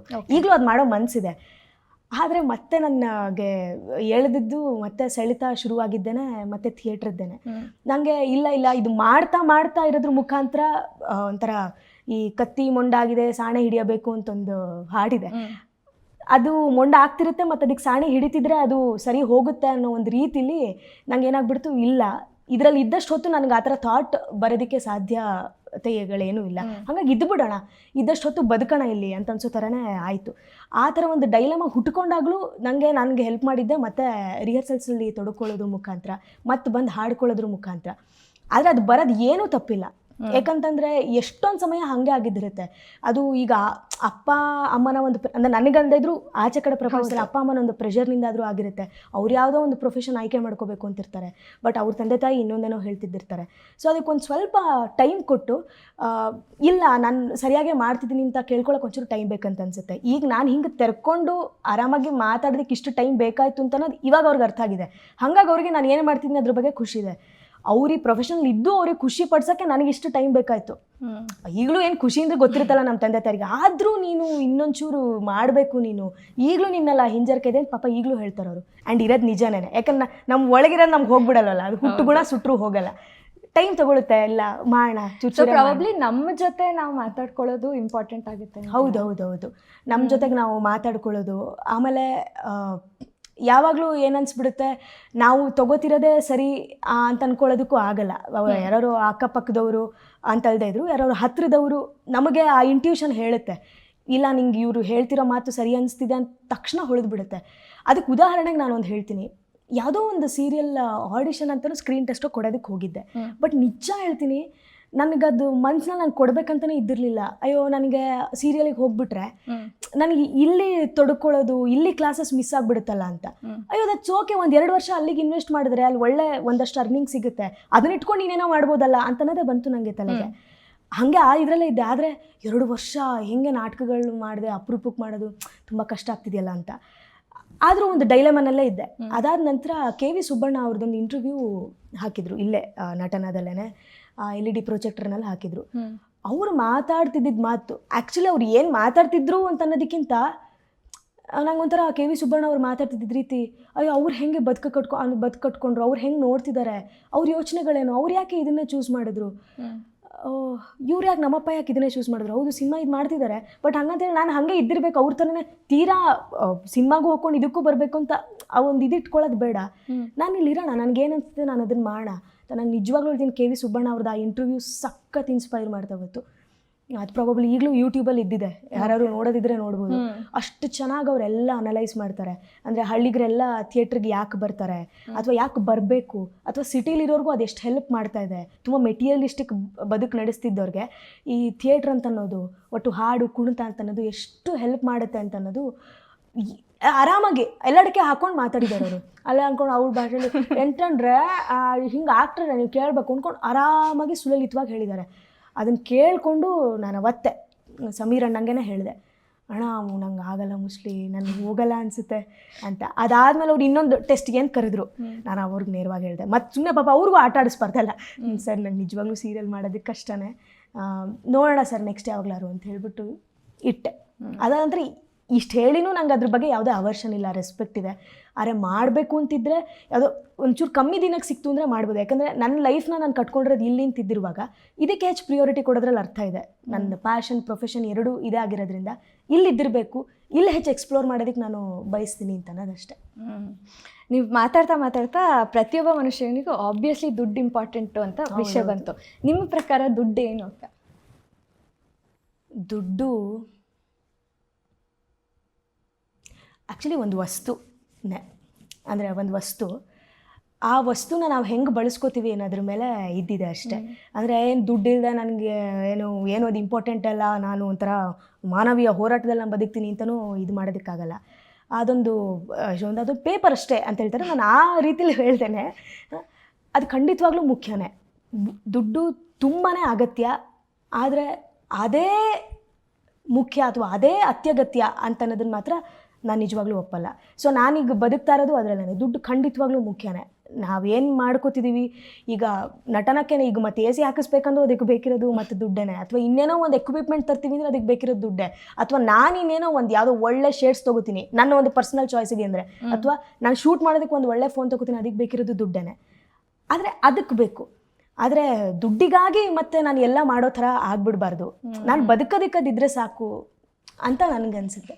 ಓಕೆ, ನಾವು ತಪ್ಪು ಮಾಡಿನೇ ಕಲಿಯೋದು ಜಾಸ್ತಿ ಅಲ್ವಾ? ಸೊ ನೀವು ಸ್ಟೇಜ್ ಮೇಲೆ ಯಾವ್ದಾದ್ರು ಮಾಡಿದಂಥ ತಪ್ಪುಗಳು, ಫನ್ನಿ ಇನ್ಸಿಡೆಂಟ್ಸ್ ಅಂತ ಇವತ್ತು ಅನ್ಸೋದು, ಅವತ್ತಿಗೆ ನಂಗೆ ಗೊತ್ತು ರಮೇಶ್ ಸರ್ ಯಾರು ಸ್ಟೇಜಲ್ಲಿ ಇದ್ರು ಬೈದಿರೋದು ಇಮ್ಯಾಜಿನ್ ಮಾಡ್ಕೋಬೋದು. ಬಟ್ ನಿಮಗದು ಯಾವತ್ತಿಗೂ ನೆನಪುಳಿಯೋಂಥ ಇನ್ಸಿಡೆಂಟ್ಸ್ ಯಾವ್ದಾದ್ರು ಇದೆಯಾ? ನಾನು ಹೆಂಗೆ ಮಾಡ್ಬಿಡ್ತೀನಿ ಅಂದರೆ, ನಾನು ಮಿಸ್ ಮಾಡೋದು ಯೂಶಲಿ ಕಡಿಮೆನೆ. ಬಟ್ ಯಾವುದೋ ಒಂದು ಶೋ ಸಂಸಾರದಲ್ಲಿ ಸನ್ನಿಧಪ್ಪ ಇದೆಯಲ್ಲ, KV ಅಕ್ಷರ ಅವ್ರದ್ದು, ಅವರು ಇದ್ರಲ್ಲಿ ಅಪ್ಪ ನಿರ್ದೇಶನ ಮಾಡಿದರು. ತುಂಬ ಅಷ್ಟು ಒಂದು 13-14 ವರ್ಷದ ಮುಂಚೆನೇ ಡೈರೆಕ್ಟ್ ಮಾಡಿದರು. ಆವಾಗ ಮಾಡಿದ್ರು. ಈಗ ಒಂದು 5-6 ವರ್ಷದ ಮುಂಚೆ ನಾನು ಮಾಡಿದ್ದು ಮಿಸ್ಟೇಕ್. ಅದು ಹೆಂಗಾಗ್ಬಿಡ್ತು ಅಂತಂದರೆ, ಮಾತಿಗೆ ಮಾತು ಬರ್ತಾ ಇರುತ್ತೆ, ಅವ್ರು ಇವ್ರಿಗೆ ಬೈತಾರೆ, ಫುಲ್ ಸಂಸಾರದಲ್ಲಿ ನಡೆಯೋ ಒಂದು ಗೊಂದಲ ಗೊತ್ತಲ್ಲ, ಒಂದು ಏನೋ ಫುಲ್ ಅನೈತಿಕ ಸಂಬಂಧದ ಬಗ್ಗೆ ನಡೆಯುತ್ತದು. ಅಂದರೆ ಅದು ಫನ್ ನಾಟಕ. ಇವ್ರು ಹೆಂಡ್ತಿನ ಅವರು ಇಟ್ಕೊಂಡ್ಬಿಟ್ಟಿರ್ತಾರೆ, ಅವ್ರ ಗಂಡನ ಇವರು ಇಟ್ಕೊಳ್ತಿರ್ತಾರೆ, ಈ ಥರ. ಸೊ ಈ ವೇನಲ್ಲಿ ಇದ್ದಿರುವಾಗ ಅವಳು ಕಳ್ಳನ ಹೆಂಡತಿ ಒಬ್ಳಿರ್ತಾಳೆ, ಅವಳು ಜಗಳ ಮಾಡ್ತಿರ್ತಾಳೆ, ನನ್ನ ಗಂಡ ಎಲ್ಲಿದ್ದಾನೆ, ಅವನಲ್ಲಿ ಇದನ್ನು ಕರೆಸಿ ಅವನ ಆಚೆ ಕಡೆ ಅಂತ. ಇಲ್ಲೇನು ಮಾಡಿದ್ದೀನಿ, ಇದ್ರ ನೆಕ್ಸ್ಟ್ ಇರೋಂಥ ಡೈಲಾಗು ನಾನು ಕ್ಯೂ ಸರಿ ಕೊಡ್ದೇನೆ ಒಂದು 6-7 ಡೈಲಾಗು ಅಕ್ಕಪಕ್ಕದವ್ರದ್ದು ಮಿಸ್ ಮಾಡಿ ಸ್ಕಿಪ್ ಮಾಡಿಬಿಟ್ಟಿದ್ದೀನಿ.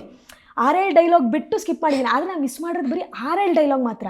ಬಟ್ ನನಗೇನಾಗಿದೆ, ನಾನು 6-7 ಡೈಲಾಗ್ ಮಿಸ್ ಮಾಡಿ ಆ ಒಂದು 8ನೇ ಮಾತು ತೊಗೊಂಡಲ್ಲ, ನಂಗೆ ಅಲ್ಲೇ ಗೊತ್ತಾಗಿದೆ ಮಾತು ಹೇಳುವಾಗ ನಾನು ಮಿಸ್ ಮಾಡಿದ್ದೀನಿ ಅಂತ. ನಂಗೆ ಅಲ್ಲಿ ಗಿಲ್ಟಾಗಿ ನಾನು ಏನು ಮಾಡಿದ್ದೀನಿ, ನಾನು ಅವ್ರು ಯಾರಿಗೂ ಮೋಸ ಮಾಡಬಾರ್ದು ಅಂತ ವಾಪಸ್ ಮತ್ತೆ ಹಿಂದಕ್ಕೆ ಬಂದಿದ್ದೀನಿ. ಅವ್ರು ಆಲ್ರೆಡಿ 8ನೇದಿದ್ದು 9ನೇದಕ್ಕೆ ಹೋಗೋಕೆ ರೆಡಿ ಆಗಿದ್ದಾರೆ, ಇರಲಿ ಪಾಪ ಮಿಸ್ ಆಯಿತು ಅಂತ. ಬಟ್ ನನಗೆ ಇಲ್ಲ ನಾನು ತಪ್ಪಿಕೊಳ್ಳೋಕೆ ಇಲ್ಲ, ನಾನು ವಾಪಸ್ ಮಾಡೋಣ ಅಂದ್ಬಿಟ್ಟು ಸ್ಟೇಜ್ ಮೇಲೇ ವಾಪಸ್ ಮತ್ತೆ ಅದೇನು ಇನ್ನೊಂದು ಥರ, ಯಾಕಂದರೆ ಮತ್ತೆ ರಿಪೀಟ್ ಮಾಡಿದ್ರೆ ಇದು ಇವ್ರು ಮರ್ತಿದ್ದಾರೆ ಅಂತ ಗೊತ್ತಾಗುತ್ತಲ್ಲ, ವಾಪಸ್ ಮತ್ತೆ ಹಿಂದಕ್ಕೆ ಬಂದು ಮತ್ತೆ ಅದೊಂಥರ 4ನೇ ಡೈಲಾಗ್ ಇದ್ದಿದ್ದು 5ನೇ ಡೈಲಾಗ್ ಹೇಳ್ತಿದ್ದೀನಿ, ಅವರೆಲ್ಲ 9ಕ್ಕೆ ಹೋಗಿದ್ದಾರೆ ಆಲ್ರೆಡಿ. ನಾನು ಮತ್ತೆ 6ನೇದು ಹೇಳ್ತೀನಿ, ಅವ್ರು 10ಕ್ಕೆ ಹೋಗಿದ್ದಾರೆ. ಅಯ್ಯಯ್ಯೋ, ಮ್ಯಾಚೇ ಆಗ್ತಾ ಇಲ್ಲ. ಎಲ್ಲರೂ ಏನು ಮಾಡ್ತಿದ್ದೆ, ಎಲ್ಲರೂ ದಿಶಾ ಆಯ್ತು ನೀನು ಹಠನ್ ಬಿಟ್ಬಿಟ್ಟು ಪರವಾಗಿಲ್ಲ ದಟ್ಸ್ ಓಕೆ ಮುಂದಕ್ಕೆ ಹೋಗೋಣ ಅಂತೀರ. ನಾನು ಇಲ್ಲ ನಾನು ಏನು ಕಲ್ತಿದ್ದೀನಿ ಅದನ್ನೇ ಇಲ್ಲಿ ಫುಲ್ ಪಾಲಿಸಿ ಫಾಲೋ ಮಾಡಬೇಕು ಅಂತ ಹೇಳ್ತಾನೆ ಇದ್ದೀನಿ. ಅವ್ರು ಯಾರು ಪಾಪ ತೊಗೊಳಕ್ಕಾಗ್ತಿಲ್ಲ, ಯಾಕಂದ್ರೆ ಎಲ್ಲ ಮುಂದಕ್ಕೆ ಹೋಗ್ಬಿಟ್ಟಿದ್ದಾರೆ. ಆಮೇಲೆ ಒಂದು 3-4 ಸೆಕೆಂಡ್ ಪಾಸ್ ಆಯ್ತು. ಆ್ಯಕ್ಚುಲಿ 3-4 ಸೆಕೆಂಡ್ ಪಾಸ್ ಆಯಿತು. ಅದಾದಮೇಲೆ ಇನ್ನೊಂದು ಪಾತ್ರದ ಎಂಟ್ರಿ ಯಾರೋ ಒಬ್ಬರು ತೊಗೊಳಕ್ಕಿತ್ತು. ಅವ್ರು ಪುಣ್ಯವಂತರು ಅವ್ರು ತೊಗೊಂಡಿದ್ದಕ್ಕೆ ಅಲ್ಲಲ್ಲಿ ಮುಂದೆ ಹೋಯ್ತು. ಬಿಟ್ಟರೆ ನನಗೆ ಅವಾಗ ಅರ್ಥ ಆಯಿತು, ಇನ್ ಕೇಸ್ ಹಂಗೆ ಮಿಸ್ ಹೊಡೆದ್ರೆ ಇಲ್ಲ ಮುಂದಕ್ಕೆ ತೊಗೊಂಡು ಹೋಗೋದು ಒಳ್ಳೆಯದು. ಏನದನ್ನು ತಲೆ ಕೂರ್ಸ್ಕೊಂಡು ಆ ಗಿಲ್ಟನ್ನ ಅಲ್ಲೇ ನಾನು ಅಲ್ಲೇ ಫೀಲ್ ಮಾಡಿಬಿಡ್ತೀನಿ. ನನ್ನಿಂದಾಗಿ 5-6 ಡೈಲಾಗ್ ಎಲ್ರಿಗೂ ಮಿಸ್ ಆಗಿದೆ, ನಾನು ಎಷ್ಟು ತಪ್ಪು ಮಾಡಿದ್ದೀನಿ ಅಂತ. ಸೊ ಅಷ್ಟೆಲ್ಲ ಯೋಚಿಸೋ ಅಗತ್ಯ ಅಲ್ಲ, ಅದಾಗುತ್ತೆ. ಒಂದು ಆ ಮೂಮೆಂಟಲ್ಲಿ ಆಗಿದ್ದನ್ನ ಮುಂದಕ್ಕೆ ತೊಗೊಂಡು ಹೋಗ್ಬೇಕಷ್ಟೆ, ತುಂಬ ತಲೆ ಕೆಡ್ಸ್ಕೊಳ್ಳೋ ಅಗತ್ಯ ಅಲ್ಲ ಅಂತ ನಾನು ತುಂಬ ವರಿ ಮಾಡಿಬಿಡ್ತೀನಿ. ಆಮೇಲೆ ಆಚೆ ಬಂದ್ಮೇಲೆ ಬೈದ್ರ ಎಲ್ಲರೂ? ಯಾರಿಗೂ ಇಲ್ಲ ನಕ್ಕಿದ್ರು. ಅವ್ರು ಏನಕ್ಕೆ ನಕ್ಕಿದ್ರು ಅಂದರೆ, ಏನಕ್ಕೆ ಹಂಗೆ ಮಾಡಿದೆ, ಪರವಾಗಿಲ್ಲ ಮುಂದಕ್ಕೆ ಹೋಗೋದು ಆಗ್ತಿತ್ತು, ಅಷ್ಟೆಲ್ಲ ಯಾಕೆ ಅಲ್ಲೇ ತಲೆ ಕೆಡ್ಸ್ಕೊಂಡು ಅದನ್ನೇ ಮತ್ತೆ ಹೇಳ್ತಿದ್ಯಾ ಅಂತ. ಇಲ್ಲ ನಂಗೆ ನಿಮಗೆಲ್ಲ ಮಿಸ್, ಅಯ್ಯೋ ಪರವಾಗಿಲ್ಲ ಬಿಡು, ನೀನು ನಂಗೆ ಹೇಳಲ್ಲ ಇನ್ನೂ ತಲೆ ಕೆಟ್ಟೋಯ್ತು ನಮಗೆ ಅಂತ ಅಂದ್ಕೊಂಡು. ಇನ್ನೊಂದು ಸತಿ ಒಬ್ಬರು ಕಾವ್ಯಕ್ಕ ಅಂತ ಇದ್ದಾರೆ, ಅವರು ನಟನದಲ್ಲಿದ್ದರು, ಈಗ ಬೇರೆ ಕಡೆ ಕೆಲಸ ಮಾಡ್ತಾ ಇದ್ದಾರೆ ಡೆಲ್ ಕಂಪ್ನಿನಲ್ಲಿ. ಅವರು ನಾನು ಇಬ್ಬರು ಒಂದೊಂದು ಗಂಡಸ್ ಪಾತ್ರ ಅಂತ ಸುಮಾರು ಮಲ್ಟಿಪಲ್ ಕ್ಯಾರೆಕ್ಟರ್ಸ್ ಬರುತ್ತೆ. ತಸ್ಕರ ಅಂತ, ಅದು ಸಮೀರ್ ಅಣ್ಣನ ಡೈರೆಕ್ಟ್ ಮಾಡಿದ್ರು. ಅಲ್ಲಿ ಸಖತ್ ಬೇರೆ ಪಾತ್ರಗಳು ಬರುತ್ತೆ. ನಾವು ಒಂದೊಂದು ಸತಿ ಒಂದೊಂದು ಸೀನಿಗೆ ಒಂದೊಂದು ಪಾತ್ರ ಥರ ಬರ್ತಿದ್ವಿ ಆ್ಯಂಡ್ ಸಖತ್ ಎಂಜಾಯ್ ಮಾಡ್ತಿದ್ವಿ. ಕಾಸ್ಟ್ಯೂಮ್ ಚೇಂಜ್ ಎಲ್ಲ ಒಂದು ಮಜಾ ಇದೆ ಗೊತ್ತಾ, ಗ್ರೀನ್ ರೂಮ್ ಹೋಗೋದು, ಕಾಸ್ಟ್ಯೂಮ್ ಬೇರೆ ಹಾಕೊಳ್ಳೋದು, ಮೇಕಪ್ ಚೇಂಜ್ ಮಾಡೋದು ಅಂತ. ಅಲ್ಲಿ ಒಂದು ಪಾತ್ರಕ್ಕೆ ನಾವು ವಿತ್ ಮೇಕಪ್ಪು ರಿಹರ್ಸಲಲ್ಲಿ ರೆಡಿ ಆಗಿರಲಿಲ್ಲ, ಅದೆಷ್ಟು ಎಡವಟ್ಟು ಮಾಡುತ್ತೆ ಅನ್ನೋಕ್ಕೆ. ಗಂಡಸ್ ಪಾತ್ರ ಮಾಡಬೇಕಲ್ಲ, ಸೊ ಪಂಚೆ ಉಟ್ಕೊಂಡು ಅದ್ರ ಮೇಲೆ ಒಂದು ಶರ್ಟ್ ಅಷ್ಟೇ, ಶರ್ಟ್ ಅಂದರೆ ಬಟನ್ ಇರೋ ಶರ್ಟ್ ಹಾಕ್ಕೊಂಡು ಬರಬೇಕು. ಸೊ ಇಲ್ಲಿ ಕೂದಲು ಉದ್ದಕ್ಕಿರುತ್ತಲ್ಲ ಹೆಣ್ಮಕ್ಳು, ಸೊ ಅದು ಪೇಟ ಥರ ಕಟ್ಬಿಟ್ಟು ಇಲ್ಲೇನೋ ಮೀಸೆ ಬಳ್ಕೊಂಡು ಬರಬೇಕು ಅನ್ನೋ ಇದ್ದಿತ್ತು. ಉಳಿದೆಲ್ಲ ನಾವು ಮಾಡ್ತಿದ್ವಿ ರಿಹರ್ಸಲಲ್ಲಿ, ಬಟ್ ಮೇಕಪ್ನ ಹಾಕೊಂಡು ನಾವು ರಿಹರ್ಸ್ ಮಾಡಿರಲಿಲ್ಲ. ಆದರೆ ಶೋನಲ್ಲಿ ಅದೇನಾಯಿತು, ಇಬ್ಬರು ಹಿಂಗೆ ಬದ್ರ ಬರ್ತೀವಿ, ಇಬ್ಬರು ಗಂಡಸರು ಹಿಂಗೆ ಬದ್ರ ಬರ್ತೀವಿ. ಆಮೇಲೆ ಹಿಂಗೆ ನೋಡಿ ಅದು ಹಿಂಗೆ ಹೋಗಬೇಕು. ಸೊ ಅಲ್ಲೇನೋ ಹಿಂಗೆ ಪೇಟೆಲ್ಲ ಕಟ್ಕೊಂಡು ಮೀಸೆಲ್ಲ ಬರ್ಕೋಬೇಕಲ್ಲ, ಮೀಸೆ ಹೆಂಗೆ ಬರ್ಕೋಬೇಕನ್ನೋದು ತಕ್ಷಣಕ್ಕೆ ಹೋಗಬೇಕು, ಐಡಿಯಾ ಇದ್ದಿಲ್ಲ. ನಾನೇನು ಮಾಡಿದ್ದೀನಿ, ಈ ಒಂದೇ ಒಂದು ಲೈನಿಂಗ್ ಇಲ್ಲೊಂದು ಹಿಂಗೆ ಬರ್ಕೊಂಡಿದ್ದೀನಿ. ನಾನು ಅವಾಗ ಯೋಚಿಸ್ದೆ, ಅಯ್ಯೋ ಅವ್ರು ಚೆನ್ನಾಗಿ ಬರ್ಕೊಂಡಿರ್ತಾರೆ, ನಂದೊಂದು ತುಂಬ ಕೆಡ್ದಾಗ್ಬಿಟ್ಟು ನನ್ನ ಮುಖ ನೋಡಿ ನನಗೇನ ಅಯ್ಯೋ ಕೆಡ್ದಾಗಿದೆಯಲ್ಲ ಅಂತ. ಸೊ ನಾನು ಹೆಂಗೆ ಕಾಣ್ತಿರ್ಬೋದು ಅನ್ನೋದು ನನಗೆ ಗೊತ್ತಾಗ್ತಿಲ್ಲ. ಆಮೇಲೆ ಹಿಂಗೆ ಬರ್ತೀನಿ ಸರಿ ಅಂದ್ಬಿಟ್ಟು ಫಸ್ಟ್ ಹಿಂಗೆ ತಲೆ ಬಗ್ಗಿಸ್ಕೊಂಡೇ ಬರಬೇಕು, ಅವ್ರು ಹಿಂಗೆ ಬರ್ತಾರೆ. ಆಮೇಲೆ ತಲೆ ಎತ್ತಿ ಇಬ್ಬರೂ ಗಂಡಸರು ಮುಖ ಹೀಗೆ ಮಾಡ್ಕೊಂಡು ಹೋಗೋದು. ಇಬ್ಬರು ತಲೆ ಬಗ್ಗಿಸ್ಕೊಂಡೇ ಬಂದ್ವಿ ಶೋದಿನ.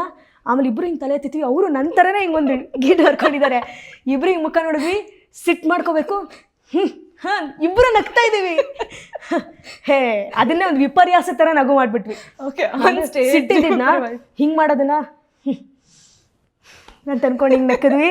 ಇಬ್ರಿಗೂ ಮತ್ತೆ ಮೀಸೆ ನೋಡ್ಕೋತೀವಿ, ಅಲ್ಲೇ ಅಳಿಸ್ಕೊಂಡ್ವಿ, ತಿರುಗಿ ತಕ್ಷಣ ಅಳಿಸಿದ್ವಿ. ನಮ್ಗೆ ಇದು ಬರಲ್ಲ, ಇದನ್ನು ಮೊದಲೇ ರಿಹರ್ಸಲ್ ಮಾಡಬೇಕಿತ್ತು, ಏನಕ್ಕಿಂತ ಎಡವಟ್ಟು ಮಾಡ್ಕೊಂಡ್ವಿ ಅಂತ ಅವತ್ತು ಡಿಸೈಡ್ ಮಾಡಿದ್ವಿ. ಇಲ್ಲ ನಾವು ಮುಂಚೆನೇ ಇದನ್ನು ಪ್ಲ್ಯಾನ್ ಮಾಡ್ಕೊಂಡು ಹೋಗ್ಬೇಕಿತ್ತು ಅಂತ. ಅಯ್ಯಪ್ಪ ಅಕ್ಕ, ರಂಗ ಸಂಗೀತದ ಬಗ್ಗೆ ತುಂಬ ಜನಕ್ಕೆ ಗೊತ್ತೂ ಇರಲ್ಲ ಆ್ಯಕ್ಚುಲಿ. ಅಂದರೆ ನಾಟಕ ಅಥವಾ ಥಿಯೇಟರ್ ಅಂತಂದರೆ ಆ್ಯಕ್ಟ್ ಮಾಡ್ತಾರೆ ಅಂತ, ಬಟ್ ರಂಗ ಸಂಗೀತ ಅನ್ನೋದು ಎಷ್ಟು ಇಂಪಾರ್ಟೆಂಟ್ ಆಗುತ್ತೆ ಅಂತ ನಿಮ್ಗನ್ಸುತ್ತೆ? ಅದು ಒಂದು ಒಳ್ಳೆ ಎನರ್ಜಿನ ಕ್ರಿಯೇಟ್ ಮಾಡುತ್ತೆ ಒಬ್ಬ ನಟನಿಗೆ ಅಂತಂದರೆ, ಅದು ಫಿಸಿಕಲಿ, ಮೆಂಟಲಿ, ಇಮೋಷ್ನಲಿ ಎಲ್ಲ ರೀತಿಯಿಂದನೂ ಅವ್ನು ಯಾವ ಎಕ್ಸ್ಟೆನ್ಷನ್ಗೆ ಬೇಕಾದ್ರೂ ತೊಗೊಂಡು ಹೋಗೋಕ್ಕೆ ಸಹಾಯ ಮಾಡೋದೇ ರಂಗಗೀತೆ ಅಂತ ನಂಗನ್ಸೋದು.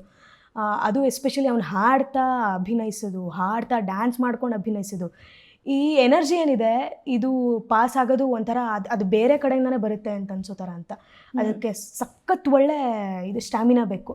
ಆ ಸ್ಟ್ಯಾಮಿನಾನ ಇದು ಕೊಡುತ್ತೆ ಅಂತ. ಯಾವುದೇ ಒಂದು ಪಾತ್ರದ ಎಂಟ್ರಿಗೆ ಸಿಗೋಂಥ ರಂಗಗೀತೆ ಕೂತಿದ್ದ ಪ್ರೇಕ್ಷಕನಿಗೂ ಹಾಗೆ ಅದನ್ನು ಪಾತ್ರನ ನಿಭಾಯಿಸ್ತಿರೋ ನಟನಿಗೂ ಒಂದು ಬೇರೆ ಒಂದು ಫೀಲ್ ಕೊಡುತ್ತೆ ಮಾಡುವಾಗ.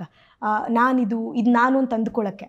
ಆಮೇಲೆ ಒಂದು ಭಾವದ ಎಕ್ಸ್ಟೆನ್ಷನ್ ಏನಿದೆ ಅದನ್ನು ತೊಗೊಂಡು ಹೋಗೋಕ್ಕೆ ರಂಗಗೀತೆಗಳು, ರಂಗ ಸಂಗೀತ ತುಂಬಾ ಸಹಾಯ ಮಾಡುತ್ತೆ. ಯಾವಾಗಲೂ ಅಷ್ಟೇ ಈಗಾಗಲೇ ಹೇಳ್ದಂಗೆ ಇದಕ್ಕೊಂದು ಬೌಂಡ್ರಿ ಇಲ್ಲದೆ ಇರೋದ್ರಿಂದ ಪ್ರತಿ ಸತಿನೂ ಒಂದೊಂದು ರಂಗಗೀತೆ ಎಕ್ಸ್ಪರಿಮೆಂಟಲ್ ಆಗಿ ಬೇರೆ ಬೇರೆ ಥರ ಬಳಕೆ ಆಗುತ್ತೆ. ಒಂದು ಸತಿ ಖುಷಿ ಥರ ಆಗಬಹುದು, ಒಂದು ಸತಿ ದುಃಖವಾಗಿ, ಅಥವಾ ಖುಷಿ ದುಃಖ ಎರಡು ಮಿಕ್ಸ್ಚರ್ ಆಗಿ ಇನ್ನೊಂದೇನೋ ಹೇಳಕ್ಕೆ ಹೊರಟಿರೋ ಥರ ಆಗ್ಬೋದು. ಅದೊಬ್ಬ ನಟ ಅದನ್ನು ತುಂಬ ಭಾವಪೂರ್ಣವಾಗಿ ಅದನ್ನು ಅಭಿನಯಿಸ್ತಾ ಅದು ಹೇಳುವಾಗ ನನಗನ್ಸೋ ಪ್ರಕಾರ ಅವನು ಮಾತಿನಲ್ಲಿ ಹೇಳೋದಕ್ಕಿಂತ ಅದನ್ನು ಹಾಡಿನಲ್ಲಿ ತಾಗಿಸೋದು ತುಂಬ ಚೆನ್ನಾಗಿ ತಗೊಳ್ತಾರೆ ಪ್ರೇಕ್ಷಕರು ಅಂತ. ಅದೇನಾಗ್ಬಿಡ್ತು, ನನಗೂ ಕೂಡ ಸ್ಟೇಜ್ ಮೇಲೆ ಅದನ್ನು ಮಾಡೋದಕ್ಕೆ ಶುರು ಮಾಡಿದಾಗ್ಲೇ ಎಲ್ರಿಗೂ ಅದು ಗಮನಿಸ್ಕೊಳ್ಳೋಕೆ ಶುರುವಾಯಿತು. ಅವ್ರು ಅದನ್ನೇ ಇಲ್ಲ ನೀನು ತುಂಬ ಸೀರಿಯಸ್ ಆಗಿ ಇದ್ರ ಮೇಲೆ ನೀನು ಕೆಲಸ ಮಾಡಬೇಕು ಅಂತ ಅನ್ಸೋ ಥರ ಅವ್ರ ಎಲ್ಲ ಫೀಡ್ಬ್ಯಾಕ್ಗಳು ನನಗೆ ತುಂಬ ಹೆಲ್ಪ್ ಮಾಡ್ತು. ತುಂಬ ಜನ ನಟರು ಎಷ್ಟು ಚೆನ್ನಾಗಿ ಅವರು ಸ್ಟೇಜ್ ಮೇಲೆ ಕ್ಯಾರಿ ಮಾಡ್ತಾರೆ, ಅದೊಂದು ತುಂಬ ದೊಡ್ಡ ಪ್ಲಸ್ ಅಂತ ಆಗುತ್ತೆ. ಯಾವಾಗಲೂ ಹಾಡೋದು, ಅಭಿನಯಿಸೋದು, ಜೊತೆಗೆ ಹಾಗೆ ಕುಣಿಯೋದು, ಇದೆಲ್ಲದನ್ನು ಸ್ಟೇಜ್ ಮೇಲೆ ಮಾಡ್ತಾ ಮಾಡ್ತಾ ಅದೇನಾಗ್ಬಿಡುತ್ತೆ ಅಂತಂದರೆ ಅವ್ರಿಗಿಂತ ನಾ ಬೇರೆ ಅಂತ ಅನ್ನೋದಕ್ಕಿಂತ ನನ್ನ ಸ್ಟ್ರೆಂತ್ ಇದು, ನಾನು ಇದನ್ನ ಇನ್ನೂ ಹೇಗೆ ಮಾಡ್ಕೋಬಹುದು ಅಂತ ತುಂಬ ವಿಷನ್ಸ್ ಕೊಡುತ್ತೆ. ಬೇರೆ ಬೇರೆ ಪರ್ಸ್ಪೆಕ್ಟಿವ್ನಲ್ಲಿ ಪಾತ್ರಗಳನ್ನ ನೋಡೋದಕ್ಕೆ ಹೆಲ್ಪ್ ಮಾಡುತ್ತೆ. ಇದು ಬರೀ ಮಾತು ಆಗ್ತಿದ್ದು ಒಂದು ಸಂದರ್ಭದಲ್ಲಿ ಅಲ್ಲೇ ಆ ಮಾತಿನ ಒಂದು ರಾಗದಲ್ಲಿ ಹೇಳೋದ್ರ ಮುಖಾಂತರ ಹೀಗಿತ್ತು ಅಂತ ಅನ್ಕೊಳ್ಳೋ ಥರ ಮಾಡುತ್ತೆ. ಅದು ನಂಗೆ ಅದು ಗೊತ್ತಾಗ್ತಿರ್ಲಿಲ್ಲ ಫಸ್ಟ್ಗೆ. ಆಮೇಲೆ ನಾನು ಅದನ್ನು ಅರ್ಥ ಮಾಡ್ಕೊಂಡು ಸ್ಟೇಜ್ ಮೇಲೆ ಮಾಡೋದಕ್ಕೆ ಶುರು ಮಾಡಿದಾಗ, ಅದನ್ನು ಗಮನಿಸಿ ಒಂದಷ್ಟು ಹೇಳಿದಾಗ, ಇಲ್ಲ ಹಂಗಿದ್ರೆ ಇದು ಅರ್ಥ ಆಗಿದೆ ಅವ್ರಿಗೆ. ಸೊ ನನಗೇನು ಅನ್ಕೊಂಡು ನಾನು ನಂಬ್ಕೊಂಡು ಮಾಡಿದ್ದೆ ಅದು ಅವ್ರಿಗೂ ಕೂಡ ಗೊತ್ತಾಗಿದೆ ನೋಡಿದವ್ರಿಗೆ ಅಂತಂದರೆ, ಇಲ್ಲ ಇದನ್ನು ಇನ್ನಷ್ಟು ಪಕ್ಕಾ ಮಾಡ್ಕೋಬೇಕು, ಇನ್ನಷ್ಟು ಸೀರಿಯಸ್ ಆಗಿ ತೊಗೊಂಡು ಇದನ್ನು ಮಾಡಬೇಕು. ಸೊ ಅದು ತುಂಬ ಎನರ್ಜೆಟಿಕ್, ಅದು ಸಖತ್ ಎನರ್ಜಿ ಬಿಲ್ಡ್ ಮಾಡುತ್ತೆ. ನಮ್ಮ ಒಳಗಿನ ಒಂದು ಸ್ಟಾಮಿನಾನ, ನಮ್ಮ ನಾಭಿಯಿಂದ ಹಾಡೋದನ್ನು ಸಖತ್ ಹೆಲ್ಪ್ ಮಾಡಿ. ಆಮೇಲೆ ಈಗ ಹಾಡನ್ನು ಹಾಡ್ತಾನೆ ಇದ್ದರೆ ರಾಗಶುದ್ಧಿ ಅದೆಲ್ಲದಕ್ಕಿಂತ ಮಾತಾಡೋದನ್ನು ಕೂಡ ಅದು ಸ್ಪಷ್ಟ ಮಾಡುತ್ತೆ ಅಂತ. ಈಗ ವಾಯ್ಸ್ ಎಕ್ಸಸೈಸ್ ಎಲ್ಲ ನಾವು ಈ ಓ ಏನು ಹೇಳ್ತಿದ್ವಲ್ಲ, ಅದು ಕೂಡ ನಾವು ಮಾತಾಡೋದಕ್ಕೆ ಹೆಂಗೆ ಹೆಲ್ಪ್ ಮಾಡುತ್ತೆ. ಹಾಡುಗಳು ಕೂಡ ಹಾಡಿನ ಒಂದು ವ್ಯಾಯಾಮ, ನಮ್ಮ ದೇಹದ ವ್ಯಾಯಾಮ ಹೇಗೋ ಅಷ್ಟೇ ಒಂದು ಪ್ರಾಮುಖ್ಯತೆ ಹೊಂದಿದೆ ಅಂತ ನಂಗೆ ಅನ್ಸುತ್ತೆ. ನೀವು ರಂಗ ಸಂಗೀತದ ಬಗ್ಗೆ ಹೇಳಿದ್ರಿ, ಈಗ ಭಾವಗೀತೆಗಳಿಗೂ ರಂಗ ಸಂಗೀತಕ್ಕೂ ವ್ಯತ್ಯಾಸ ಹೇಗಾಗುತ್ತೆ ತೋರಿಸಬಹುದಾ? ಅಂದರೆ ಭಾವಗೀತೆಗಳು ಭಾವಪೂರ್ಣವಾಗಿ ಏನು ಹೇಳೋದು ಅದನ್ನು ಕಂಪ್ಲೀಟ್ಲಿ ಅವರೊಂದು ಫೇಶಿಯಲ್ ಎಕ್ಸ್ಪ್ರೆಷನಿಂದ ಅವ್ರ ಭುಜ ಕುಣಿಸಿ ಹೇಳಬೇಕು ಅನ್ನೋ ಯಾವುದೇ ಒಂದು ಕಟ್ಪಾಡಿರಲ್ಲ. ಆದರೆ ರಂಗಗೀತೆಗಳೆಲ್ಲ ಅದೆಲ್ಲ ಇದ್ರೇ ಚಂದ ಅಂತ. ಈ ಭಾವಗೀತೆಗಳಲ್ಲಿ ಇರೋವಂಥ ಒಂದು ಭಾವ, ಜನಪದ ಗೀತನಲ್ಲಿರೋ ಒಂದು ಮಜಾ ಆ ಜನಪದ, ಹಾಗೆ ಶಾಸ್ತ್ರೀಯ ಸಂಗೀತಕ್ಕಿರೋ ಒಂದು ಮಟ್ಟುಗಳು, ಆ ಶಾಸ್ತ್ರೀಯ ಒಂದು ತುಣುಕುಗಳು, ವೆಸ್ಟ್ರನ್ ಹಾಡುಗಳಲ್ಲಿರೋಂಥ ಒಂದು ವೆಸ್ಟರ್ನೈಸ್ಡ್ ಎಲ್ಲ ಒಂದು ಸಂಗತಿಗಳು, ಇದೆಲ್ಲದೂ ಕೂಡ ಇಂಪ್ಲಿಮೆಂಟ್ ಆಗೋ ಥರ ಇರೋದೇನೆ ರಂಗ ಗೀತೆಗಳಲ್ಲಿ. ಆ ಒಂದು ನಾಟಕದ ಮೇಲೆ ಡಿಪೆಂಡ್ ಆಗುತ್ತೆ, ನಾಟಕದ ಫಾರ್ಮ್ ಮೇಲೆ, ನಾಟಕದ ನಿರ್ದೇಶಕರ ಮೇಲೆ ಅದು ಡಿಪೆಂಡ್ ಆಗೋಕ್ಕೆ ಶುರುವಾಗುತ್ತೆ. ಈಗ ಉದಾಹರಣೆಗೆ ನಾನು ಹೇಳೋದಾದರೆ, ಪರಮಜ್ಜ ನಮಗೆ ಮಾಡಿಸಿದ್ದು ಅಂದರೆ ಅಪ್ಪನ ನಿರ್ದೇಶನದಲ್ಲಿ ಸುಭದ್ರ ಕಲ್ಯಾಣ ಅಂತ ಆಗ ಹೇಳಿದ್ನಲ್ಲ, ಆ ಸುಭದ್ರ ಕಲ್ಯಾಣದಲ್ಲಿ ಸುಭದ್ರೆ ಅರ್ಜುನನ ನೋಡಿ ಅವರು ಸ್ವಾಮೀಜಿ ವೇಷದಲ್ಲಿ ಇದ್ದಿರ್ತಾರಲ್ಲ ಅವರು, ಸೊ ಇಲ್ಲ ಇದು ಅರ್ಜುನನೇ ಅಂತ ಅವಳು ಅನುಮಾನ ಪಡ್ತಾಳೆ. ಆತನ ಒಂದು ಸೌಂದರ್ಯವನ್ನು ವರ್ಣಿಸೋಕೆ ಶುರು ಮಾಡ್ತಾಳೆ. ಆಗ ಅವಳು ಸಲೆ ಪೂರ್ಣಿಮಾ ಪೂರ್ಣ ಶಶಿಧರನಂದವಂಜರವಾ ಚೆಲ್ವಿನ ನಗೆ ಮುಗವ ನೋಡೆ, ಸಲೆ ಪೂರ್ಣಿಮಾ ಪೂರ್ಣ ಶಶಿಧರನಂದವಂಜರವಾ ಚೆಲ್ವಿನ ನಗೆ ಮುಗವ ನೋಡೆ, ಈ ಥರ. ಇದು ಪೌರಾಣಿಕದಲ್ಲಿ ಬರುವಂಥದ್ದು. ಇಡೀ ನಾಟಕನೇ ಒಂದು ಪೌರಾಣಿಕ ಕಥೆನ ಆಯ್ಕೆ ಮಾಡ್ಕೊಂಡಿದ್ರಿಂದ ಎಲ್ಲ ಒಂದು ಸ್ಟೈಲೈಸೇಷನ್, ಒಂದು ಶೈಲೀಕೃತವಾದ ಒಂದು ಅಭಿನಯ. ಹಾಗಂಥೇಳಿ ತೀರಾ ಜಾಸ್ತಿ ಅಂತ ಅಲ್ಲದೆ ಇದ್ರು ಒಂದು ಭರತನಾಟ್ಯಂ ರೀತಿ ಅಂತ ಹೇಳ್ಬೋದು. ಅಂದರೆ ಹಸ್ತಗಳು ಇಟ್ಕೊಳ್ಳೋದು ಎಲ್ಲ ಮಾಡೋದು ಎಲ್ಲ ಮುದ್ರೆಗಳನ್ನ ಇಟ್ಕೊಂಡು ಬಳಸೋ ಥರ. ನನ್ನ ಪಾತ್ರ ಸುಭದ್ರೆ ಹಾಗಿತ್ತು. ಅದಾದಮೇಲೆ ಇನ್ನೊಂದು ಉದಾಹರಣೆಗೆ ತಗೊಳ್ಳೋದಾದರೆ, ಆಧುನಿಕ ರಂಗಭೂಮಿನಲ್ಲಿ ನೀರಿನ ಮೇಲೆ ಚಿತ್ರ ಕೆತ್ತಲಿಕ್ಕಾಗೋದಿಲ್ಲ, ಆಗೋದಿಲ್ಲ, ಕತ್ತಿಯ ಗಾಯ ಮಾಡಲಿಕ್ಕಾಗೋದಿಲ್ಲ, ಆಗೋದಿಲ್ಲ, ಅದಕ್ಕೆ ನದಿಗೆ ನೆನಪಿನ ಹಂಗಿಲ್ಲ, ಹಂಗಿಲ್ಲ, ಹಂಗಿಲ್ಲ, ಹಂಗಿಲ್ಲ, ನದಿಗೆ ಬರೀ ಜಲಪಾತದ್ದೇ ಸೆಳವು, ಕಿಲ್ಕಿಲ್ಲಂತ ನಕ್ಕು ಹುಲ್ಲಿಗೆ ಕಚಗುಳಿ ಇಟ್ಟು ಸೆಡವು ಮುರಿದು ಮಡುವಿನ ಹೊಕ್ಕಳಲ್ಲಿ ತಿರುವಣಿ ತಿರುವಿ ತರಗೆಲೆಬು ಗುರಿಯಾಡಿಸಿ ಬೆಳ್ಳಿಯ ಬಲೆಯಲ್ಲಿ ನೀರ ಹಾವನೆ, ಬೆಳ್ಳಿಯ ಬಲೆಯಲ್ಲಿ ನೀರ ಹಾವನೆ. ಇದು ಹಯವದನ ನಾಟಕದ್ದು. ಆಧುನಿಕ ರಂಗಭೂಮಿಗೆ ಇದು ಸೇರುತ್ತೆ. ಇದ್ರ ಮಧ್ಯದಲ್ಲೇ ಈಗ ಜನಪದ ಅಂತ ತಗೊಂಡ್ರೆ ಚಾಮಚಲುವೆ ನಾಟಕದ ಹೇಳಬಹುದು. ಇದು ನಟನದ ಒಂದು ತುಂಬ ಮಹತ್ವಪೂರ್ಣ ನಾಟಕ, ಗೊತ್ತಿದೆಯಲ್ಲ. ಸಖತ್ತು ಜನ ಇದನ್ನು ಇಷ್ಟಪಟ್ಟಿದ್ರು. ಇದನ್ನು ಹೇಳ್ತಾ ಆರಾಮಾಗಿ ಇದು ಫುಲ್ ಡ್ಯಾನ್ಸ್ ಮಾಡಿಕೊಂಡು ಅದಕ್ಕೆ ಬೇಕಾದಂಥ ಗಗ್ರ ಬಳಸ್ಕೊಂಡು ತಂದನ್ನ ತಾನಾನ ತಂದನಾನ ತಾನಾನ ತಂದನ್ನ ತಾನಾನ ತಂದನಾನ ತಾನಾನ ಕೇಳು ಕೇಳು ನನ್ನ ತಂಗಿ ಉತ್ನಳ್ಳಿ ಮಾರವ್ವ ಪಟ್ಟದ ಮಂಚದ ಮ್ಯಾಲೆ ಮಲಗಿದ್ದೆ ಮಾಯದ ಸ್ವಪ್ನವೊಂದ ಕಂಡೆ 7 ಜನ ಮಾರಿರು ಮೈಸೂರು ಸೀಮೆಯನ್ನ ಸೂರೆ ಮಾಡಿದನ ಕಂಡೆ ಅದು ಅಲ್ಲದೆ ನನ್ನ ಕಂದ ನಿನ್ನ ಭಾವನಾದ ನಂಜುಂಡೇಶ್ವರನಿಗೆ ಆಪತ್ತು ಬರುವಂತ ಕನಸನ್ನ ಕಂಡೆ ಚಾಪೆ ಮುದುರುವ ಕನಸು ತಂದನ್ನ ತಾನಾನ ತಂದನ್ನ ತಾನಾನ ತಂದನಾನ ತಾನಾನ ತಂದನ್ನ ತಾನಾನ ತಂದನಾನ ತಾನಾನ ಕೇಳು ಕೇಳು ನನ್ನ ತಂಗಿ ಉದ್ನಳ್ಳಿ ಮಾರವ್ವ ನಿನ್ನ ಭಾವನಾದ ನಂಜುಂಡೇಶ್ವರನು ನಂಜುಲ್ಗೂಡಿಗೆ ಹೋಗಿ 3 ತಿಂಗಳಾಯ್ತಲ್ಲವ್ವ ಅವನು ಹೋದಾಗ ನನ್ನ ಜನ್ಮಕ್ಕೆ ಅನ್ನ ನೀರು ನಿದ್ದೆ ಏನು ಸೇರ್ತಾ ಇಲ್ಲ ಕೋರಿ ಪ್ರಾಯದ ಕಣ್ ಹೆಣ್ಣ ಮರೆತು ನೆತ್ತಿ ಮೇಲ್ನರ ಬಂದಿರುವ ನನ್ನ ಮುದಿ ಸೌತಿರಿಗೆ ಒಲ್ಕೊಂಡು ಕುಂತವ್ನಲ್ಲವ್ವ ಅವಂಗೆ ಹಾವಾದ್ರೂ ಕಚ್ಚಬಾರ್ದ ಚೇಳಾದ್ರೂ ಕುಟ್ಕಬಾರ್ದ ಹಾವಾದ್ರೂ ಕಚ್ಚಬಾರ್ದ ಚೇಳಾದ್ರೂ ಕುಟ್ಕಬಾರ್ದ ನಾಕಾರು ಜ್ವರ ಬಂದು ನರಳಾಡಿ ಸಾಯಬಾರ್ದ ಹೊಟ್ಟೆಯ ನೋವು ಬಂದು ಹಟ್ಟಿಯ ಹಿಡಿಯಬಾರ್ದ ಕಳ್ಳ ಅವನಾಯ್ಸ ತೊಡೆಯ ಬರಲಿಲ್ಲ ತಂಗ್ಯವ್ವ ತಂದನ್ನ ತಾನನ ತಂಗಿ ಅಂದ್ರೆ ಮಾತು ಹಿಂಗೆ ಆಡ್ತಾ ಮಾತಿನಲ್ಲೇ ಹಾಡು ಹಾಡಿನಲ್ಲೇ ಮಾತು ಅನ್ನೋ ಥರ ಇದು ಜನಪದ. ಅಂದ್ರೆ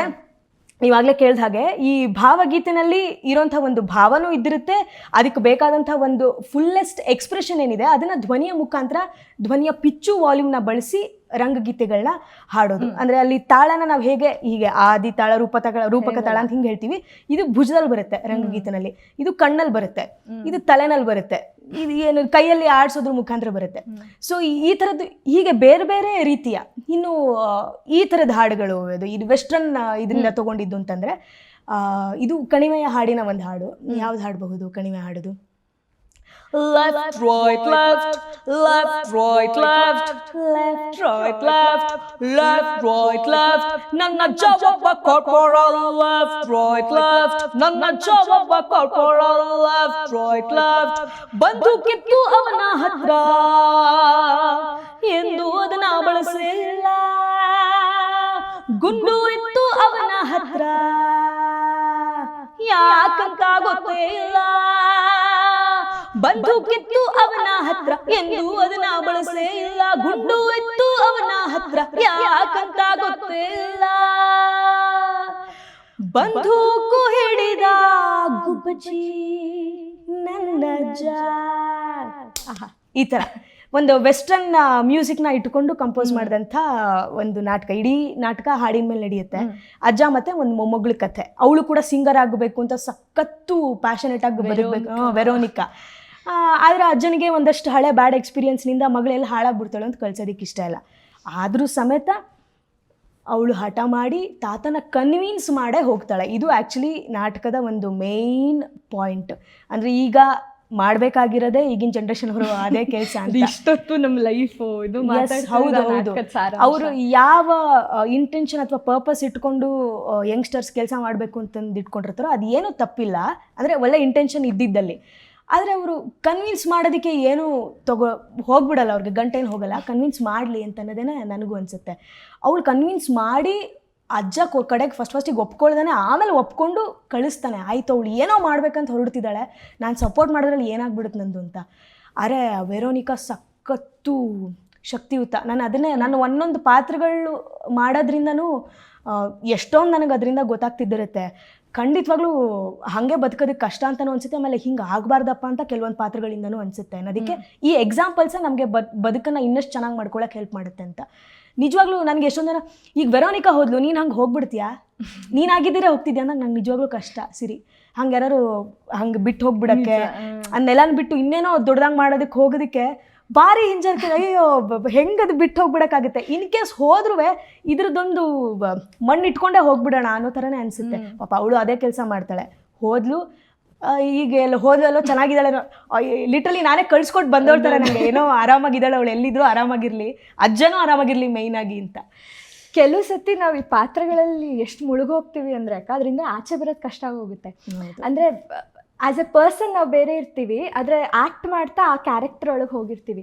ನೀವು ಅದನ್ನು ಹೇಗೆ ಕಲ್ತ್ಕೊಂಡ್ರಿ ಅಂದರೆ ತುಂಬ ಪಾತ್ರಗಳನ್ನು ಮಾಡ್ತಿರ್ತೀರ. ಸೊ ಆ ಪಾತ್ರ ಬೇರೆ ಆದರೆ ದಿಶಾ ಬೇರೆ ಅನ್ನೋದನ್ನು ಅರ್ಥ ಮಾಡ್ಕೊಂಡಿದ್ದು ಹೇಗೆ? ಅದು ನನಗೆ ಹೆಲ್ಪ್ ಮಾಡಿದ್ದೇನೆ ತುಂಬ ನಾಟಕಗಳಲ್ಲಿ ನಾನು ಅಭಿನಯಿಸೋಕ್ಕೆ ಶುರು ಮಾಡಿದ್ಮೇಲೆ. ಅಂದರೆ ಅದು ಒಟ್ಟೊಟ್ಟಿಗೆನೇ, ಅಂದರೆ ಒಂದೇ ನಾಟಕನ ಇಡೀ ವರ್ಷ ಅಥವಾ ಒಂದೇ ನಾಟಕನ ಯಾವುದೋ ಟೈಮಲ್ಲಿ ಮಾಡಲಿಲ್ಲ. ನಟನ ಗೊತ್ತಿದೆಯಲ್ಲ, ವೀಕೆಂಡ್ಸ್ ಬೇರೆ ಬೇರೆ ಶೋ ಮಾಡುತ್ತೆ. ಅದು ಇಲ್ಲದಿದ್ರು ಒಂದು 3 ಪ್ರೊಡಕ್ಷನ್ ಒಂದು ನಾಟಕಕ್ಕೆ ಅಂತ ಕೊಟ್ಟರೆ ಅದಾದು ಒಂದು 20 ದಿನ ಮತ್ತೆ ಗ್ಯಾಪ್ ಕೊಟ್ಟು ಮತ್ತೆ ಇನ್ನೊಂದು ನಾಟಕ ಶುರು ಮಾಡ್ತೀವಲ್ಲ. ಇದೇನು ಹೆಲ್ಪ್ ಮಾಡ್ತು ಅಂತಂದರೆ ಪ್ರತಿ ಸತಿನೂ ಅದು ಇಮೋಷ್ನಲ್ ಪಾತ್ರ ಆಗಿದ್ದಿರಬಹುದು ಅಥವಾ ಇನ್ನೊಂದು ಥರದೊಂದು ಕಾಮಿಕಲ್ ಸೆನ್ಸ್ ಇರೋಂಥ ಪಾತ್ರ ಆಗಿರಬಹುದು ಅಥವಾ ಎರಡು ಬಿಟ್ಟು ನ್ಯೂಟ್ರಲ್ ಆಗಿರೋಂಥ ಪಾತ್ರ ಆಗಿರಬಹುದು. ಆ ಪಾತ್ರದ ಹಿನ್ನೆಲೆ, ಆ ಪಾತ್ರದ ಒಂದು ಚರ್ಯಾಪಟ್ಟಿ ಏನು ಮಾಡ್ತೀವಿ, ಅದ್ರ ಜೊತೆಗೆ ನಾನು ಡೈಲಿ ಬದುಕ್ತಾ ಏನು ತಿಂತೀನಿ ಅಥವಾ ಏನು ಇದು ಮಾಡ್ತೀನಿ, ಆ ಇಡೀ ಪ್ರೊಸೆಸ್ನಲ್ಲಿ ಆ 3 ತಿಂಗಳೇನಿದೆ ನಾನು ಅದನ್ನು ಮಾಡೋ ಪ್ರಯತ್ನ ಮಾಡ್ತೀನಿ ಅಷ್ಟೇ. ಆದರೆ ನಾನು ಮಾಡ್ತಿರುವಾಗ ನನಗೆ ಗೊತ್ತಿರುತ್ತೆ ನಾನು ಆ ಪಾತ್ರದ್ದು ಕಲಿಕೆ ಒಂದು ಪ್ರೊಸೆಸ್ನಲ್ಲಿ ಇದ್ದೀನಿ, ಹಾಗಾಗಿ ಮಾಡ್ತಿದ್ದೀನಿ ಅಂತ. ಆಮೇಲೆ ಅದು ನನಗೆ ಗೊತ್ತಿಡೋನು ಆ ನಡಿಗೆ ಸುಮ್ಮನೆ ಹಿಂಗೆ ನಡೀತಿದ್ರೆ ಹೆಂಗಿರ್ತಿತ್ತು, ನಾನು ಸುಮ್ಮನೆ ಕೂತಿದ್ರೆ ನನಗೆ ಸುಮ್ಮನೆ ಕೂರಕ್ಕೆ ಆಗಲ್ಲ, ನಂಗೆ ಆ ಪಾತ್ರದ ಯೋಚನೆ ಬರ್ತಿರುತ್ತೆ. ಸೊ ಹಿಂಗೆ ಮಾಡಿದ್ರೆ ಹೆಂಗಿರುತ್ತೆ. ಸೊ ಅದೇ ಧ್ಯಾನದಲ್ಲೇ ಇದ್ಬಿಟ್ಟಿರ್ತೀನಿ. ನಾನು ಕಾನ್ಷಿಯಸ್ ಆಗಿ ಇರೋದಲ್ಲ, ಅಥವಾ ಯಾರೋ ಹೇಳ್ಕೊಟ್ಟು ನಿಮ್ಗೆ ಹೇಳಿದ್ನಲ್ಲ ಆಗ ಹಾಗೆ ಇರಬೇಕಂತ ಅಲ್ಲ. ಆದರೆ ಗೊತ್ತಿಲ್ದೇನೋ ಅದೇ ಒಂದು ಗುಂಗಿನಲ್ಲಿ ಅದೇ ಒಂದು ನೆನಪಿನಲ್ಲಿ ಇರೋ ಥರ ಮಾಡುತ್ತೆ. ಅದು ಈ ಪ್ರೊಸೆಸ್ನಲ್ಲಿ, ಪ್ರೊಡಕ್ಷನ್ ಟೈಮ್ನಲ್ಲಿ. ಆಮೇಲೆ ಆ ಮಾತು ಕಲಿಯೋದಕ್ಕೆ ಶುರು ಮಾಡಾದ್ಮೇಲೆ, ಮಾತು ಕಲಿಯೋದನ್ನ ಮಗಪ್ಪಂತೂ ನಿಂಗೆ ಗೊತ್ತಿದೆ, ಮಾಡೋದಕ್ಕಾಗಲ್ಲ, ಅದು ಮಾಡೋ ನೆನಪು ಇರಲ್ಲ. ಆದರೆ ಅದನ್ನು ಹೇಗೆ ಆಡಬಹುದು, ಹೇಗೆ ಮಾಡಬಹುದು ಅಂತ ಇದು ಮಾಡಿ. ಈಗ ದಿಶಾ ಆಗಿದ್ರೆ ನಾನು ಹೇಗೆ ಹೇಳ್ತಿದ್ದೆ ಅನ್ನ ತಗೋತೀನಿ. ದಿಶಾ ಹೀಗೆ ಹೇಳ್ತಿದ್ಲು. ಈಗ ದಿಶಾ ಬಿಟ್ಟು ಇವಾಗ ಗಾಂಧಾರಿಯಾಗಿ ಈ ಮಾತನ್ನು ಹೆಂಗೆ ಹೇಳ್ತಿದ್ಲು, ಗಾಂಧಾರಿ ಹೇಗೆ ಇರ್ತಾ ಬಂದು ಚಿಕ್ಕ ವಯಸ್ಸಿನಿಂದ ಅವಳಿಗೆ ಆಗಿದ್ದು ತೊಂದರೆ ಏನೇನು, ಅವಳು ಎಷ್ಟು ಸಂಕಷ್ಟಗಳನ್ನ, ಯಾವ ಕಾಂಪ್ಲಿಕೇಟೆಡ್ ಸಿಚುವೇಶನಲ್ಲಿ ಅವಳಿಗಿದ್ದಾಳೆ ಅದನ್ನೆಲ್ಲ ಅರ್ಥ ಮಾಡ್ಕೋತಾ ಅವಳು ಇದನ್ನು ಹೇಗೆ ಪೋರ್ಟ್ರೇ ಮಾಡ್ತಾಳೆ ಅಂತ ಗಮನಿಸ್ಕೊಳ್ಳೋಕೆ ಶುರು ಆಯಿತು. ಸೊ ಆ್ಯಕ್ಟಿಂಗಲ್ಲೂ ರಿಯಲ್ ಲೈಫ್ ಕಥೆನ ನೀವು ಕನೆಕ್ಟ್ ಮಾಡ್ಕೋತಿದ್ರಿ. ಹೌದು. ಆಮೇಲೆ ಅದಾದಮೇಲೆ ತುಂಬ ಮೇಜರಾಗಿ ಹೆಲ್ಪ್ ಮಾಡಿದ್ದೇನು, ಇದೆಲ್ಲ ಒಂದು ಪ್ರೊಸೆಸ್ಗಳು, ಇದೆಲ್ಲ ಹಿನ್ನೆಲೆಗಳು ತಿಳ್ಕೊಳ್ಳೋದ್ರ ಜೊತೆಗೆ ತುಂಬ ಹೆಲ್ಪ್ ಮಾಡೋದೇನೆ ನೀ ಕೇಳಿದ ಪ್ರಶ್ನೆಗೆ ಏನಂತಂದರೆ, ಸ್ಟೇಜ್ ಮೇಲೆ ಯಾವಾಗಲೂ ಮಾಡಬೇಕಿರೋದೆ ಲಿವ್ ಇನ್ ದ ಮೂಮೆಂಟ್ ಅಂತ. ಓಕೆ. ಈ ಒಂದು ಏನಿದೆ, ಈ ಒಂದು ಕಾನ್ಸೆಪ್ಟ್ನೆಲ್ಲ ನಾನಂತೂ ಬದುಕ್ತಾ ಇರೋದು ಸ್ಟೇಜ್ ಮೇಲೂ. ಇದ್ರೆ ಏನಾಗ್ಬಿಡೆ ತುಂಬ ಕಷ್ಟ ಆಗುತ್ತೆ. ಯಾಕಂದರೆ ನಾನಂತೂ ಫೇಕ್ ಮಾಡಿ ನನಗೆ ಅಳೋದಕ್ಕೂ ಬರಲ್ಲ. ಅದಂದರೆ ಇನ್ಯಾವುದೋ ಒಂದು ಪ್ರೊಸೆಸ್ನಲ್ಲಿ ಅಳೋದಕ್ಕೂ ನಾವು ಅಲ್ಲಿ ಏನಿರುತ್ತೆ ಅಲ್ಲಿ ಬದುಕ್ತಾನೆ ನಾನು ಅಲ್ಲಿ ಕಣ್ಣೀರು ಹಾಕಿರ್ತೀನಿ, ಅಲ್ಲಿ ಏನಿರುತ್ತೆ ಅಲ್ಲಿ ಬದುಕ್ತಾನೆ ನಾನು ಸಿಟ್ಟು ಮಾಡ್ಕೊಂಡಿರ್ತೀನಿ. ಆ ಪಾತ್ರ ಸಿಟ್ಟು ಮಾಡ್ಕೊಂಡಿತ್ತು ಅನ್ನೋದನ್ನೇ ನಾವು ಅಲ್ಲಿ ಅಭಿನಯಿಸಿರ್ತೀವಿ. ಸೊ ನಾನು ಅದಾಗಿದ್ರೆ ಅನ್ನೋದನ್ನೇ ನಾನು ಅಲ್ಲಿ ಪೋರ್ಟ್ರೇ ಮಾಡ್ತಿರ್ತೀನಿ. ಅಫ್ಕೋರ್ಸ್ ಈಗ ಪರಕಾಯ ಪ್ರವೇಶ ಅಂತ ಅನ್ನೋದೇನಿದೆ ಕಾನ್ಸೆಪ್ಟ್, ಯಾರು ಇನ್ನೊಂದು ದೇಹಕ್ಕೆ ಹಂಗೆ ಲೀನ ಆಗೋದಕ್ಕಾಗಲ್ಲ, ಅಂದರೆ ಆ ಕಾನ್ಸೆಪ್ಟಲ್ಲೇ ಇರೋವಂಥದ್ದು. ಆದರೆ ಅಟ್ಲೀಸ್ಟ್ ನನ್ನದು ಏನಿದೆ, ನಾನು ಅದಾಗಿದ್ದರೆ ಈ ರೇ ಕಾನ್ಸೆಪ್ಟ್ ಏನಿದೆ ಸ್ಟ್ಯಾನ್ಸ್ಲಾವಿಸ್ಗೆ ಹೇಳೋದು, ಅದನ್ನು ನಾವು ಅಪ್ಲೈ ಮಾಡ್ಕೋತಾ ಬರೋದು. ಅದಕ್ಕೂ ಮುಖ್ಯವಾಗಿ ಆಗಲೇ ಹೇಳ್ದಂಗೆ live in the moment. Gandhari ಇಲ್ಲಿ ಹೋಗ್ತಿದ್ದಾಳೆ, ಅವನ ಮಗನ ಹೆಣ ಅಲ್ಲಿ ಬಿದ್ದಿದೆ, ಅವನು ಸತ್ತು ಹೋಗಿದ್ದಾನೆ, ಆ ರಿಯಲೈಸೇಷನ್ ಅವಳಿಗೆ ಆಗ್ತಾ ಇದೆ. ಅವಳಿಗೆ ಆದಾಗ ಅವಳಿಗೆ ಏನಾಯಿತು, ಸೊ ಅಲ್ಲಿ ಅವಳು ಬದುಕ್ತಾ ಇದ್ದಾಳೆ ಗಾಂಧಾರಿ ಅನ್ನೋದನ್ನು ನಾನು ಅನುಭವಿಸಿ ಮಾಡೋದು. ಸೊ ಅದೇನಾಗುತ್ತೆ, ಆ ಲಿವ್ ಇನ್ ದ ಮೂಮೆಂಟ್ ಕಾನ್ಸೆಪ್ಟಲ್ಲಿ ಯಾವಾಗಲೂ ಇದ್ಬಿಟ್ರದ್ದು ಎಷ್ಟು ಹೆಲ್ಪ್ ಮಾಡುತ್ತೆ ಅಂದರೆ, ನಿಜವಾಗ್ಲೂ ಹೇಳ್ತೀನಿ, ಶೋ ಮುಗಿದಾದ್ಮೇಲೆ ಶೋ ಮುಗಿದಿದ್ದು, ಆ ಕಣ್ಣೀರು ಹೋಗಿದ್ದು, ಆ ಹತಾಶೆನ ಆಚೆ ಹಾಕ್ಕೊಂಡಿದ್ದು, ಇದೆಲ್ಲ ಬಿಟ್ಟು ಒಂದು ಉಸಿರನ್ನ ಆಚೆ ಬಿಟ್ಟು ಶೋ ಆಯಿತು ಅನ್ನೋದಾಗುತ್ತೆ. ಸೊ ಗಾಂಧಾರಿನೂ ಅಲ್ಲಿ ದುಃಖಪಟ್ಲು, ಈಗ ದಿಶಾಗೆ ಬಂದಿಲ್ಲ ಅಂತ ಆಗುತ್ತೆ. ಯಾವಾಗ ತೊಂದರೆ ಆಗುತ್ತೆ, ಈಗ ಹೀತ್ ಲೆಡ್ಜರ್ದು ಆಗಿದ್ದ ಕಥೆ ಆಗಿರಬಹುದು, ತುಂಬ ಬೇರೆ ಬೇರೆ ನಟರಿಗೆ ಕಂಪ್ಲೀಟ್ ಇನ್ವಾಲ್ವ್ಮೆಂಟ್, ಅದು ತಪ್ಪು ಅಂತ ಹೇಳಲ್ಲ, ಆದರೆ ಎಲ್ಲಿ ಅವ್ರಿಗದು ಮೆಂಟಲಿ ಅಪ್ಸೆಟ್ ಮಾಡುತ್ತೆ, ಅವ್ರಿಗದು ಮೆಂಟಲಿ ಹಿಂಸೆ ಮಾಡ್ತಿದೆ ಅಂತಂದರೆ, ಆ ಥರ ಒಂದೇ ಪಾತ್ರನ ಹಿಡ್ಕೊಂಡು ಅವರು ಜಗಾಡ್ಬಿಡ್ತಾರೆ ಅಂತಂದರೆ, ಅವ್ರಿಗದು ಯಾವಾಗಲೂ ತೊಂದರೆನೇ. ಯಾಕಂದ್ರೆ ಅವ್ರಿಗೆ ಇನ್ನೇನು ಮಾಡೋದಕ್ಕೆ ಸಾಧ್ಯತೆ ಆಗಲ್ಲ, ಎಲ್ಲದೂ ಅವ್ರಿಗೆ ತಲೆ ಕೆಡಿಸ್ತಾ ಇರುತ್ತೆ. ಅಯ್ಯೋ, ಆ ಪಾತ್ರವಾಗಿ ಅವ್ರು ಬದುಕಕ್ಕೆ ಶುರು ಮಾಡಿಬಿಟ್ಟಿರ್ತಾರೆ. ಅವರು ಬದುಕ್ತಿದ್ದಾರೆ ಅಥವಾ ಅವ್ರ ಪಾತ್ರವಾಗಿ ಅವ್ರು ಡೈಲಿ ಲೈಫಲ್ಲಿ ಬದುಕ್ತಿದ್ದಾರೆ ಗೊತ್ತಾಗಲ್ಲ. ಹೀತ್ ಲೆಡ್ಜರ್ ಅಥವಾ ಇನ್ನೂ ಒಂದಷ್ಟು ಜನಕ್ಕೆ ನಂಗೆ ನೆನಪಾಗ್ತಿರೋದು ಅವ್ರಿಗೆ ತುಂಬ ಜನಕ್ಕೆ ಆಗಿದ್ದೇ ಆ ಸಮಸ್ಯೆ. ಇನ್ನೊಂದು ಮೇಜರಾಗಿ ಈಗ ನಟರಾಗಿ ನಾವು ಏನು ಕಟ್ಕೋಬೇಕಂತಂದರೆ, ಬೇರೆ ಬೇರೆ ಪಾತ್ರಗಳು ಮಾಡೋದಕ್ಕೇನೆ ನಮ್ಗೆ ತುಂಬ ಖುಷಿ. ಆದರೆ ಈ ಥರದ್ದು ಮಾಡೋದು ಏನಾಗ್ಬಿಡುತ್ತೆ, ತುಂಬ ಇನ್ವಾಲ್ವ್ ಆಗಿಬಿಟ್ರೆ ಅದೊಂದೇ ಪಾತ್ರಕ್ಕೆ ಸೀಮಿತ ಆಗೋ ಥರದ್ದು ಆಗ್ಬಿಡುತ್ತೆ. ಅದೊಂದೇ ಇದಕ್ಕೆ ಅದೇ ಜಾನರು. ನಾನು ಕಾಮಿಡಿ ಮಾಡ್ತೀನಾ, ಎಲ್ಲ ಕಾಮಿಡಿನೇ ಮಾಡ್ತೀನಿ, ಇಲ್ಲ ಸೀರಿಯಸ್ ಪಾತ್ರ ಮಾಡ್ತೀನಾ, ಅದೇ ಇಂಟೋನೇಷನ್ ಇಲ್ಲ, ಅದೇ ಟೋನಲ್ಲಿ ಎಲ್ಲ ಮಾಡ್ತೀನಿ.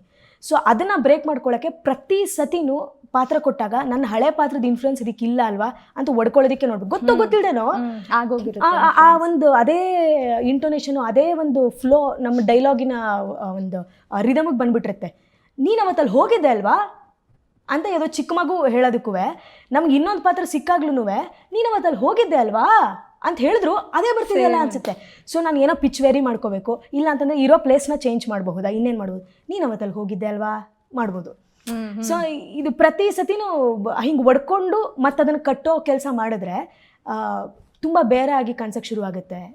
ಲಿವ್ ಇನ್ ದ ಮೂಮೆಂಟಲ್ಲಿ ಇರೋದು, ಆಮೇಲೆ ಪ್ರತಿ ಸತಿನೂ ಹಳೆ ಪಾತ್ರದ ಇನ್ಫ್ಲುಯೆನ್ಸ್ ಇರದೆ ಇನ್ಯಾವುದೋ ಬೇರೆ ಪಾತ್ರದ ಒಂದು ಹುಡುಕಾಟ ಮಾಡೋದ್ರಿಂದ ಇದು ಹೆಲ್ಪ್ ಮಾಡುತ್ತೆ ಅಂತ ಅನ್ಸುತ್ತೆ ಅಂತ.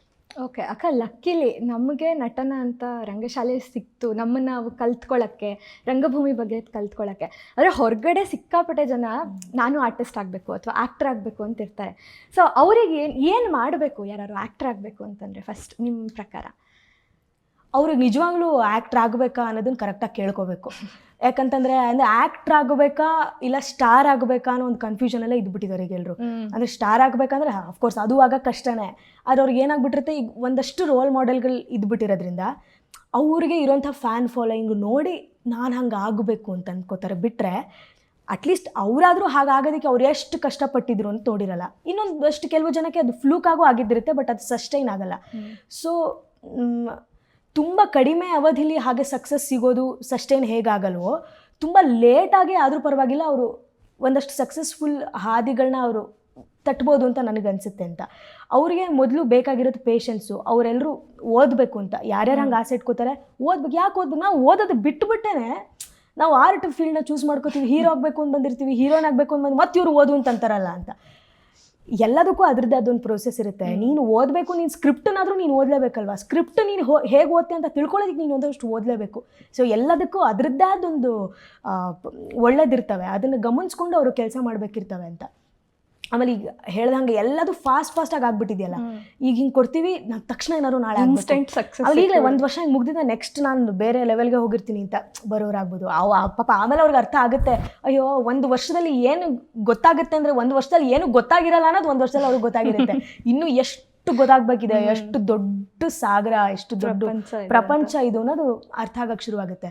ಸೊ ಹಾಗಾಗಿ ಅವ್ರಿಗೆ ಏನಾಗಬೇಕು, ಏನು ಮಾಡಬೇಕು ಅನ್ನೋದ್ರ ಬಗ್ಗೆ ಕ್ಲಾರಿಟಿ ಬೇಕು. ಆಮೇಲೆ ಅವ್ರು ಅದ್ರ ಹಿಂದೆ ತುಂಬ ಕೆಲಸ ಮಾಡಬೇಕು ಅಂತ. ಈ ಕೆಲಸ ಏನು ಮಾಡ್ಬೇಕು, ಕೆಲಸ ಬೇಡ ಅಂತ ಏನೇ ಮಾಡಿದ್ರು ಅದಕ್ಕೆ ನಿಜವಾಗ್ಲೂ ಹಂಗೆ ಹೇಳ್ತಾರೆ. ನನಗೆ ಹೇಳ್ತಾರೆ ಒಂಚೂರು ಉತ್ಪ್ರೇಕ್ಷೆ ಇಲ್ಲ. ಅವ್ರು ಹೆಂಗೆ ಮಾತಾಡ್ತಾರೆ ಅಂತಂದರೆ, ನಾವು ಎಲ್ಲ ಬಿಟ್ಟು ಬಂದಿದ್ದೀವಿ, ನಾವು ಓದೋದು ಬೇಡ, ನಾನು ಎಕ್ಸಾಮ್ ತೊಗೊಳ್ಳಲ್ಲ, ನನ್ನ ಮನೇಲಿ ಏನೂ ಮಾಡಲ್ಲ ಅಂತ ಬಿಟ್ಟಿದ್ದಾರೆ. ಹಾಗಾಗಿ ಒಂದು ಆಪ್ಷನಲ್ಲ ನಾನೊಂದು ಹೀರೋ ಆಗಬೇಕು ಅಂತ. ಹಂಗೆ ಆಗಲ್ಲ, ನಟ ಹಂಗೆ ಹುಟ್ಕೊಳ್ಳಲ್ಲ ಅಲ್ವಾ. ಅದಕ್ಕೆ ಆ ಒಂದು ಪ್ರಾಸೆಸ್ಗೆ ಅವ್ರು ಒಳಗೊಳ್ಳೇಬೇಕು, ಸೀರಿಯಸ್ ಆಗಬೇಕು, ಜವಾಬ್ದಾರಿ ತೊಗೋಬೇಕು ಅಂದರೆ ಮನೆ ಜವಾಬ್ದಾರಿ ಅಂತ. ಅಟ್ಲೀಸ್ಟ್ ಅವನದು ನಾವ್ನಾರು ತೊಗೊಳಕ್ಕೆ ಶುರು ಮಾಡಿದ್ರೆ ಅಟ್ಲೀಸ್ಟ್ ಒಂದಷ್ಟು ಹೊರೆ ಕಮ್ಮಿ ಆಗುತ್ತೆ. ಅದನ್ನು ಯಾರೂ ಮಾಡ್ತಾಯಿಲ್ಲ. ಇಲ್ಲ ಇನ್ಸ್ಟೆಂಟಾಗಿ ಆಗಬೇಕು, ಈಸಿಯಾಗಿ ಸಿಕ್ಬಿಡ್ಬೇಕೆಲ್ಲ ಅನ್ನೋ ಥರ ಆಗ್ಬಿಡ್ತಿದೆ. ಹಾಗಾಗಿ ಆ ಎಫರ್ಟ್ ಏನಿದೆ, ಆ ಡೆಡಿಕೇಶನ್ ಏನಿದೆ, ಅದು ನಿಜವಾಗ್ಲೂ ಬೇಕು.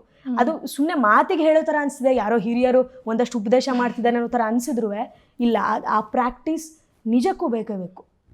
ಆವಾಗ ನಮ್ಮನ್ನು ನಾವು ತೆರೆದಿಟ್ಕೊಳ್ಳೋಕ್ಕೆ, ಆಮೇಲೆ ತುಂಬ ಬೇರೆ ಪರ್ಸ್ಪೆಕ್ಟಿವಲ್ಲಿ ಯೋಚನೆ ಮಾಡೋಕ್ಕೆ ನಮ್ಗೆ ಅನುಕೂಲ ಆಗುತ್ತೆ. ಆಗ ಬೇರೆ ಥರ ನಾವು ಕಾಣಿಸ್ಕೋತೀವಿ ಅಂತ ನನಗನ್ಸುತ್ತೆ.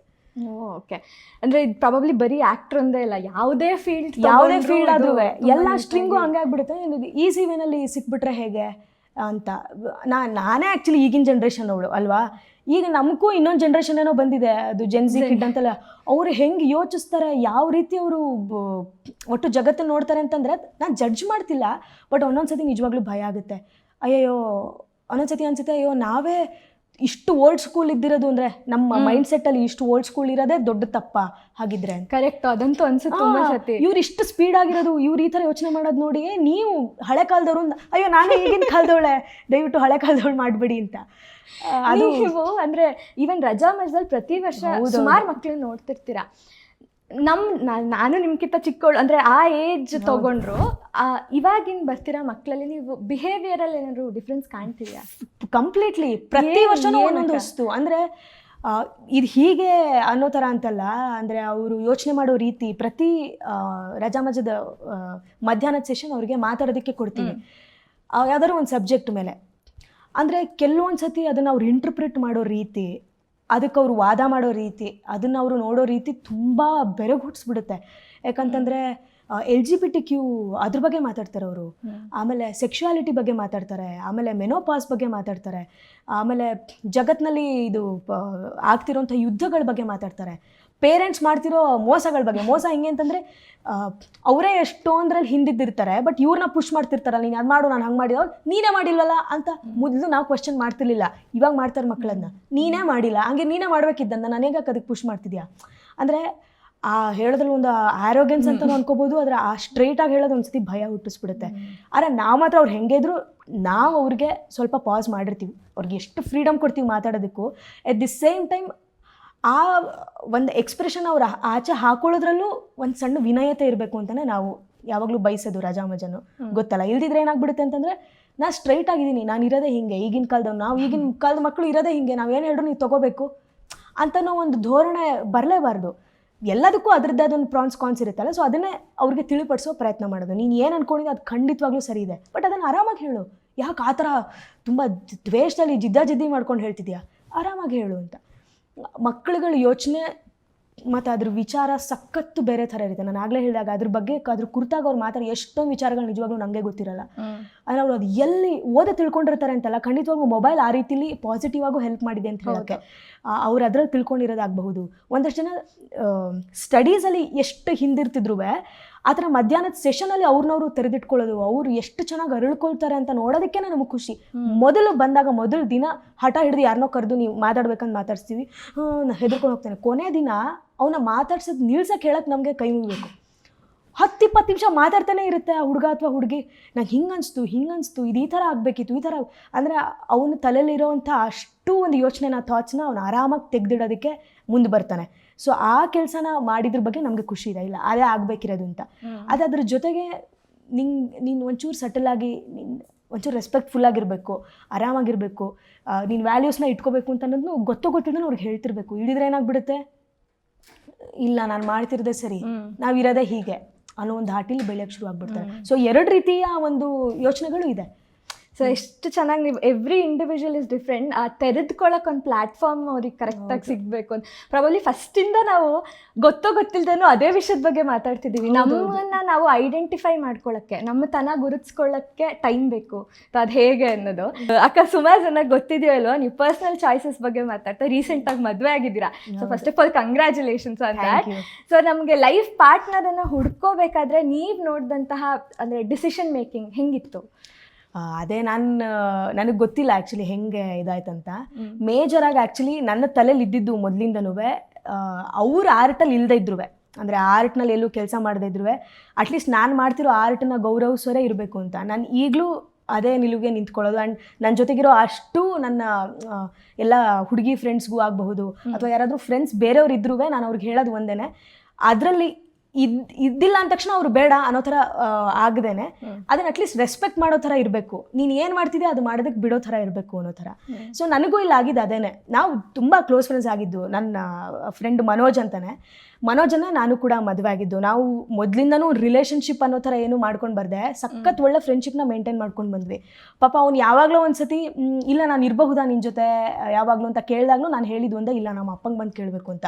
ಅದನ್ನೇ ಒಂದು 8 ವರ್ಷ ಮಾಡ್ಕೊಂಡು ಬಂದೆ. ಪಾಪ ಹುಡುಗ 8 ವರ್ಷ ಅಪ್ಪಂಗೆ ಬಂದು ಕೇಳು, ಎಷ್ಟು ಬರೀ ಇದೊಂದೇ ಡೈಲಾಗೆ ರಿಪೀಟ್ ಆಗ್ತಿದೆ ಅಂತ. ನಾನು ಅದನ್ನು ತುಂಬ ಇದು ಮಾಡ್ತಿದ್ದೆ. ಅಂದರೆ ಯಾವಾಗಲೂ ಸ್ವಲ್ಪ ಆ ವೇಳೆ ಒಂದು ಓಲ್ಡ್ ಸ್ಕೂಲ್ ಮೆಂಟಾಲಿಟಿ ನಂದು, ಆ ವೇಳೆ ಹೋಗಬೇಕು ಅಂತ. ಪಾಪ ಅವನು ಕೂಡ ಇಲ್ಲ, ಅಟ್ಲೀಸ್ಟ್ ಹೇಳಿರೋದಕ್ಕೆ ಒಂದು ಬೆಲೆ ಕೊಡಬೇಕು ಅಂತ ಹೇಳಿ ಬಂದಿದ್ದು. ಆತ ಕೂಡ ಒಂದು ಆರ್ಟಿಸ್ಟ್ ಆಗಿರೋದು ನನಗೆ ಹೆಲ್ಪ್ ಆಯಿತು. ಅಂದರೆ ಎಲ್ಲ ರೀತಿಯಿಂದನೂ ನಾನಿವಾಗ ಬೇರೆ ಗೊತ್ತಿಲ್ಲ, ಇನ್ಯಾವುದೋ ಒಂದು ಸಮಯಕ್ಕೆ ನಾನು ಹೋದರೂ ಅಥವಾ ಇನ್ಯಾವುದೋ ಒಂದು ಇದರಲ್ಲಿ ನಾನು ಇದ್ದಿದ್ರೆ ಅದು ಪಾತ್ರಗಳು ನಿರ್ವಹಿಸೋ ರೀತಿಲಾಗಬಹುದು, ಅಥವಾ ನಾನು ಲೇಟಾಗಿ ಹೋಗೋದು ಅಥವಾ ಬೇಗ ಎದ್ದು ಬಂದುಬಿಡೋದು ರಿಹರ್ಸಲ್ಗೆ. ಯಾರ್ದೋ ಬೇರೆಯವ್ರ ಜೊತೆ ಇದ್ದಿದ್ರೆ ಪ್ರಾಬಬ್ಲಿ ಅವ್ರಿಗದು ಅರ್ಥ ಆಗ್ತಿದ್ದಿರಲಿಲ್ಲ ಅಂತ ಅನ್ಸುತ್ತೆ. ಅಂದರೆ ಎಲ್ಲದನ್ನೂ ಎಕ್ಸ್ಪ್ಲೈನ್ ಮಾಡಬೇಕಿತ್ತು. ಅದು ಏನಾಯ್ತಂದರೆ ಇವತ್ತು ಬೆಳಿಗ್ಗೆ ಬೇರೆ ಪಾತ್ರ ಕಟ್ಕೋಬೇಕಿತ್ತು, ಅದಕ್ಕೋಸ್ಕರ ಆಮೇಲೆ ಅದು ಇವತ್ತು ನನಗೆ ಶೋ ಮುಗ್ದಿದ್ದು ಎಲ್ಲದೂ ಹೇಳಬೇಕಿತ್ತು. ಇದು ಮನೋಜ ವಿಚಾರಕ್ಕೆ ಏನಾಯಿತು, ಮೊದಲಿಂದೂ ನನ್ನನ್ನು ನೋಡ್ಕೊಂಡು ಬಂದಿದ್ದರಿಂದ ನಂದು ಕೆಲಸದ ಪ್ಯಾಟ್ರನ್ ಏನು ಅಂತ ಅರ್ಥ ಆಯಿತು. ಆಮೇಲೆ ಅವನೇನು ಯೋಚಿಸ್ತಾನೆ, ಅವನು ಯಾವ ಒಂದು ಫ್ರೀ ಮೈಂಡ್ಸೆಟ್ಟಲ್ಲಿದ್ದಾನೆ. ಈಗ ನಾನು ಹಿಂಗಿದ್ರೆ ಆ್ಯಕ್ಚುಲಿ ಅವನು ಒಂಥರ ಕಂಪ್ಲೀಟ್ಲಿ ಒಂದು ಚಿಲ್ ಪರ್ಸನ್ ಆಗಿದ್ದಿರ್ತಾನೆ. ಅವನು ಆರಾಮಾಗಿ ನೋಡ್ತಿದ್ದಿರ್ತಾನೆ, ಅವನು ತುಂಬ ಚೆನ್ನಾಗಿ ಬರೀತಾನೆ. ಸೊ ಅವಾಗ ನನಗೇನಾಗುತ್ತೆ, ನಿನ್ನ ಫ್ರೀಡಮ್ನ ನೀ ತಗೋ ಅನ್ನೋ ಥರ ನಾನು ನಿನಗೂ ಹಿಂಗೆ ಮಾಡಬೇಕು, ನೀನು 9 to 5 ಜಾಬೇ ಮಾಡಬೇಕು, ನೀನು ಆ ಕಾರ್ಪೊರೇಟ್ ವರ್ಲ್ಡಲ್ಲಿ ಇರ್ಬೇಕಂತ ನಾನು ಯಾವಾಗಲೂ ಹೇಳಿಲ್ಲ. ಸೊ ನೀನು ನಂಗೆ ಹೇಳಂಗಿಲ್ಲ ಅನ್ನೋದು ಮಾತಾಡ್ಕೊಳ್ಳೋದೇನೆ ಅರ್ಥ ಆಗಿದ್ದೊಂದು ವಿಚಾರಗಳು ನಮ್ಮ ನಡುವೆ. ಸೊ ಹಾಗಾಗಿ ಮೊದಲಿಂದಲೂ ಆ ವಿಚಾರಕ್ಕೊಂದು ಸಪೋರ್ಟ್ ಸಿಸ್ಟಮ್ ಇದ್ದೇ ಇತ್ತು. ನಂಗೆ ಮನೆಯಿಂದ ಅದು ಹೆಂಗೆ ಸಿಕ್ತು, ಹಾಗೆ ಅಣ್ಣ ಹೇಗೆ ಸಮೀರಣ್ಣ ಹೇಗೆ ಸಪೋರ್ಟ್ ಮಾಡಿದ್ರು, ಅದೇ ರೀತಿಲೇ ನನಗೆ ನಿಜವಾಗ್ಲೂ ಮನೋಜಯಿಂದನೂ ತುಂಬ ಒಳ್ಳೆ ರೀತಿ ನನಗೊಂದು ಅನುಕೂಲ ಆಯ್ತು ಆ ರೀತಿಲಿ. ಅದಕ್ಕೆ ಈಗಲೂ ನಾವು ಮಾತಾಡ್ಕೊಳ್ಳೋದು ಅದೇ ರೀತಿಲೇ. ಈ ಒಂದು ಆರ್ಟ್ ಇದ್ರಲ್ಲಿ ನಾವು ಇನ್ನೇನು ಮಾಡಬಹುದು ಅನ್ನೋ ಒಂದು ನಿಟ್ಟಿನಲ್ಲಿ. ಅವನದೊಂದು ಮ್ಯೂಸಿಕ್ ಪ್ರೊಡಕ್ಷನಲ್ಲಿ ಈಗ ಕೆಲಸ ಮಾಡ್ತಾ ಇದ್ದಾನೆ. ಅವನೇನು ಮಾಡಬೇಕು ಅಂತ ಅನ್ಕೋತಿದ್ದಾನೆ, ಅವ್ನು ಮಾಡೋದಕ್ಕೆ ಅದು ಅವನಿಷ್ಟ ಅಂತ. ಸೊ ಯಾವಾಗ ನಾವು ಇಲ್ಲ ನೀನು ಹಿಂಗೆ ಮಾಡಬಾರ್ದು, ನೀನು ಈ ಟೈಮಿಗೆ ಬರಬೇಕು, ಈ ಟೈಮಿಗೆ ಸಣ್ಣ ಮಟ್ಟಿನ ಶುರು ಆಗಿಬಿಟ್ರು ಅಲ್ಲೇ ಯಾರನ್ನೂ ಕಂಟ್ರೋಲ್ ಮಾಡೋದಕ್ಕೆ ಹೋಗಬಾರ್ದು. ಎಲ್ಲಿ ಹಂಗೆ ಕಂಟ್ರೋಲ್ ಮಾಡೋಕ್ಕೆ ಶುರು ಮಾಡ್ತಾರೆ ಎಲ್ಲ ದಬಕೋತವೆ ಅಂತ. ಸೊ ಇದು ಹೀಗೆ ಇರಲಿ ಅಂತ ನಾನು ವಿಶ್ ಮಾಡ್ತಾ. ಎಷ್ಟು ಅಂದರೆ ಪಾರ್ಟ್ನರ್ಶಿಪ್ ಮದುವೆ ಅನ್ನೋದು, ಕೊಲಾಬ್ರೇಟಿವ್ ಅಪ್ರೋಚ್ ನಿಜವಾಗ್ಲೂ. ಅಂದರೆ ಈಗ ಇಷ್ಟಪಟ್ಬಿಟ್ಟು ನನಗೆ ಅಂದ್ಕೊಂಡ್ರೆ ಮನಸ್ಸಿಂದ ಲವ್ ಮಾಡ್ತಿದ್ದೀನಿ, ನಂಗೆ ಬಿಟ್ಟಿರೋಕ್ಕಾಗಲ್ಲ ಅಂತ ನಾನು ಯೋಚಿಸೋದಕ್ಕೂ, ನಾನು ಇದು ಸೆಲ್ಫಿಶ್ ಆಗಿ ಅಂತಲ್ಲ, ಬಟ್ ಎಲ್ಲ ರೀತಿಯಿಂದನೂ ನನ್ನ ಕೆಲಸನೂ ನನ್ನನ್ನು ರೆಸ್ಪೆಕ್ಟ್ ಮಾಡೋ ಥರದವ್ರೆ ಬೇಕು ಅನ್ನೋದನ್ನೇ ನಾನು ಯೋಚಿಸ್ತಿದ್ದೆ. ಅವ್ನು ಮೊದಲಿಂದ ನನ್ನ ಕೆಲಸದ ಬಗ್ಗೆ ನನ್ನ ಸ್ಟೇಜ್ ಮೇಲೆ ನೋಡಿದ್ರಿಂದ ಅವ್ನಿಗೆ ಅದು ಇಷ್ಟ ಇರ್ತಿತ್ತು. ನನಗೂ ಅವನು ನೋಡಿ ಅವ್ನ ಧ್ವನಿ ಬಗ್ಗೆ, ಅವ್ನು ಬರೆಯೋದ್ರ ಬಗ್ಗೆ ನನಗೂ ಒಂದು ಆಕರ್ಷಣೆ ಇತ್ತು. ಈ ಸಕ್ಕದಾಗಿ ಬರೀತಾನಲ್ಲ ಇವನು ಅಂತ. ಆ್ಯಂಡ್ ಚೆನ್ನಾಗಿತ್ತು ಇವ್ನ ಧ್ವನಿ, ಚೆನ್ನಾಗಿ ಹಾಡ್ತಿದ್ದ, ಅವನು ಚೆನ್ನಾಗಿ ಪರ್ಫಾರ್ಮ್ ಮಾಡ್ತಾನೆ ಅಂತ ಮನಸ್ಸಲ್ಲಿತ್ತು. ಸೊ ಅದು ನಮ್ಮ ಫ್ರೆಂಡ್ಶಿಪ್ ಅನ್ನೋ ಒಂದು ಇದರಲ್ಲಿ ಬಿಲ್ಡ್ ಆಗ್ತಾ ಹೋಯಿತು. ಅದ್ರ ಬಗ್ಗೆ ಯಾವಾಗಲೂ ಮಾತಾಡ್ತಿರ್ತಿದ್ವಿ. ನೆಕ್ಸ್ಟ್ ಏನು ಮಾಡೋಣ, ನೀನೇನು ಮಾಡ್ತೀಯಾ, ನಾನು ಈ ಥರ ನಾಟಕದಲ್ಲಿ ತೊಡಕೋತಾ ಇದ್ದೀನಿ, ಸರಿ ನಾನು ಇಲ್ಲಿಗೆ ಹೋಗಿ ಬರ್ತೀನಿ, ನಾನು ಇವ್ರ ಜೊತೆ ಅವನು ಒಂದಷ್ಟು ಕಾರ್ಯಕ್ರಮನ ಹೋಸ್ಟ್ ಎಲ್ಲ ಮಾಡೋಕ್ಕೆ ಶುರು ಮಾಡಿ. ನಂಗೆ ಅದೆಲ್ಲ ಚೆನ್ನಾಗಿ ಅನಿಸ್ತು.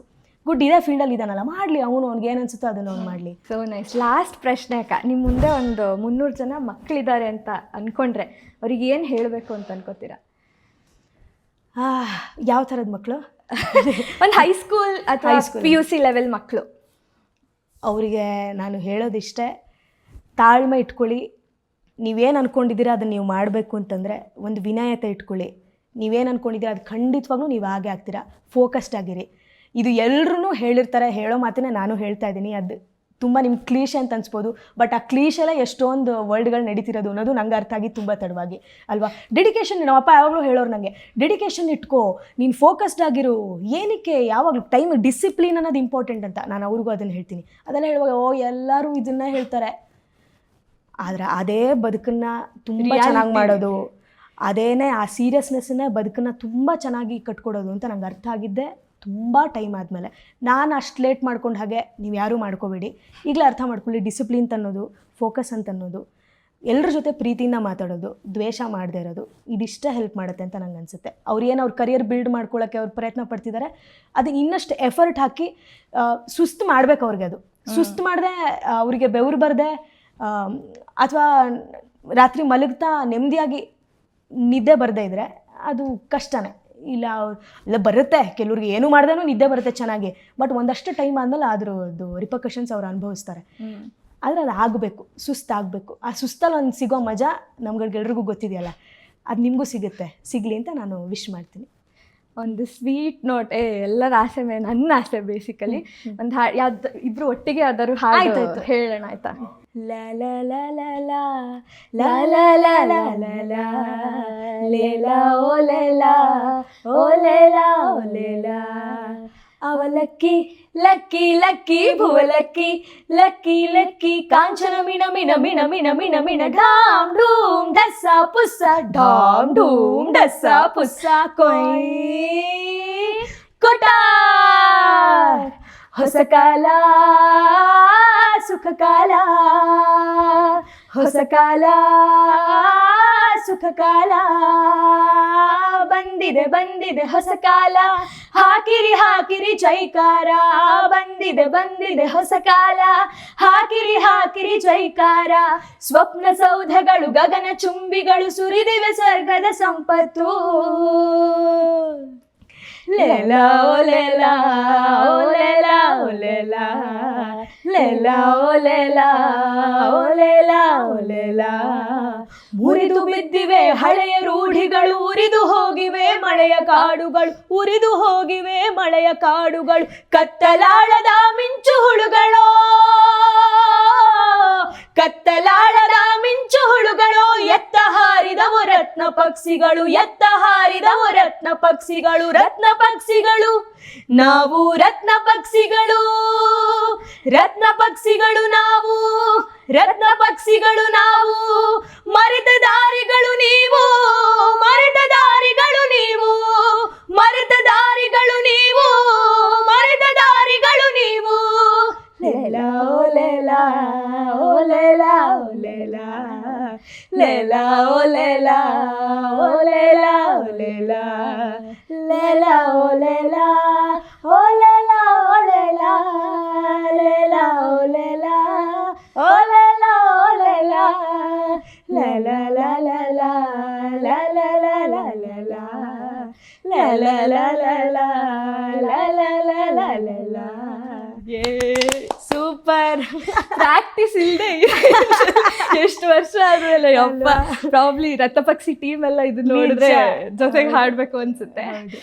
ಹಬ್ಬ ಇಷ್ಟೊತ್ತು ಪ್ರಾಬ್ಲಿ ಟೈಮ್ ಹೋಗಿದೆ ಇಬ್ಬರಿಗೂ ಗೊತ್ತಾಗಿಲ್ಲ. ಥ್ಯಾಂಕ್ ಯು ಸೋ ಮಚ್ ದಿಶಕ್ಕ. ಎಷ್ಟೊಂದು ವಿಷಯಗಳು ನಾವು ಮಾತಾಡಬೇಕು ಅಂದ್ಕೊಂಡಿದ್ದನ್ನೆಲ್ಲ ಕವರ್ ಮಾಡಿದ್ದೀವಿ. I can just say thank you. ನನಗೂ ತುಂಬಾ ಖುಷಿ ಆಯಿತು, ಯಾಕಂತಂದರೆ ಯೂಶಲ್ ಇಂಟರ್ವ್ಯೂಗಳಿಗಿಂತ ಇದು ಖಂಡಿತವಾಗ್ಲೂ ಬೇರೆ ಥರದ್ದೇ. ಯಾಕಂದರೆ ನೀನು ಇದ್ದಿದ್ದರಿಂದ, ಸಿರಿ ಹಾಗೆ ಶ್ರೀವತ್ಸ ಅವ್ರು ಇದ್ದಿದ್ದರಿಂದ, ಶ್ರೀವತ್ಸ ಅವ್ರು ಗೊತ್ತಲ್ಲ ನಮ್ಮ ಅಪ್ಪನ ಫೇವ್ರೆಟು, ಹಾಗೆ ನೀನು ಕೂಡ.